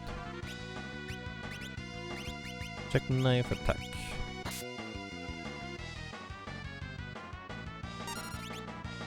3395. So the physical part, once again, it has 50,000 HP. That is a number of hits, but I don't think it actually ever switches phases. I don't know whether the Almagas part ever switches phases in any capacity, which is why I'm attacking the physical part first. I'm pretty sure the physical part doesn't. It always just does its same AI script, where it has a chance to dispel, chance to vacuum wave and hit us. If we ever get hit by a vacuum wave and an Almagast at the same time, we're dead. So let's make sure that doesn't happen. I don't really need to be worried about the elixirs, we still have plenty. Well, I say plenty, but it's 5 now.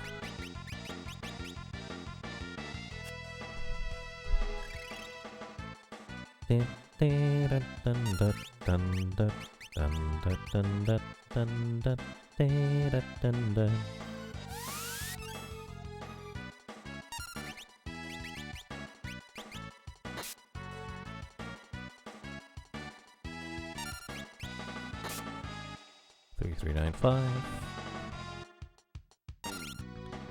3395. 16,050 HP left on the physical part.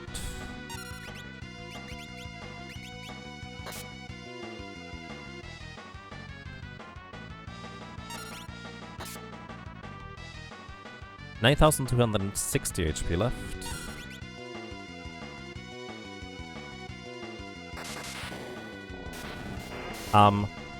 Why did I...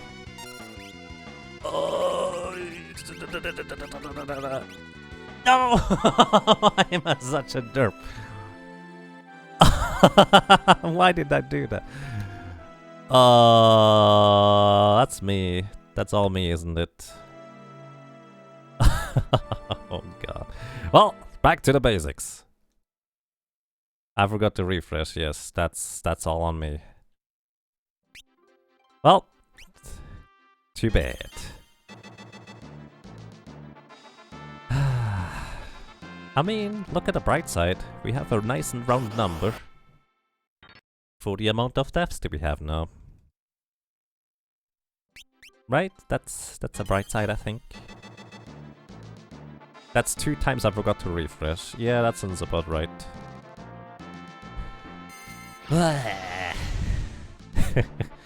And if I had just like 10 more HP, it would have been fine.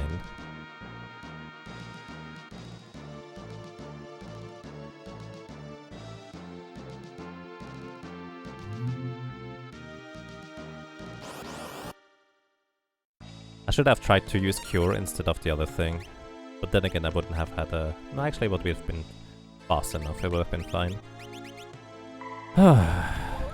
Alright. It's okay.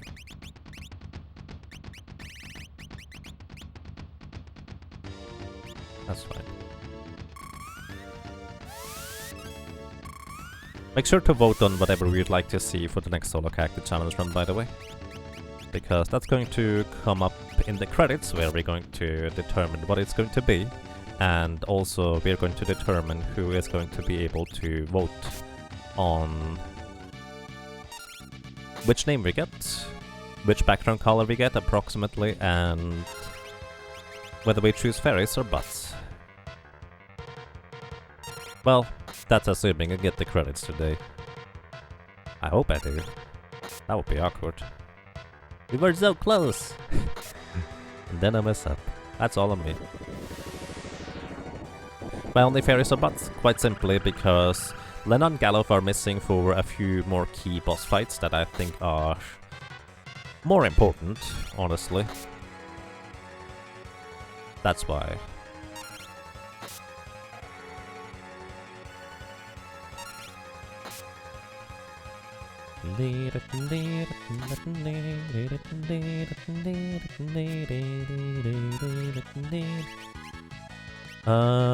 Let's just go. 3 more attacks and he is dead. Actually 4. Alright. He's in the meteor phase, by the way, so that was 1 out of out of how many not meteors? Right here. 700 HP left. No meteors. Thank you very much, sir. And you are done for now. Actually, let's use the wizard rod here. Ice bolt.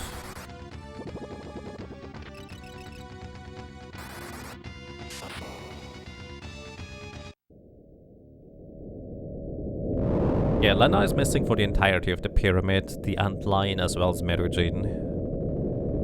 So if you actually can propose a way how a low-level character solo can defeat or complete those sections all by itself, we can choose Lena.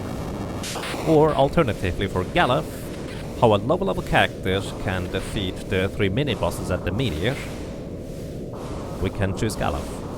But I couldn't really come up with anything so far. But I also haven't really thought about it too much.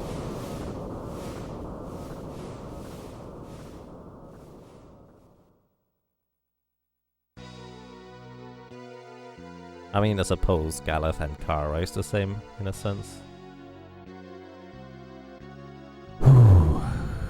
Okay. Let's do this with 100% less failures this time. Actually, 90% less is fine. We can do 1 or 2 derps. At least some of these bosses can be cheese killed, right, but all of them? I mean, Antline I suppose, whatever, but Merugene we would want to be able to defeat. Okay, now... Chicken knife. And we just start hitting it, don't we? I think we do. Or we try anyways.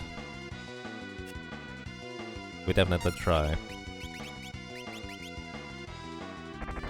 Oh. Oh, I forgot about that part. That's right.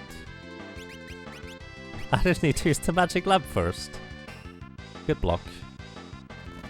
I forgot. I forgot. So that's the magic part. Does a lot of damage. You would like to not have it cast that? Also... No, let's keep the Guardian Dagger and heal twice, because if I get Dispel before the Almagest, that would be really bad. Well, I didn't get Dispel before the Almagest.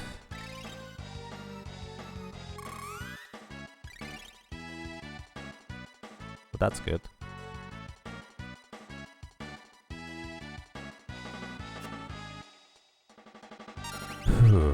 Alright.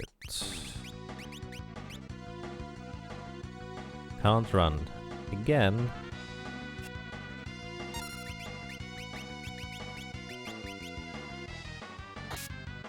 I'm menuing a bit slower now. Okay, Grand Cross, 2 out of 18 chance to die. Unless I'm missing something. Actually, let's say 3 out of 18. Berserk would kill us, Petrify would kill us, Zombie would kill us. And... nothing. That's good. No news is good news. I really wanna heal.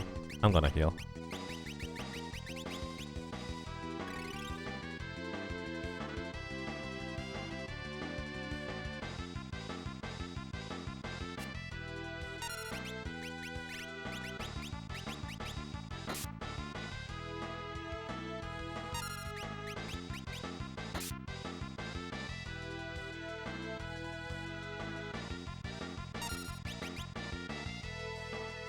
Can't run! That's 3 can't run and 3 attacks so far.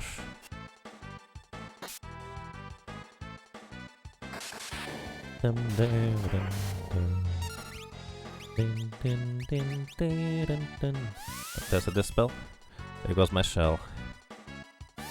2 dispels. Yeah, there's definitely 2 parts that can dispel rather than just 1. I do believe it is the Grand Cross part.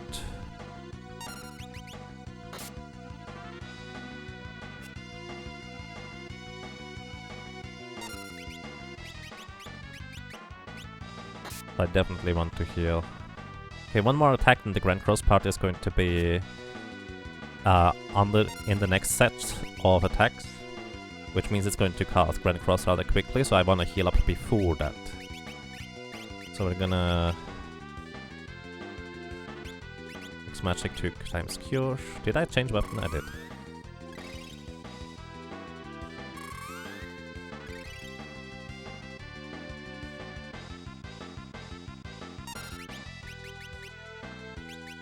Okay, chicken knife.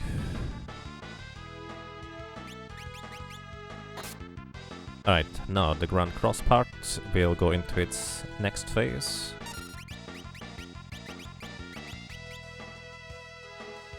Dun, dun, dun, dun, dun, dun, dun, dun.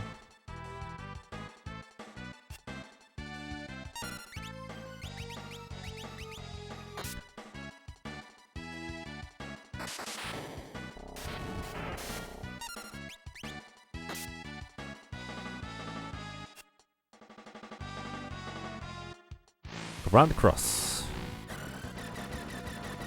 It's actually now a 4 in 18 chance to die here.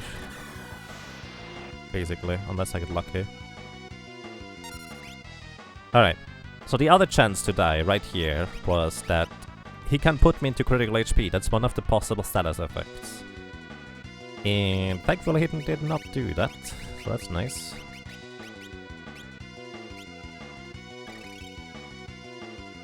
But Almagest, actually, I might have survived it. Hard to tell. Either way, Almagest had the chance to kill me right there because it also inflicts HP leak, and if I get also weakened with HP leak, I'm most of the time dead.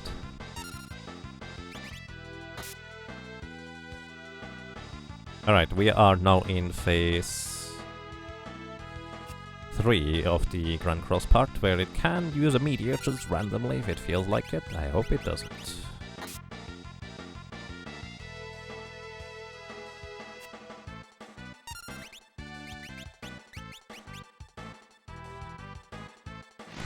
Alrighty, 3rd Grand Cross. Let's see.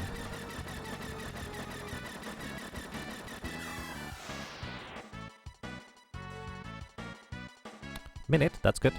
We're fine with this. Okay. Guardian Dagger. Lucky Mallet.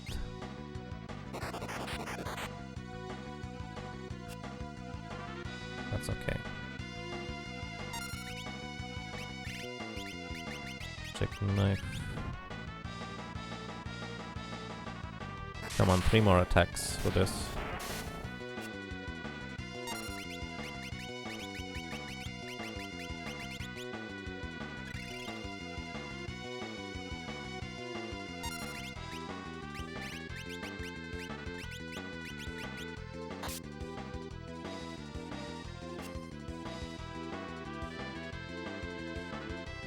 Yeah, I figured that would happen. That's why I healed.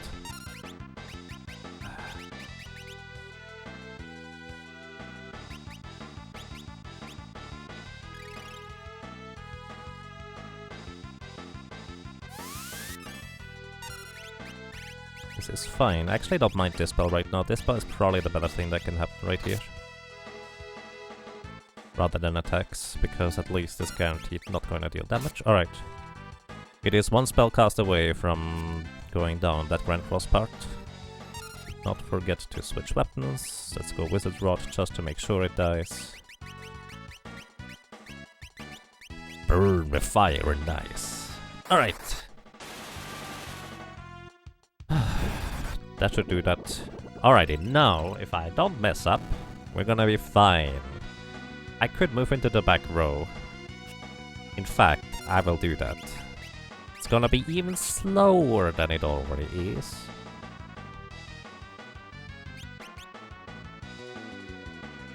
But I really don't want to get crushed by physical attacks again this time. Because I derp. Because I derp too often. Let's think about this. Is there anything with the Wonder Rod I can reach?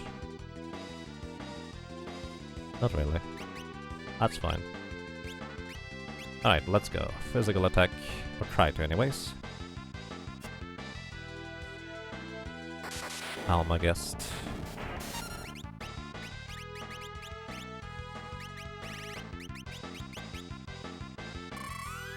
Not slower than dying again. Very true. But the Grand Crosses were really nice this time around, which is quite pleasant, I'd have to say.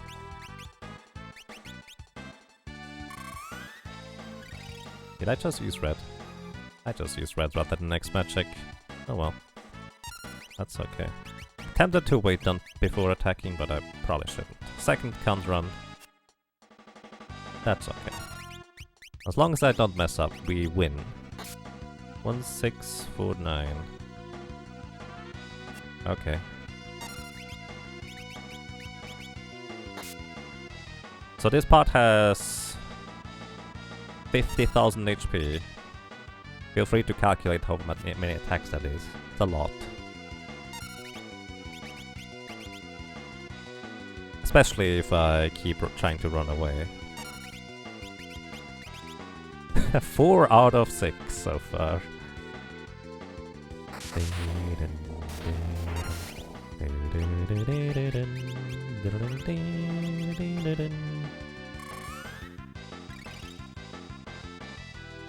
The physical part actually is the one that dispels more frequently than the Grand Cross part.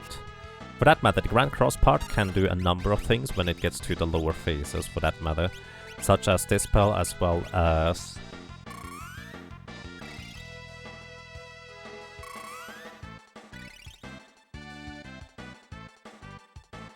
deals some physical damage. Like, that's why we got physically attacked twice in a row once in a while, just because the Grand Cross part decided to attack. 7 out of... Actually, that's not true. No, it is 5 out of 7 attacks so far have been runaways. It's supposed to be a 1 in 4 chance. But hey, I'm not complaining because this is the chill phase now. We have plenty of time.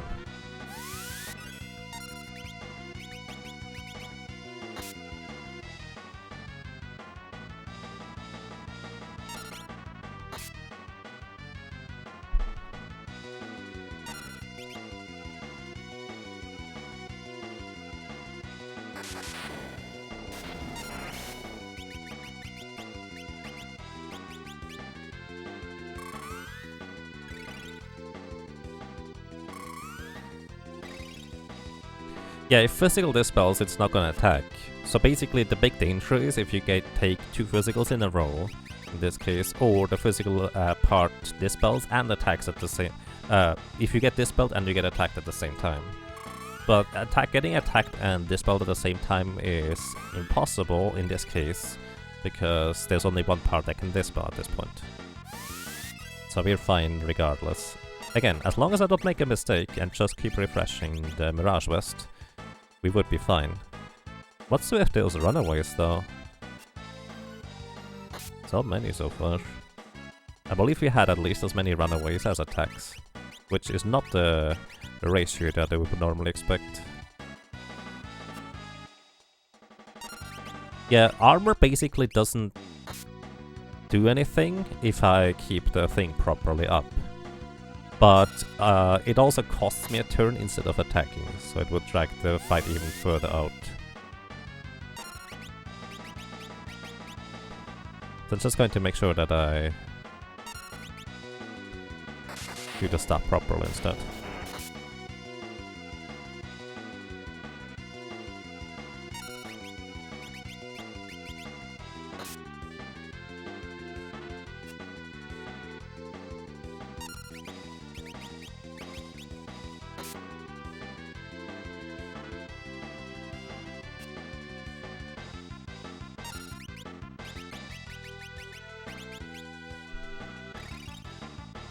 This is so slow though if I'm in the back row.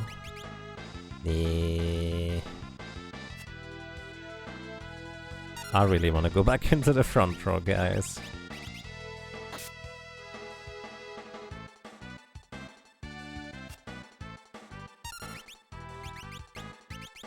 So also one important part I actually have not quite mentioned yet. We want to kill the last two remaining parts at the same time. Because if there's only one part remaining, it will go absolutely crazy. It will be able to cast Meteor, Almagest, Vacuum Wave, without delay, immediately all the time. So that is why I am keeping exact track of the HP, or the damage I'm dealing here.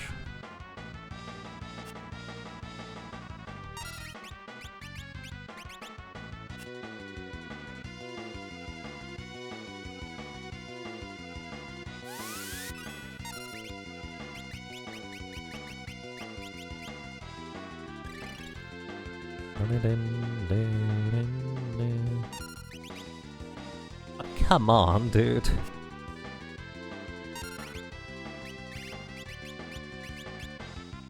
Work with me here.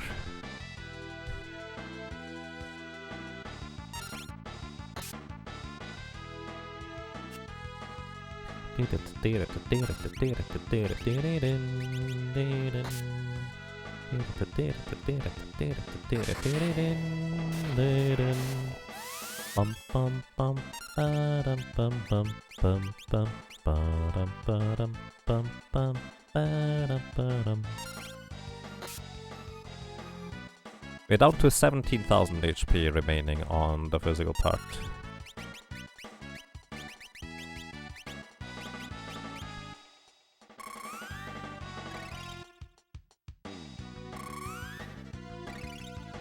Back row dual casting is better DPS? No, I don't think it is. Is it? No, actually it's less damage. Pretty sure it's less damage. We can try.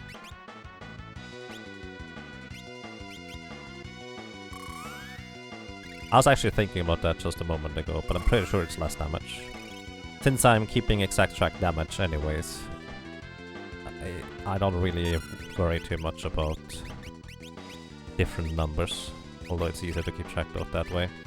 Let's see, Bolt 2.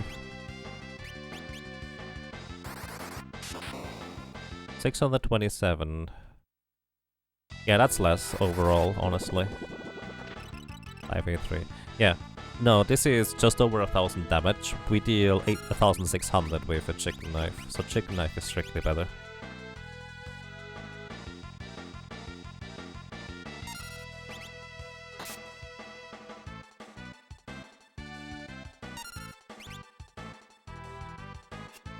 No, you don't want to AoE. AoE deals 50% damage.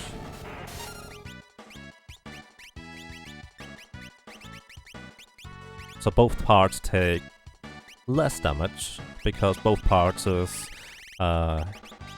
magic defense is going to be factored in.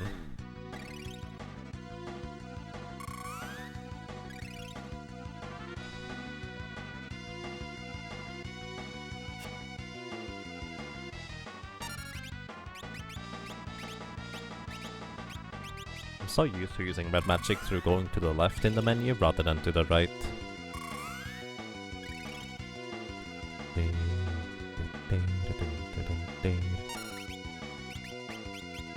I'm going to stop attacking the physical part when he's 2 attacks away with the chicken knife from dying. That way I don't accidentally target hit once anyways, before it's supposed to get targeted again. Oh my goodness, this takes so long though.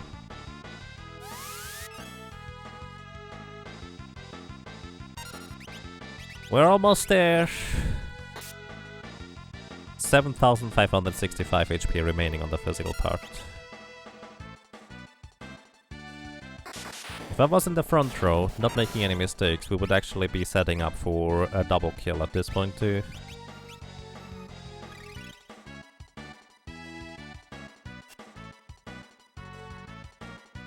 Well, to be fair, if I didn't make any mistakes, I would have beaten it last time already.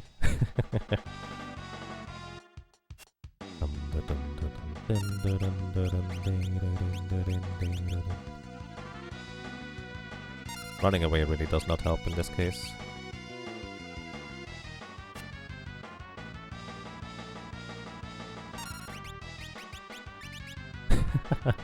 Come on.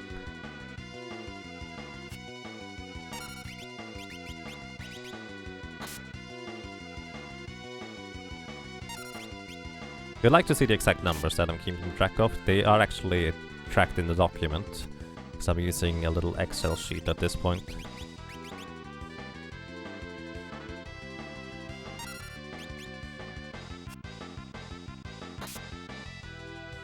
Alright, 2 more attacks on the physical part will kill it.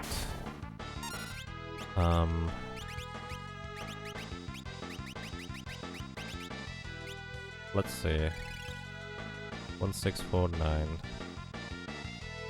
969 HP remaining would be the thing here. If I do this, so what I'm gonna do is cast Bolt 2 once on you, and once on the other thing. Without the Wizard's Rod intentionally. 286. 1649. Alright, I can do this again.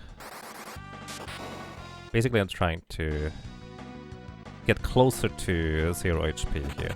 Oof. Well, that's why I'm not sitting in the front row anymore.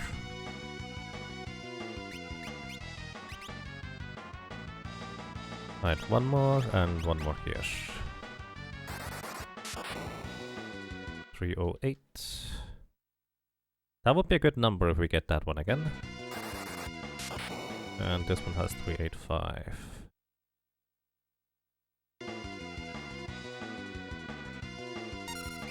Alright, do this once more.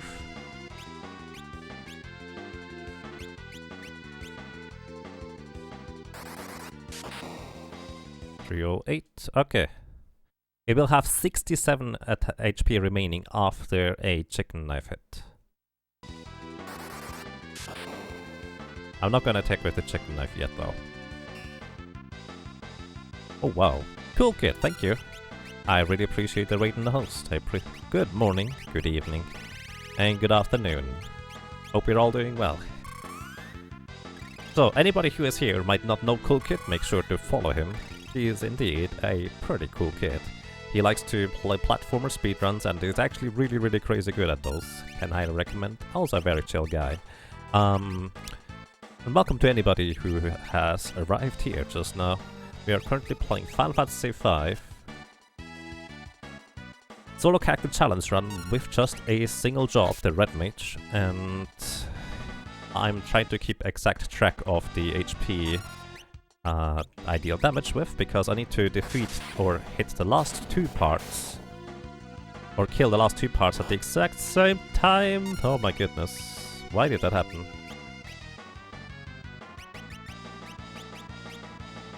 This is why I'm sitting in the back row. How did I mess that up again? So I already was here, very close to victory, but then I messed up because I didn't refresh my Mirage Vest. So what I'm doing here is, after I get hit by a physical attack that misses, I switch Chicken Knife from one hand into the other. This refreshes my Mirage Vest, which grants me another charge of Image, meaning that the next physical attack is going to miss.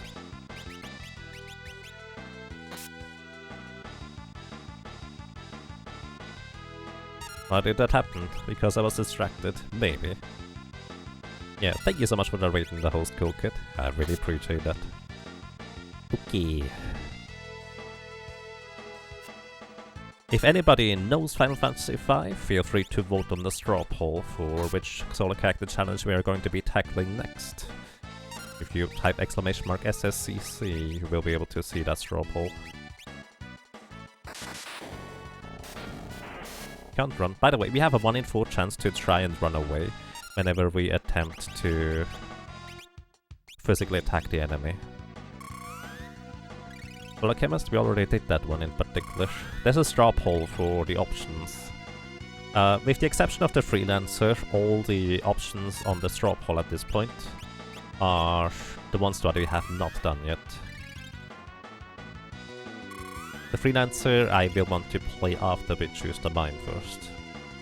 Because it's basically going... Mime is going to be basically a weaker Freelancer, the way I'm going to be playing it. So... it makes sense for me to just get the more difficult one out of the way first.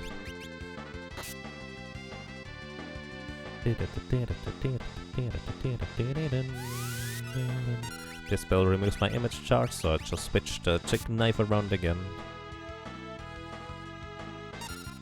Alrighty, it definitely was worthwhile to sit in the back row. Even though we deal half the damage, we also take the half the physical damage, which did just save me earlier, so there's that.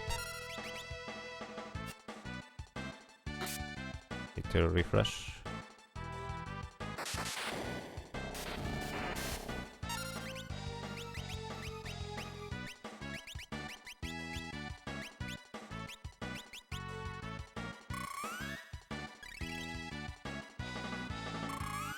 So Red Mage's special ability is being able to cast 2 spells at the same time.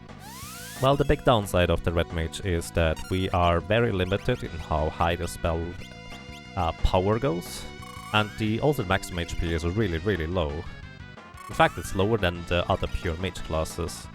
It's kind of fascinating. And the Red Mage's biggest weakness is effectively the damage output in the later stages of the game, where, well, we don't have nearly as much as other classes, but in the early stages we had a very easy time getting past all the enemies. Our damage was not much weaker than the pure mage classes or even the pure melee classes at times. And we have a very nice diverse set of tricks at our disposal. Unfortunately, this final boss here is mainly damage focused rather than anything else. So, well, here we are.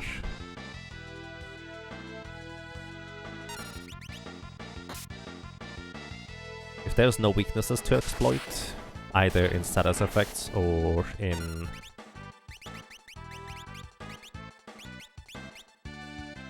elemental effects, well, the Red Mage just kind of is a mage with a dagger, basically. Actually, slightly stronger than that. He has above average strength values.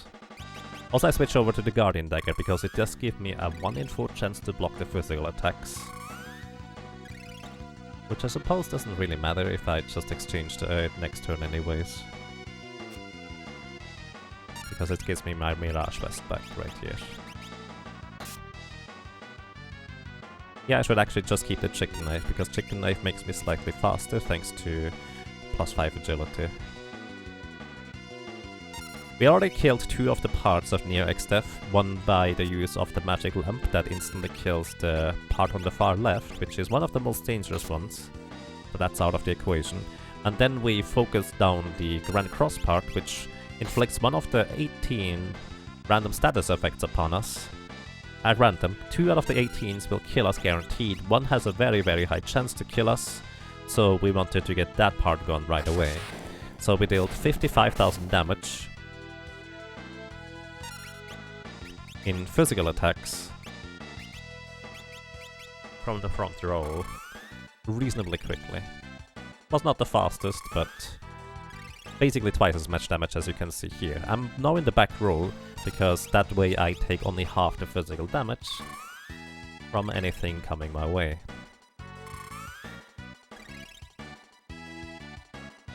That's if I ever make a mistake and don't refresh the Mirage Vest. In theory, I should never ever get hit by that physical attack anymore. But, well, I've gotten hit twice now, and at least once it actually did save me that I'm still in the back row. So I'm just gonna play it nice and slow. Not that slow though.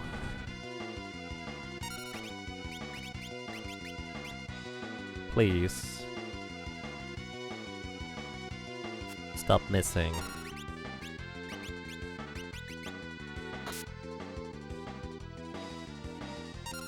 Alright, this part has 22,536 HP remaining at the bottom. I'm actually going to double check that as soon as we get the Almagus part to reasonably low HP.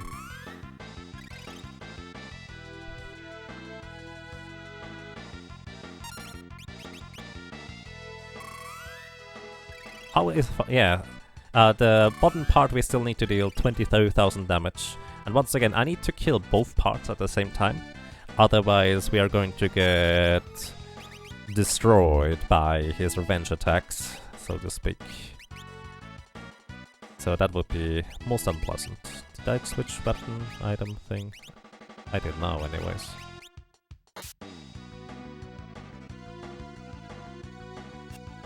So it is 18 more attacks. No, that's not true. 12 more attacks?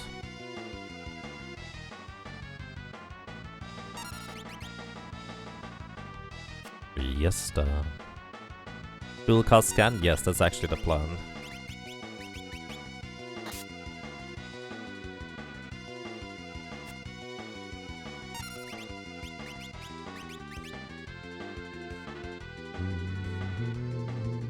Can't run, can't hide.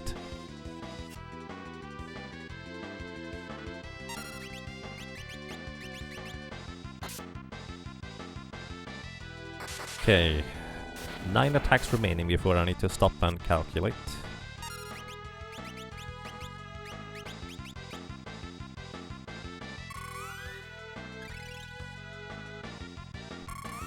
No escape. No escape. Hey Jeff, welcome. How are you doing today? Also, if I missed anything in chat, feel free to repeat it. I might not respond until I beat this thing, because I'm trying to focus. Because I kind of lacked that kind of focus last time. Hey. 1649. 14,291 remaining. 12,642 remaining. No, I do not calculate this attack quickly in my head. I have a spreadsheet open on the side, which, by the way, if you'd like to, you can take a look at yourself, where I'm writing the numbers down.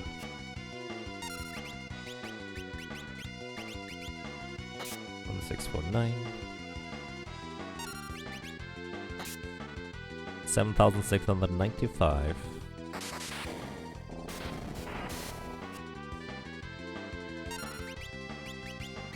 This is, by the way, doable without using the Mirage Vest trick here, but it's definitely a lot harder. And not necessarily harder in a more interesting way, it's just you keep your armor up and heal yourself every other time you attack, so it's even slower than this. I've been very liberal with the use of my elixirs just so I would speed up the process of defeating this thing. I could have easily stretched them out significantly more thanks to just, well, healing instead. 6,046 HP remaining. I hope I didn't miscalculate anywhere. Alright. Now, we dual cast wait, before we do that, chicken knife, switch over. We dual cast Charm and Scan just to see whether I'm correct with my numbers. And lady 1. 1,716 HP remaining, that's exactly that, and there should be 4,397. 4,397, okay, I'm exactly correct. Very nice.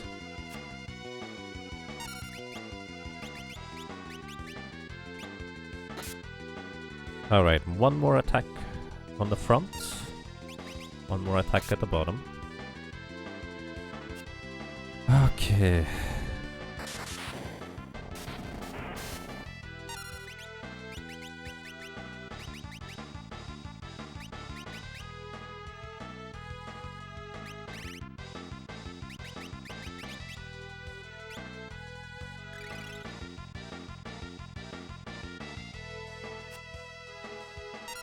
Alrighty, Almaga's part will die if I attack it with a chicken knife again. It has 1099 HP remaining. Potion is not going to do the trick here. Alright, I'm gonna do a bit of a weird one here.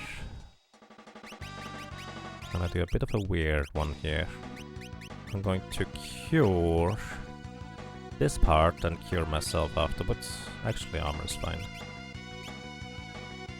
Wait, did I just armor twice? Ah, I wanted to cure that part. Just gonna cure it. The idea is that I want it to be just above 1649 HP. Plus 506. Let's see, 1000. Okay. Alright, remember when I bought regular potions? Just in case I want to manipulate the HP precisely. Well, this is where this comes into play. I'm gonna heal it by 50 HP. This will put it to 1655 damage, or HP remaining, which means one chicken knife attack is going to bring it down to... I hope it doesn't... 6 HP. I don't mess around. I'm actually literally just setting up in order to kill both parts at the same time. Alright, and the upper part has 67 HP remaining. Which means we're gonna equip the Wizard Rod. X-Magic. Bolt 2. Fire 2. This will kill it.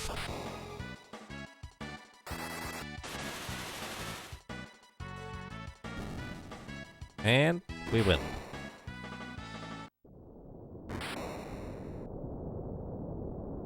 Okay.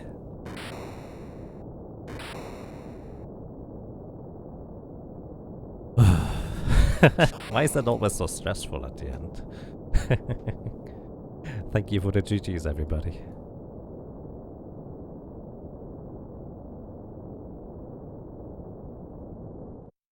Alrighty, and with this, we have concluded our solo character challenge run with the Red Mage.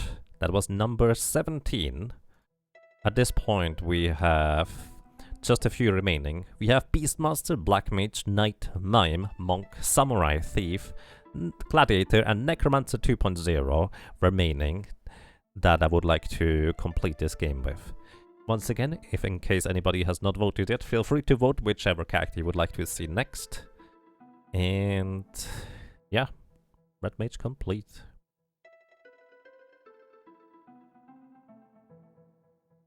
Nice, round 60, indeed.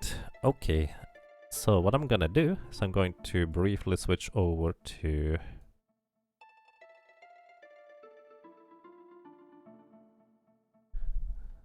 our other view during this exit sequence. The game is a little bit off there. Oh well. There we go. And I'm gonna plug in the numbers and stuff. So in case you're wondering, this is how it looks, how I keeping track of the numbers here for the final boss fight. 6 HP and 67 HP remaining was the end of result here. We have 4 death counts. Our Red Mage had 3 deaths total. Actually, only 3. Wait. Only 3 deaths on 3x death is actually pretty good. It definitely helps that we could have used the bone mail, like, bug, so to speak, where we could carry over the resistances from previous fights, so that's nice. Further, we have a total time of 20 hours, 27 minutes, 43 seconds. That is not exactly accurate, but close enough. Our final level was level 59. We did defeat Atmos without any additional help. We did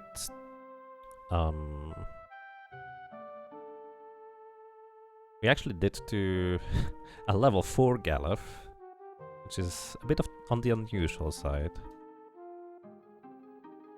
for Gilgamesh. I wrote Gilgaluf. I'm just gonna roll with that, because why not?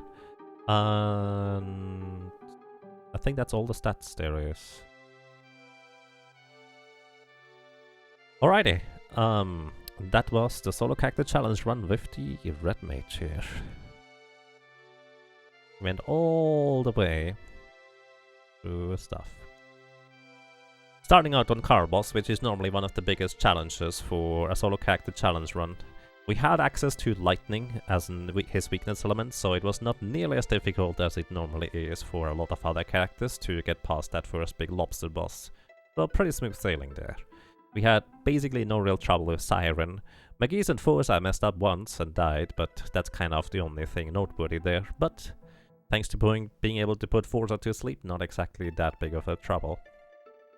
Galura, we had, well, back row advantage plus armor, taking a quarter damage as well as just casting spells from the back row for full damage, so definitely on the easier side of things. Liquid Flame, well, we had its elemental weakness as well as the advantage of armor, so we basically didn't take any damage during this fight for the most part. Iron Claw, well, as usual, not a problem because we defeated the Sergeant first. Ifrit actually gave us a bit of trouble, but I think that was mainly due to bad luck overall. I ended up grinding up a little bit more than I had before. Defeated Ifrit and also defeated Biblos in a rather unusual way. We just poisoned it and waited. Which is not a good strategy, but it was fun. Then Sandworm, pretty much no issue. Grey Claw, no problem. Adamant Timmy, no problem. Flame Cannon, no problem. Soul Cannon, I tried to defeat it without breaking a Lightning Rod. And we have the proof of concept that we had approximately a 6.25 chance or so in order to win. But after I think we died like 15 times or so on it, I decided let's just break a lightning rod and move on. And that ended up working without any trouble. I generally speaking avoid breaking rods because they unleash way more powerful spells than you have, at least at that point in the game. And well, this made it pretty straightforward and simple for the most part.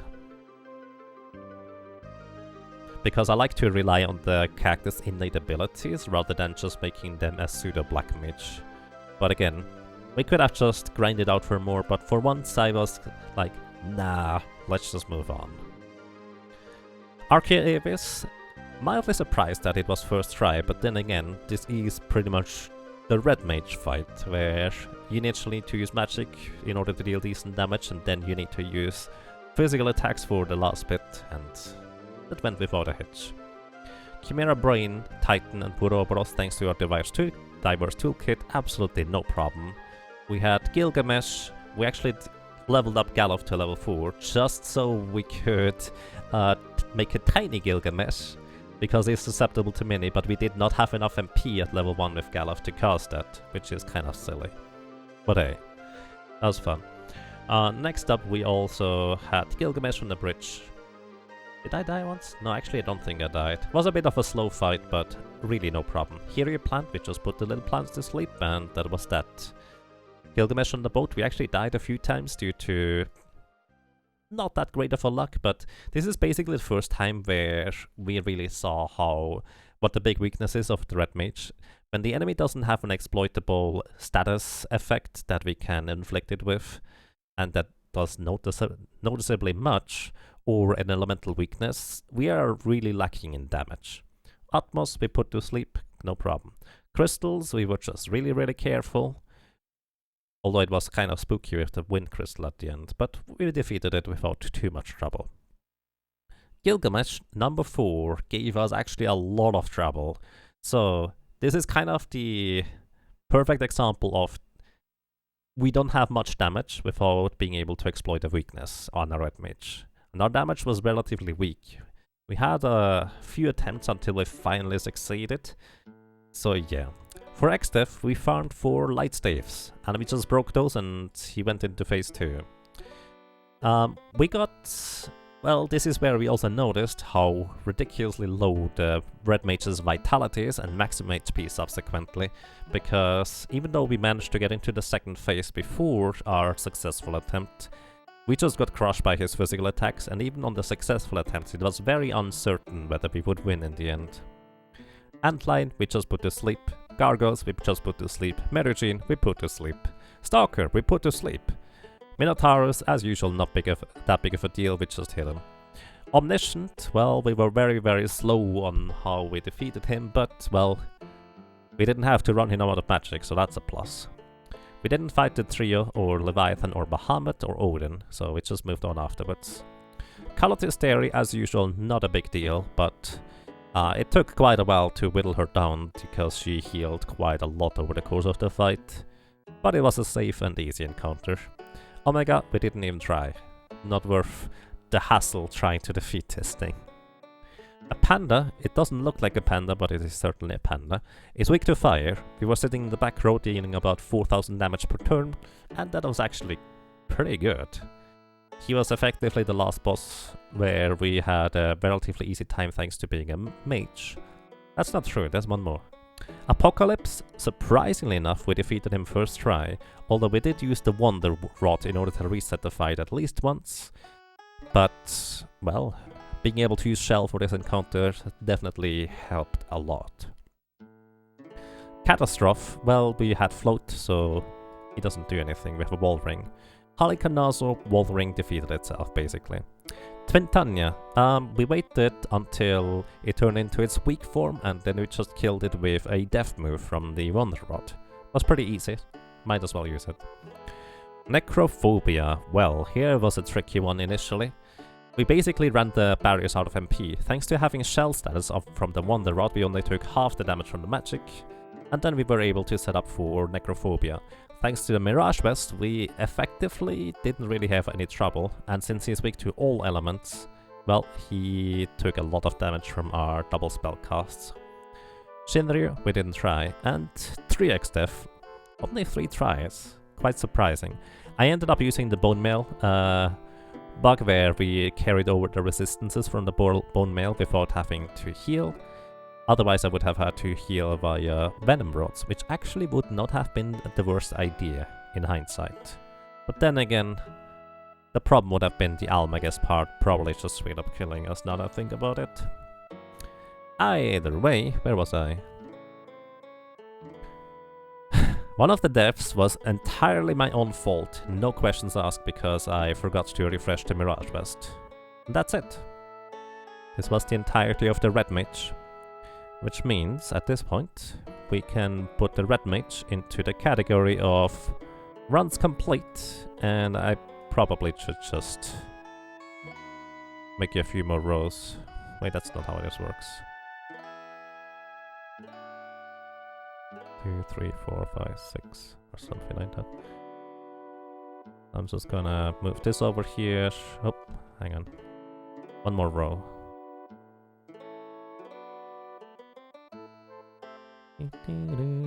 Come on. The ninja's complete.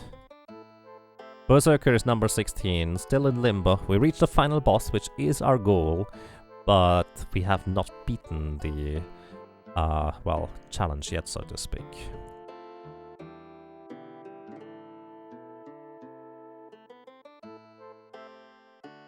Actually gonna put this here. And then, next up we have number 17, our Red Mage. Rico ends up completing the challenge as well. That's nice. Come on. Come on. Let me center it, please. There we go. That took way too long. Alrighty. And number 18. What is it going to be? Make sure to vote on the straw poll. And also, we're going to have a raffle during this credit sequence. The raffle will determine which character we choose, whether it's Butts or Ferris. Whether we are going to be able to, or which name we choose and which background color we choose for the window frame. In this case, we actually just ran with the good old blue, which we've never done before. And yeah, the first spinner is going to tell us Butts or Ferris as the main character, second one is the name, and the third one will be the background color. Alrighty. And that's that. Switch back over to this. Regarding how to use Lena, it's easy at the pyramid. Just crouch jump into the wall to clip out of bounds, then do an unintended wall jump, ground pound at the exact spot that would clip you back into the wall. If you enter the code LRLRAB start within 10 frames, the wall will propel you forward, and now you can use all characters. I don't... Alright. Unlikely, but who knows. Red Mage done? Yes, Red Mage is complete.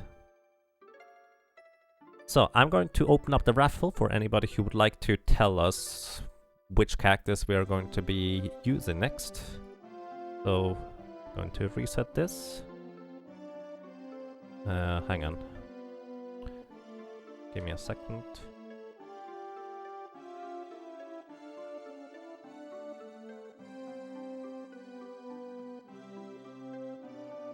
And we start this one.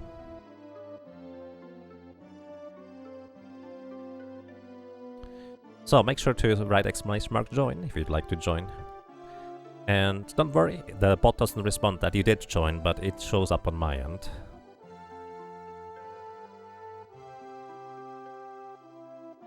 Alrighty. And also for the... Oops. For the straw poll for the next run. I'm gonna put this here and let's see whether I can properly do this.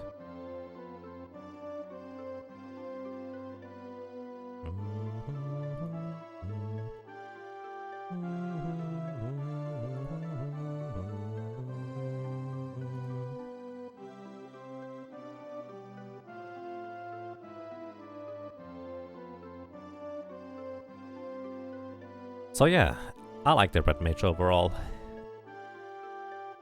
I don't blame anybody who says that they think the Red Mage is just weak, because compared to the pure classes for healing, dealing magic damage, dealing physical damage, and even survivability, or especially survivability, it definitely is not that strong in comparison. But I feel like the versatility for a team that may not have any magic caster or a healer, or even just access to the various status effects, kind of makes up for it really well for the most part. It's not perfect, but Red Mage is definitely one of my favorite classes overall. For the solo character challenge, Red Mage didn't really struggle with anything. Yeah, it's true. Well, honestly the biggest struggle was Gilgamesh in World 2, the last encounter. Everything else was basically worked as planned. Let me see what the biggest contributors to death counts were. So of course the Soul Cannon, because I tried to do it the normal way, so to speak. And then of course X-Death, just because he has a 2 in 3 chance to kill us at the start of the battle.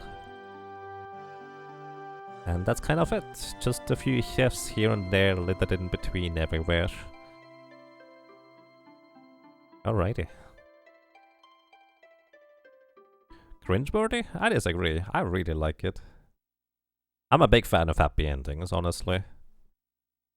I nowadays can appreciate a bit more of a tragic one, but I love this thing, honestly.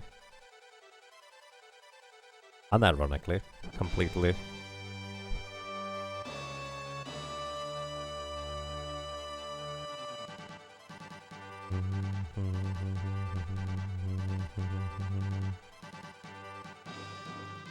It's a good finale except for the rustling of the wind. I'm actually not sure what you refer to, but oh well. That's fair. Okay. As soon as the end appears on screen, we are going to be doing one final refresh for which job we're going to be using for the solo character challenge vote. Once again, last call here to vote on what job class we choose next. Also write exclamation mark join if you'd like to tell us whether we use bots or fairies, if you would like to tell us the name for the main character, or if you'd like to tell us the color.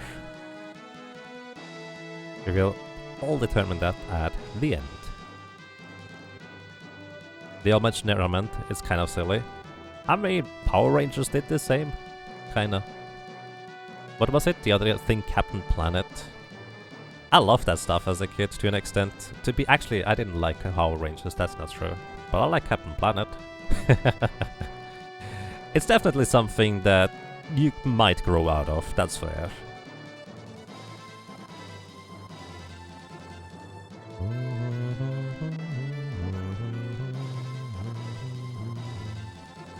Also, I feel like they did not necessarily mention those elements themselves. It just happens to be the narrator. At least that's how I interpret it usually.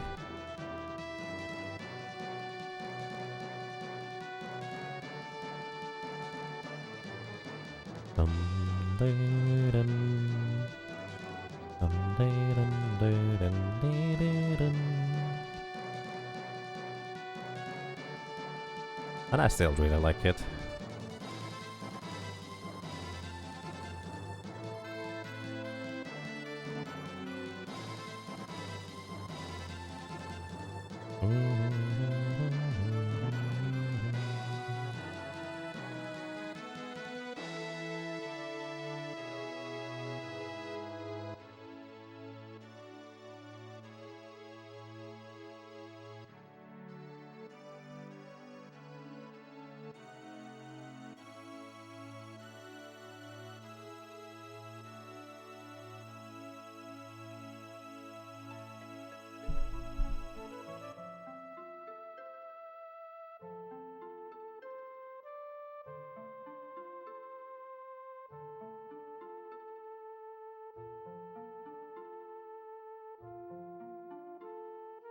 This ending is nice and long, gives me an opportunity to basically give you my last thoughts on the solo challenge.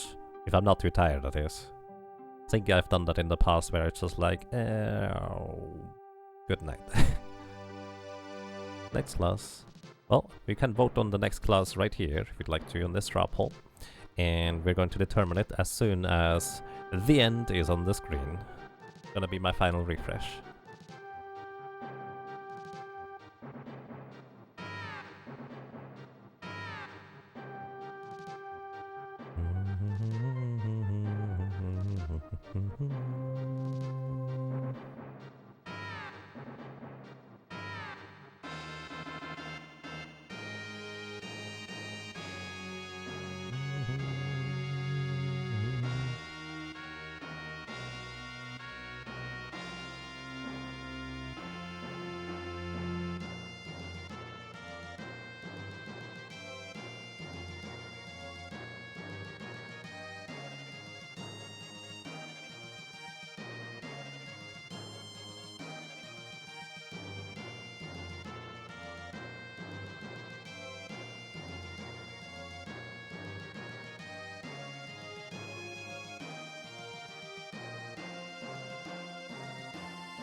A knight should be a pretty straightforward challenge. Well, if we choose the knight, I'm going to do a Brave Blade run.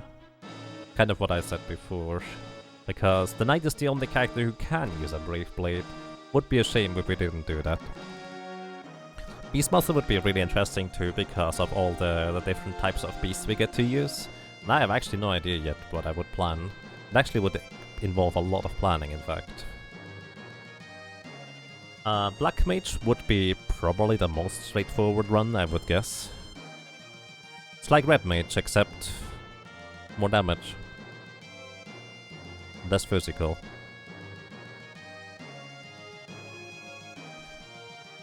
And mine would basically just calculate how many rods we need to break in order to defeat all the enemies. And that's kind of what it would turn into, I think. I'm actually not sure. Maybe the mime has other uses in the end. Monk? Well, I actually don't know how to monk. Monk is the one class that cannot use a chicken... Well, actually, one of the 3 classes that cannot use a chicken knife. So that would be quite a challenge, because you can't use any weapons whatsoever, not even a guardian dagger. Sad face. Samurai would probably be one of the easiest ways to go, although there will be a bunch of calculating involved for money toss and stuff. Thief. Oh boy. Thief is going to be a tough one, but I think we can manage. B plus is going to be the biggest hurdle. After that, it should be mostly fine. Necromancer 2.0 is basically just for fun. And Gladiator, well, it should be really strong. White Mage, Monk, and Oracle cannot use chicken knives. Because they are the only classes that can't equip knives.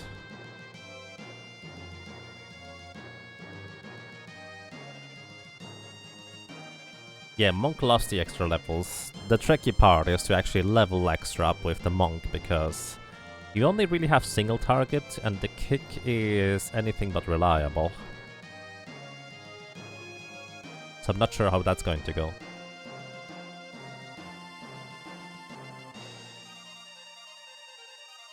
It might just be a longer... Oh, I like those heals, by the way. Going to take a while.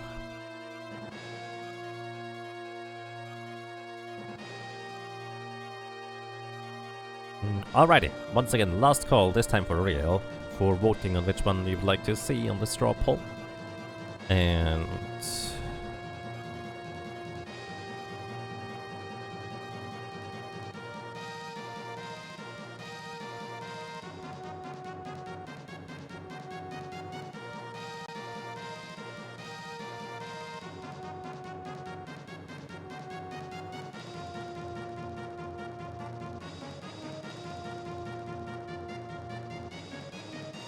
honestly, I love the end, just kind of spinning around like that. You can tell somebody had fun with it. Alrighty, one last refresh in order to see which one it's going to be. Refresh results. We have a total of 86 votes. Thank you everybody for voting. And with just 2 votes ahead of the Beastmaster, the Knight ends up winning. So our next solo character challenge run is going to be with a Knight. Beastmaster and Mime were actually really, really close. Nice. Okay. And with this, we need to determine who is going to be, or what our name is going to be for this next solo character challenge run. And for this, I'm going to choose who is going to win the raffle right around now. So, and the winner is Demon RHK. You can tell us whether we should use Ferris as the main character, or whether we should use Butts, kind of like we did just now. Then the next winner is going to tell us what the name is going to be for Butts, because we can imagine it is for Ferris too if we choose Ferris, but that's up to you. If it's Butts and we have Ferris as the main character, you can just call him Sleepyhead or something like that. I don't know. Next winner is, who tells us the name, Keystorm1. Feel free to come up with a name. And the last one is going to be the color of the window. We're going to basically want to have something readable, so you're a bit limited in which colors we're going to choose, but feel free to tell us that, and that winner is going to be Tagarian. Alrighty. Which color do we have, Tag? Also, let me check who said that. Also, we're going to be choosing Ferris. So Ferris is going to be our main character for the night. For the name, Keystorm1 needs to still reply. Can it be pink? It would have to be a dark pink. We can make pink, but it would be a bit of a darker shade of pink. We can try to figure out how it's going to look, if you'd like to. Tyrion? Nice. And the name is going to be Tyrion. Very nice. Welcome to your Thalphon. Yes, you just mentioned the Red Mage ending.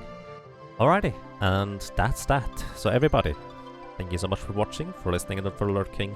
I hope you enjoyed your stay, and well, hopefully until next time. Take care. And thank you very much.